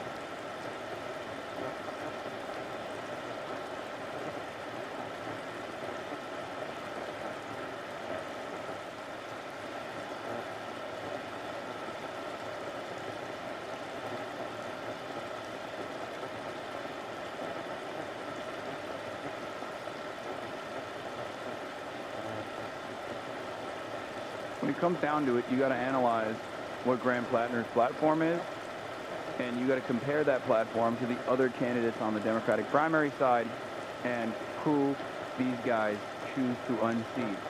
He stands above everybody else in the Democratic primaries as far as I have seen. And he's certainly above Susan Collins. If you pull yourself out of this equation and say, well, who cares? At the end of the day, he's just going to be a part of this genocidal war machine. Then yeah, you're right. But that standard cannot be applied to any sort of electoral analysis. Because every single politician ultimately becomes a part of this machine. So even though you are technically right, you're being a fucking asshole. And you're also behaving in an incredibly unproductive, incredibly cynical conversation with no real interest in implementing any change whatsoever. And you're not even presenting an alternative solution at all. You have no solutions. You just want to fucking yell at the wind. That's it. Chatter's finding out that Hasan isn't actually an American bad third world is tanky like his haters claim is so funny. No, it's like I recognize the evils of American empire. I speak to them all the time. But I also recognize the limitations that Americans, regular-ass Americans have. I recognize the social conditioning that they go under as well. And the America bad campus in general don't actually do anything. Anyway, they're just bitter, they're jaded, they're angry for understandable reasons because they see the fucking ultra-violence that America presents to the global south, and they just keep fucking yelling about it. That's it. They don't do anything. As I've said before, I think the best possible solution here in the perfect world, within the confines of what can be, within the confines of what is possible, is for there to be thousands of leftist, anti-imperialist candidates running within the confines of the Democratic Party, or potentially a third party if there was a viable third-party alternative. And then, after seizing control over the American state, they slowly claw back America's imperial ambitions around the world and stop getting in the way.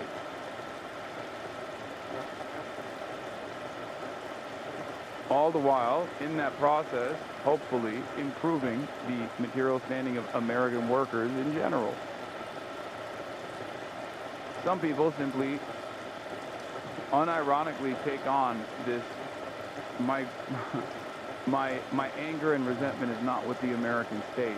It's with the American working class. I want them to suffer.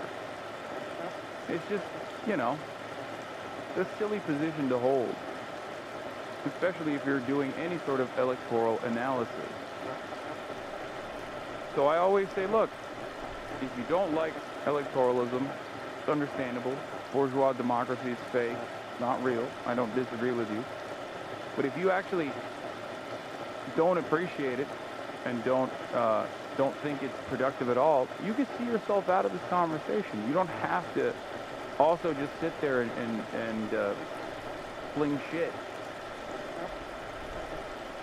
You know?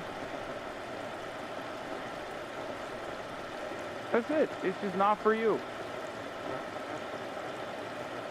It's not for you. Why? Why do you find yourself so invested in this? It's something that I do not understand.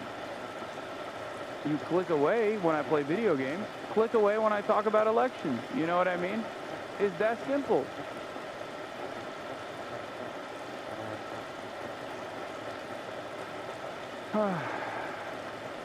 This explosion in technology, all of this creation of new wealth, what the hell happened?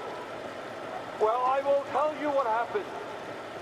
There was a study done by the Rand Corporation, not exactly a socialist organization. And what they found is that during that period, there was a $75 trillion transfer of wealth from the bottom 90% to the top 1%. So you got all this technology, all this increase in worker productivity, and the end result is the people on top today have never, ever had it so good. Now that's one reality. Rich getting richer, never had it so good. But it's not just income and wealth inequality. It's not even just concentration of ownership in sector after sector in our economy, whether it's agriculture, transportation, financial services. You got a small number of huge corporations. Thank you, Open President, for 25. Get this done. Those sectors determining what price you pay for products and how workers are treated. But it's not even just that. These guys not only own the economy, they now own our corrupt political system. So as a result of this disaster of Citizens United, Supreme Court decision, they said, hey, billionaires, hey, you have the freedom to own the American political system, and the billionaires responded accordingly. They create these super PACs where they can spend as much money as they want. Democracy is not about Elon Another 25. Thank you, Open President. $270 million to elect Donald Trump president. And obviously his reward was to become the most powerful person in government for 3 or 4 months until he and Trump had a lover's quarrel. But it is not just Republicans. It is also the fact that billionaires play a much too significant role in the Democratic Party as well.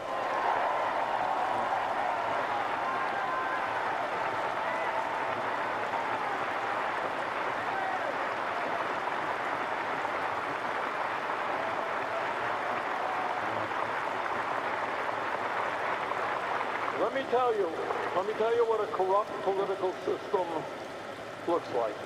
And it's not just billionaires buying elections. That's bad. It gets even worse than that.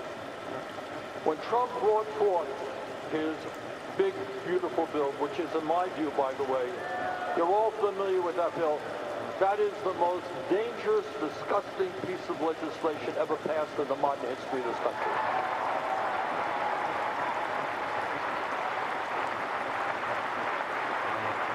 As you all know, this is a bill that gave, just think about it. At a time when the rich have never had it so good, gave $1 trillion in tax breaks to the top 1%. At a time when large corporations are enjoying record-breaking profits, they got a $900 billion tax break. But it's even more disgusting than that, because these huge tax breaks for the rich, you know how they were paid for?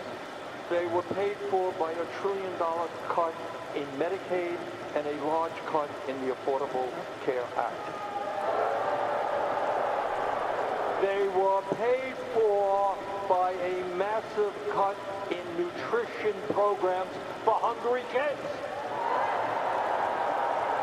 How disgusting is it to give a tax break to a billionaire and take food out of the mouth of kids who are hungry in this country? It was paid for by massive cuts to education, which will make it harder for working class kids to get the higher education that they need. But it goes even beyond that, because what happened is the word gets out to Republicans that if you end up and be clear that you're going to bill, you're going to destroy you politically. There's a guy named Tom Tillis, senator from North Carolina. Tillis made a mistake. He actually wrote legislation. Big mistake. So it concludes, says, I can't vote for I don't see any stutters on my end. I don't know. It might be a Twitch server side problem. Within hours, Trump was on social media ripping this guy apart. Billionaires were saying, we are going to... Is there actually a stutter? I don't see it. I'm not going to run, I can't win. Billionaires are against me, it's all over. Earlier, a few months before that, we had a major budget bill, which was not great, but would have been helpful to working class people. Elon Musk sends out a tweet. He says, anybody who votes for this legislation, I am going to spend unlimited amounts of money for the future. You know, in New England, we grow up with the belief that kind of democracy is one person, one vote, not billionaires controlling the process.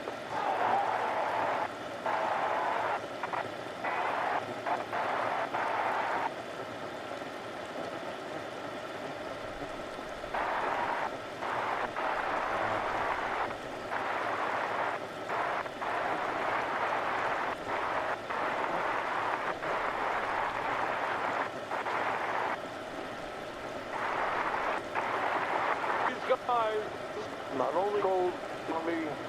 only control our political system, they own the media. Not an accident that Elon Musk owns Twitter. Not an accident Mark Zuckerberg owns Meta, which controls Facebook and Instagram.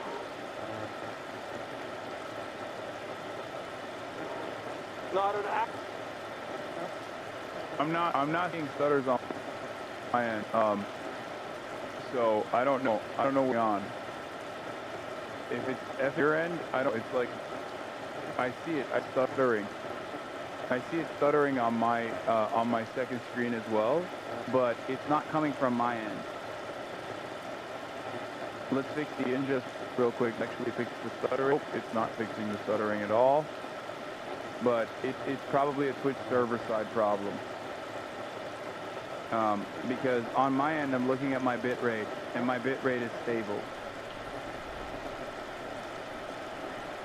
If it's skipping and stuttering, it's got to be Twitch server side, or maybe through the. You got ops running these Twitch servers? I don't know, but I don't have an issue on my end. Like there's no noticeable drop in bitrate or anything like that. It's just fucking up. And let me tell you something. Tell you a story, if I might, which I think epitomizes kind of where we are. I'm on the Veterans Committee, and I take very seriously the need to make sure that our veterans get all of the health care and the other benefits that they are entitled to. Wait, why is Bernie not saying all veterans should be driven to suicide for their crimes against humanity? That's so... Man, you know he's fake, you know? That's crazy. That's the expectation some of y'all have, like unironically, when you fucking come in here and you chirp, okay? Why would a major American political figure not immediately fucking say that they should haunt the dreams of veterans and drive them to fucking suicide.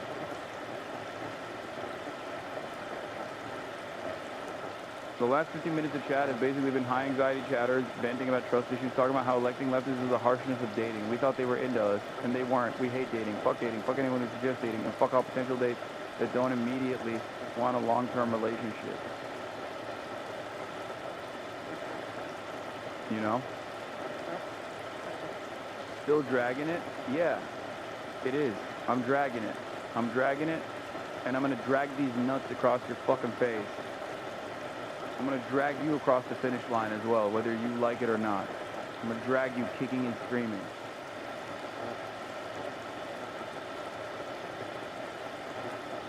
The only reason why you take issue with it is because you're sad. You're offended. You're offended because you feel like it's hurting your feelings. You feel like your ridiculous expectations of like American political figures is not matching the reality. Why is Bernie Sanders not running on a platform of immediately prosecuting and jailing every single American military veteran, regardless of what their current fucking political positions may be?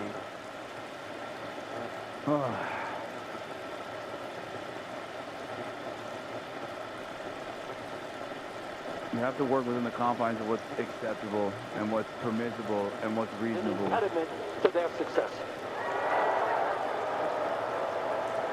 They want it all.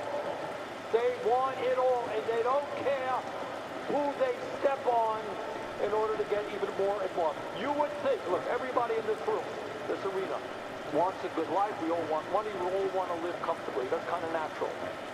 But if you had $5 billion, you might think, hey, I did it. I got everything I'm ever going to need in my life. How many homes? You know, Zuckerberg, I think, has 11 homes in Palo Alto, California. Bezos has 14 homes. They got jet planes. They go up to outer space on there where they get bored, you know, and have a good day. When is enough enough?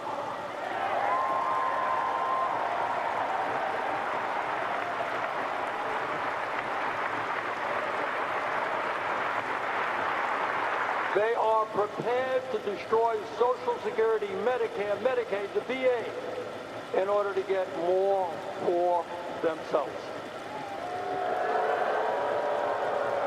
And the reason is they are very religious people. But you know what their religion is? It's not the Sermon on the Mount. It's not do unto others as you would have them do unto you. Their religion is greed. And they worship on the altar of money. They want more and more and more, and they could care less about the implications of their greed. Love you too.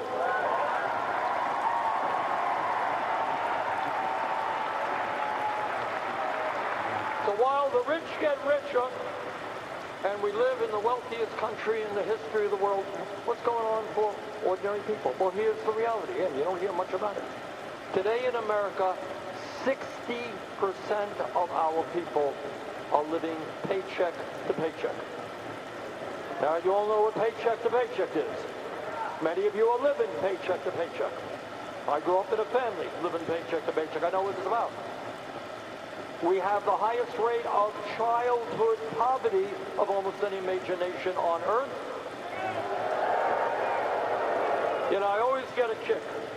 And many of my colleagues in the Senate, they say, we love America, love America. Well, if you love America, you love the children of America and the future of America.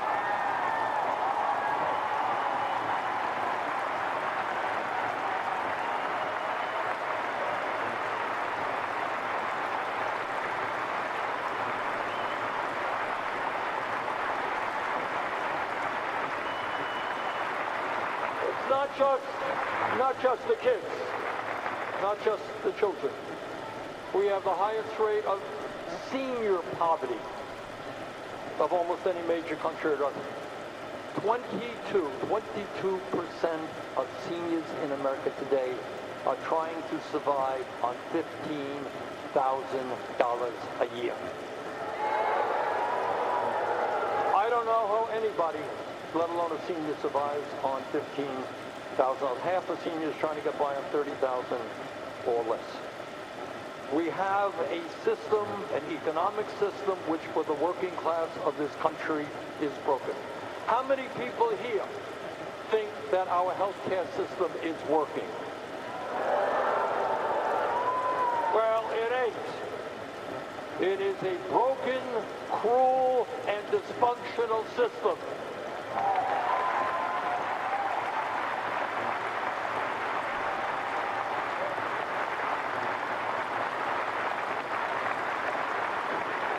The function of the current healthcare system is not to do what virtually every other major country does, and that is to provide healthcare to all as a human right. The function of this system is to make as much money for the drug companies and the insurance companies as it can. So you got a healthcare system which is broken. You got, in terms of our young people, the child care system. I don't know how it's doing here in Portland, but in Vermont, many places of the country, incredibly expensive, while child care workers are paid totally inadequate wages. We have an education system right now in which Trump and his friends basically want to destroy public education in America. We have teachers in rural areas in my state, and I expect in your state, starting off at $35,000, $40,000 a year. We got millions of young people can't afford to go to college because they don't want to leave school $50,000 or $100,000 in debt. You want to go to medical school, you're a working class kid, you want to go to medical school, you know what you're going to leave school in debt with? $500,000. So you got an economy that's working for the rich, you got a healthcare system that is broken, you got an education system that is broken, and you got a housing system that is totally broken. You know, I did some calculations. I'm not 100% sure of this. But it's, again, I said my family had no money. But we lived in a rent-controlled apartment. And I figured it out, given my dad's salary, we ended up paying about 18% of our income in housing, 18%. Does anybody here know anybody that's paying 18% today? The truth is that we got 20 million households that are paying 50% or more for housing. So if you're paying 50% for housing of your income, what the hell do you have left to spend on? You have nothing, right? So you got a housing system broken, educational system being really attacked right now, healthcare system broken. And everybody knows the importance of good quality food to stay healthy, right? Anyone go to the grocery store lately and try to buy decent quality food and see the price? So bottom line is, in the richest country in the history of the world, people on top never had it so good. And yet for the basic necessities of life, healthcare, education, food, house, open president is paying for the Honda.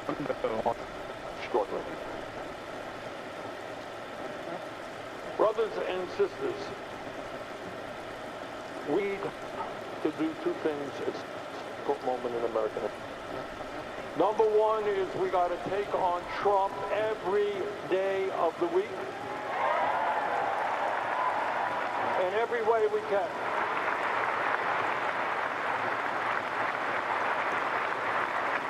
And it's not just taking them on economic issues. We got to end the absurd foreign policy that we have right now, which is spending billions of dollars to starve children in Gaza.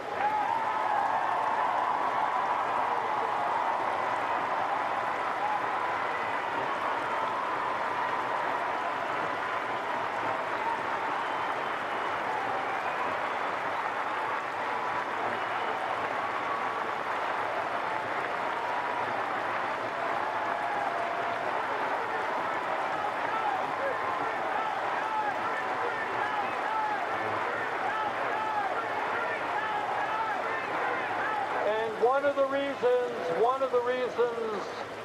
that I want Graham Plattner in the Senate with me is he will stand with me. No more money for the Israeli war machine that is destroying the people of Palestine.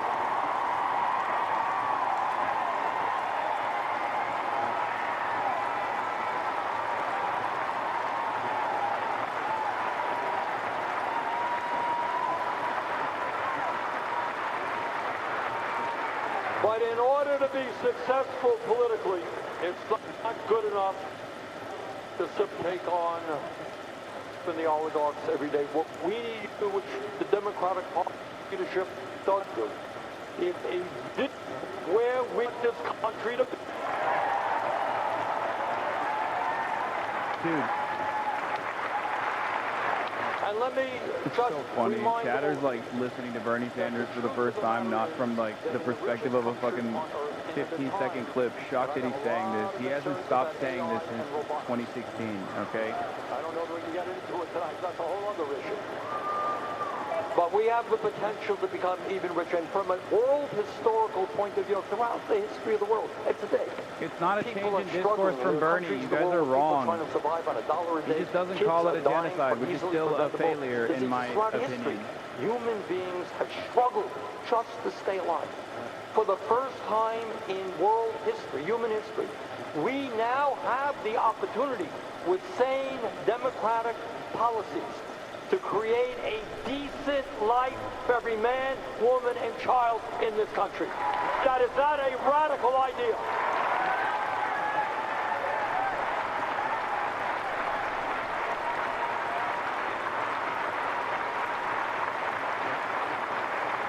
So what I am begging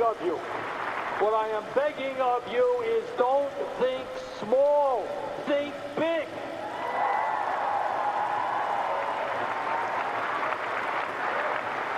Healthcare is a human right. Every man, woman, and child. We need Medicare for all.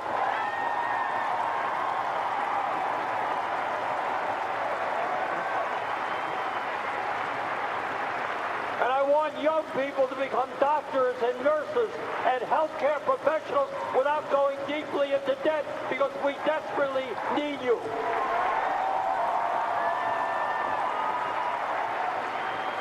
Now you tell me in this great and inventive country where we have so many brilliant minds, you tell me why we are not having the best educational system in the world. We used to be the best educated country on earth. That's no longer the case. I want every young person to know, from 3 years of age on, that he and she does their work well, they will be able to get all of the education they need, regardless of the income of their family. Education is a human right.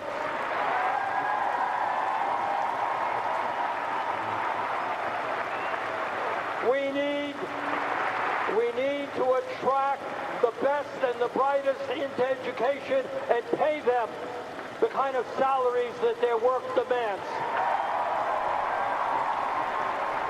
Which is why I've introduced legislation that no teacher in America should make a starting salary of less than $60,000 a year.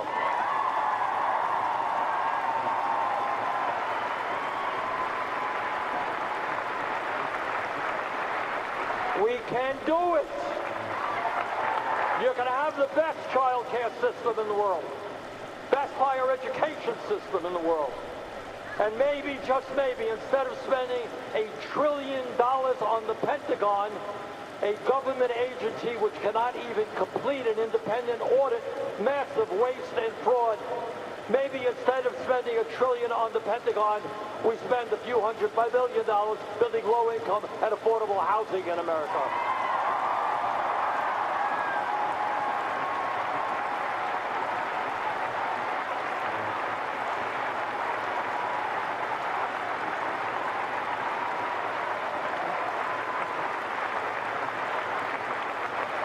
maybe instead of giving tax breaks to the fossil fuel industry, we start investing in the cheapest form of new electricity, solar and wind, to create millions of jobs to save the planet.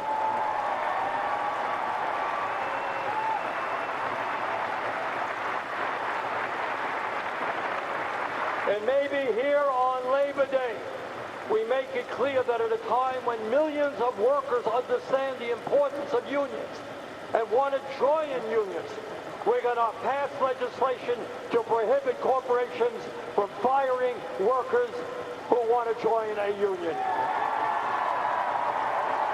We're going to pass the PRO Act.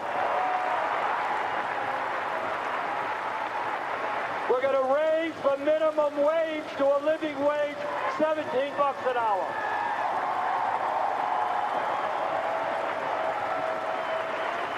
We're going to end the absurdity of being one of very few countries in the world that does not guarantee paid family and medical leave.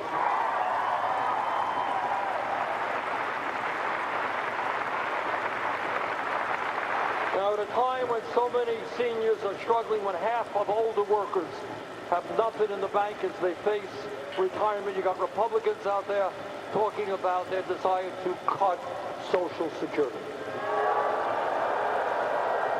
Well, we're not going to cut Social Security.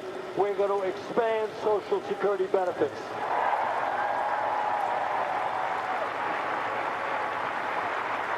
And we're going to do that by lifting the cap on taxable income so the wealthy start paying their fair share of taxes.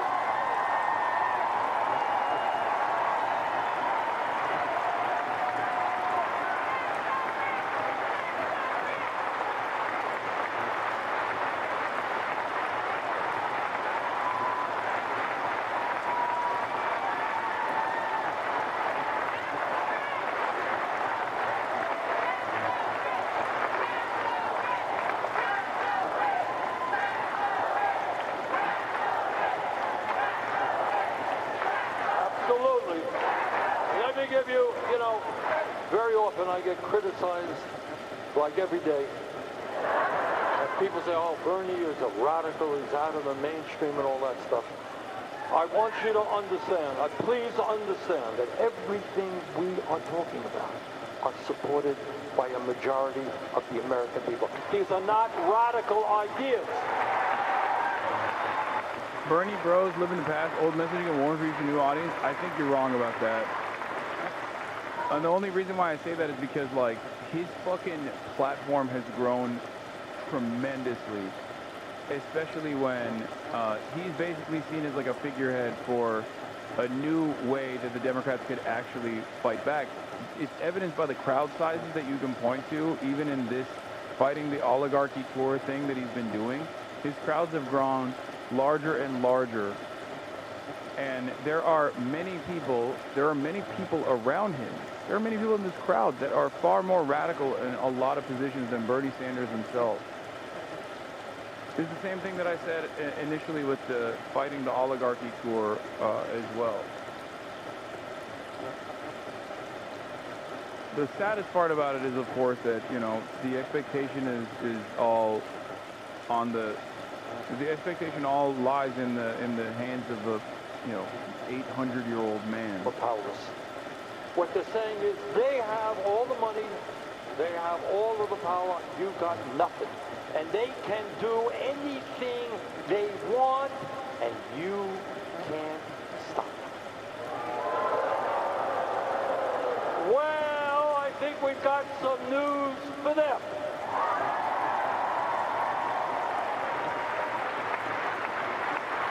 Not only can we stop them, not only will we stop them, but for the future of this country and in fact the world, we must stop them.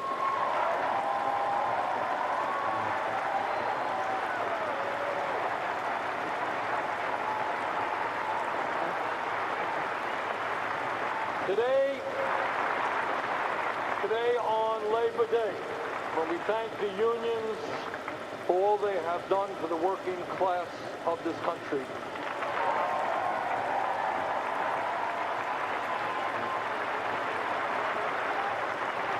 understands and remember what a union is.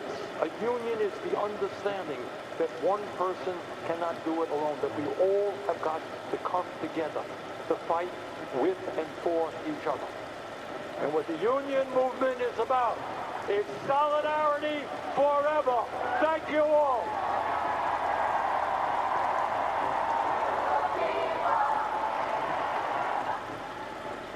Oh, this room has the good white people energy props domain. Yeah.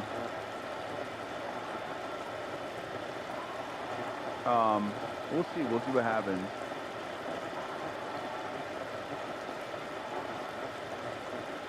Why does Bernie not say genocide? He's so close. Anyways, you're saying it. What's stopping him? I already told you, because he is a liberal Zionist, okay? That's it. That's it. He's 800 years old, and he has a totally distorted opinion on Israel. For the longest time, myself and many others included thought that because he was pushing the needle so much in a national platform in a way that was unheard of in contemporary politics as it pertains to Israel, demanding that we shut off weapons transfers to Israel all the way back in 2016, we thought he had far more radical opinions about Israel and Zionism in general. It's not. That's not the case.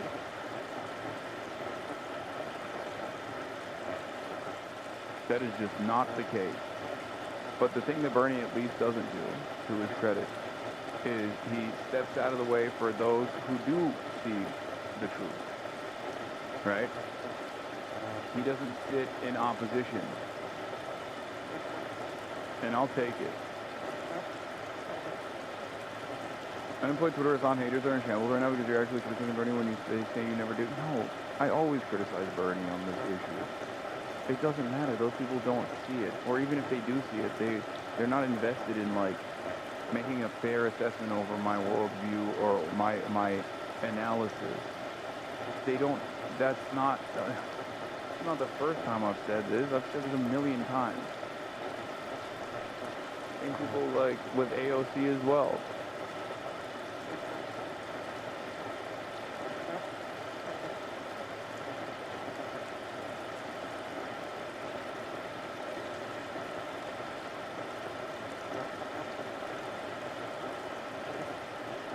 They think you're a liberal, conservatives think you're a communist. Yeah. Yeah, Brad Lander is a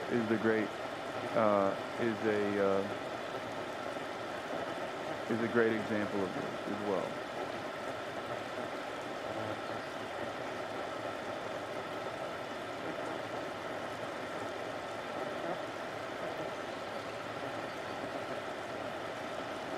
It's critical to see the connection between moderate Herzog calling settlement great mission and Netanyahu calling Zionist fantasy the greater Israel and Israeli state that stretches from Iraq to Egypt is historical and spiritual mission. Lebensraum is Israeli policy. Yeah. That's what's fucking going on. Oh, here. One note that I wanted to talk about, actually, is the notion that Kamala Harris would never do this. People always bring this up whenever Trump says, the same stupid Trump shit that he says all the time. Right? Where they'll be like, well, Harris wouldn't ever do this. And it's like, she's not dead. She's alive. She could speak on these issues. She has a voice. So Dylan responds with, the contention that Harris would have done something different with respect to the genocide implies she would have used the leverage of the U.S. to restrain Israel, the very thing activists demanded of her, and what she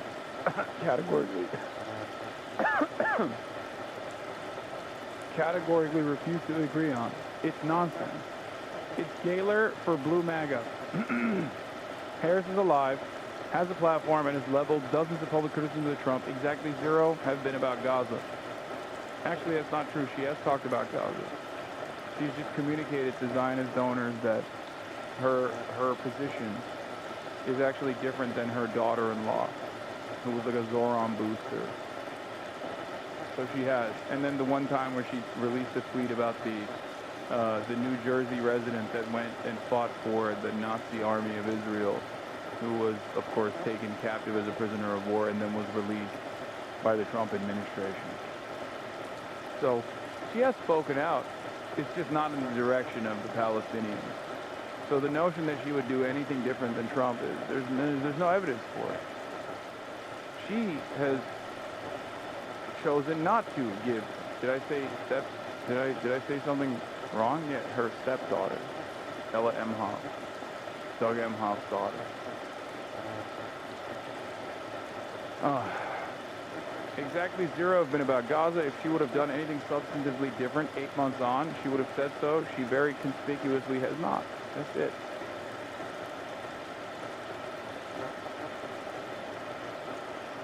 Yeah. Why is she not speaking out? And what's really interesting about this stuff is that these people are fantasizing about a position that Kamala Harris herself has chosen not to take. Oh, here. The only thing Kamala has said or done even tangentially related to Gaza since the election has been privately telling big donors that her stepdaughter supporter Zoran shouldn't be misconstrued as own. And also the other thing that I mentioned as well, which is the statement that she released about the New Jersey resident that went and fought for the Israeli Nazi army on his own volition, who was taken as prisoner of war by the Palestinian resistance and then was released. We went through a year and a half of the Biden-Harris admin enabling everything, refusing to exercise any leverage while lying to their own base about it, like the fake humanitarian review they scheduled for right after the election, during the general's plan, then greenlit. If she has a materially different position than Jared Kushner, nothing is stopping her from articulating it. If she thinks what's being done is wrong, nothing is stopping her from offering a real position. And what's interesting about this, like I said, is that these people are fantasizing about a position that Kamala Harris has objectively chosen not to communicate. That's it.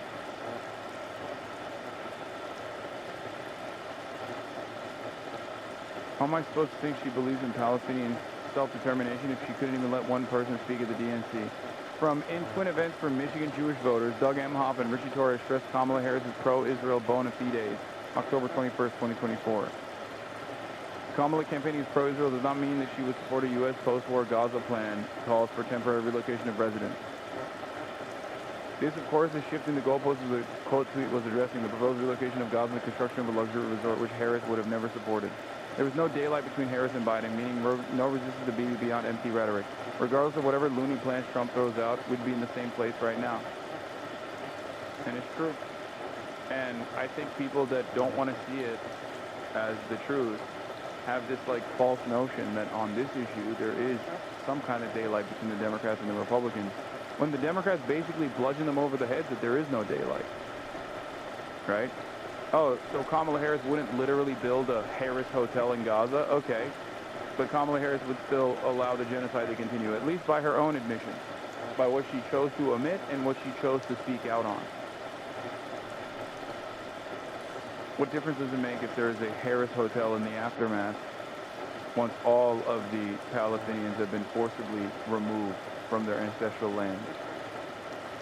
You know? It doesn't make any sense.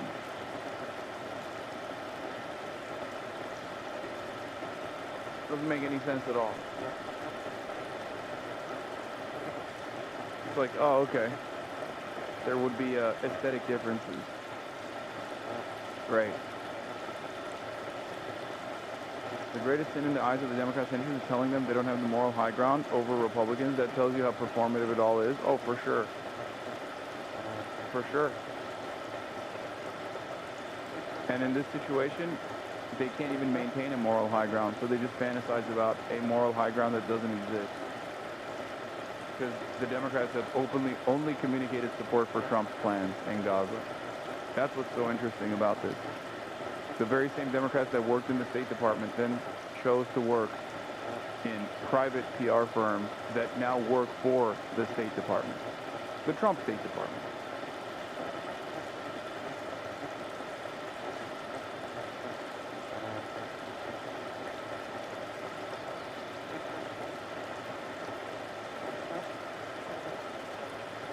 It's so stupid. Now, are there differences in opinion and differences in governance between the Democrats and the Republicans on other issues? Certainly. This is just the truth. I communicate it with regular frequency, but overall, when it comes to Gaza, when it comes to the genocide, they're absolutely two sides of the same coin. It's shocking that people still try to relitigate this when Kamala Harris herself has chosen not to. She's actively avoided speaking out on this issue at all.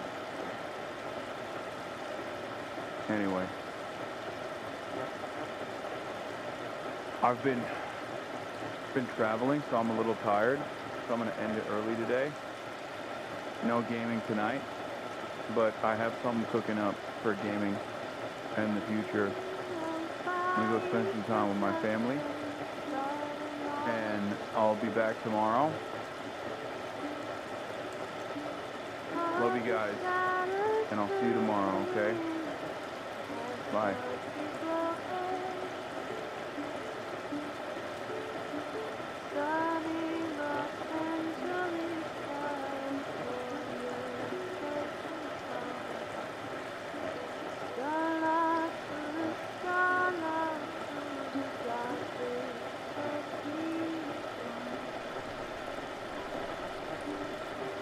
Yeah.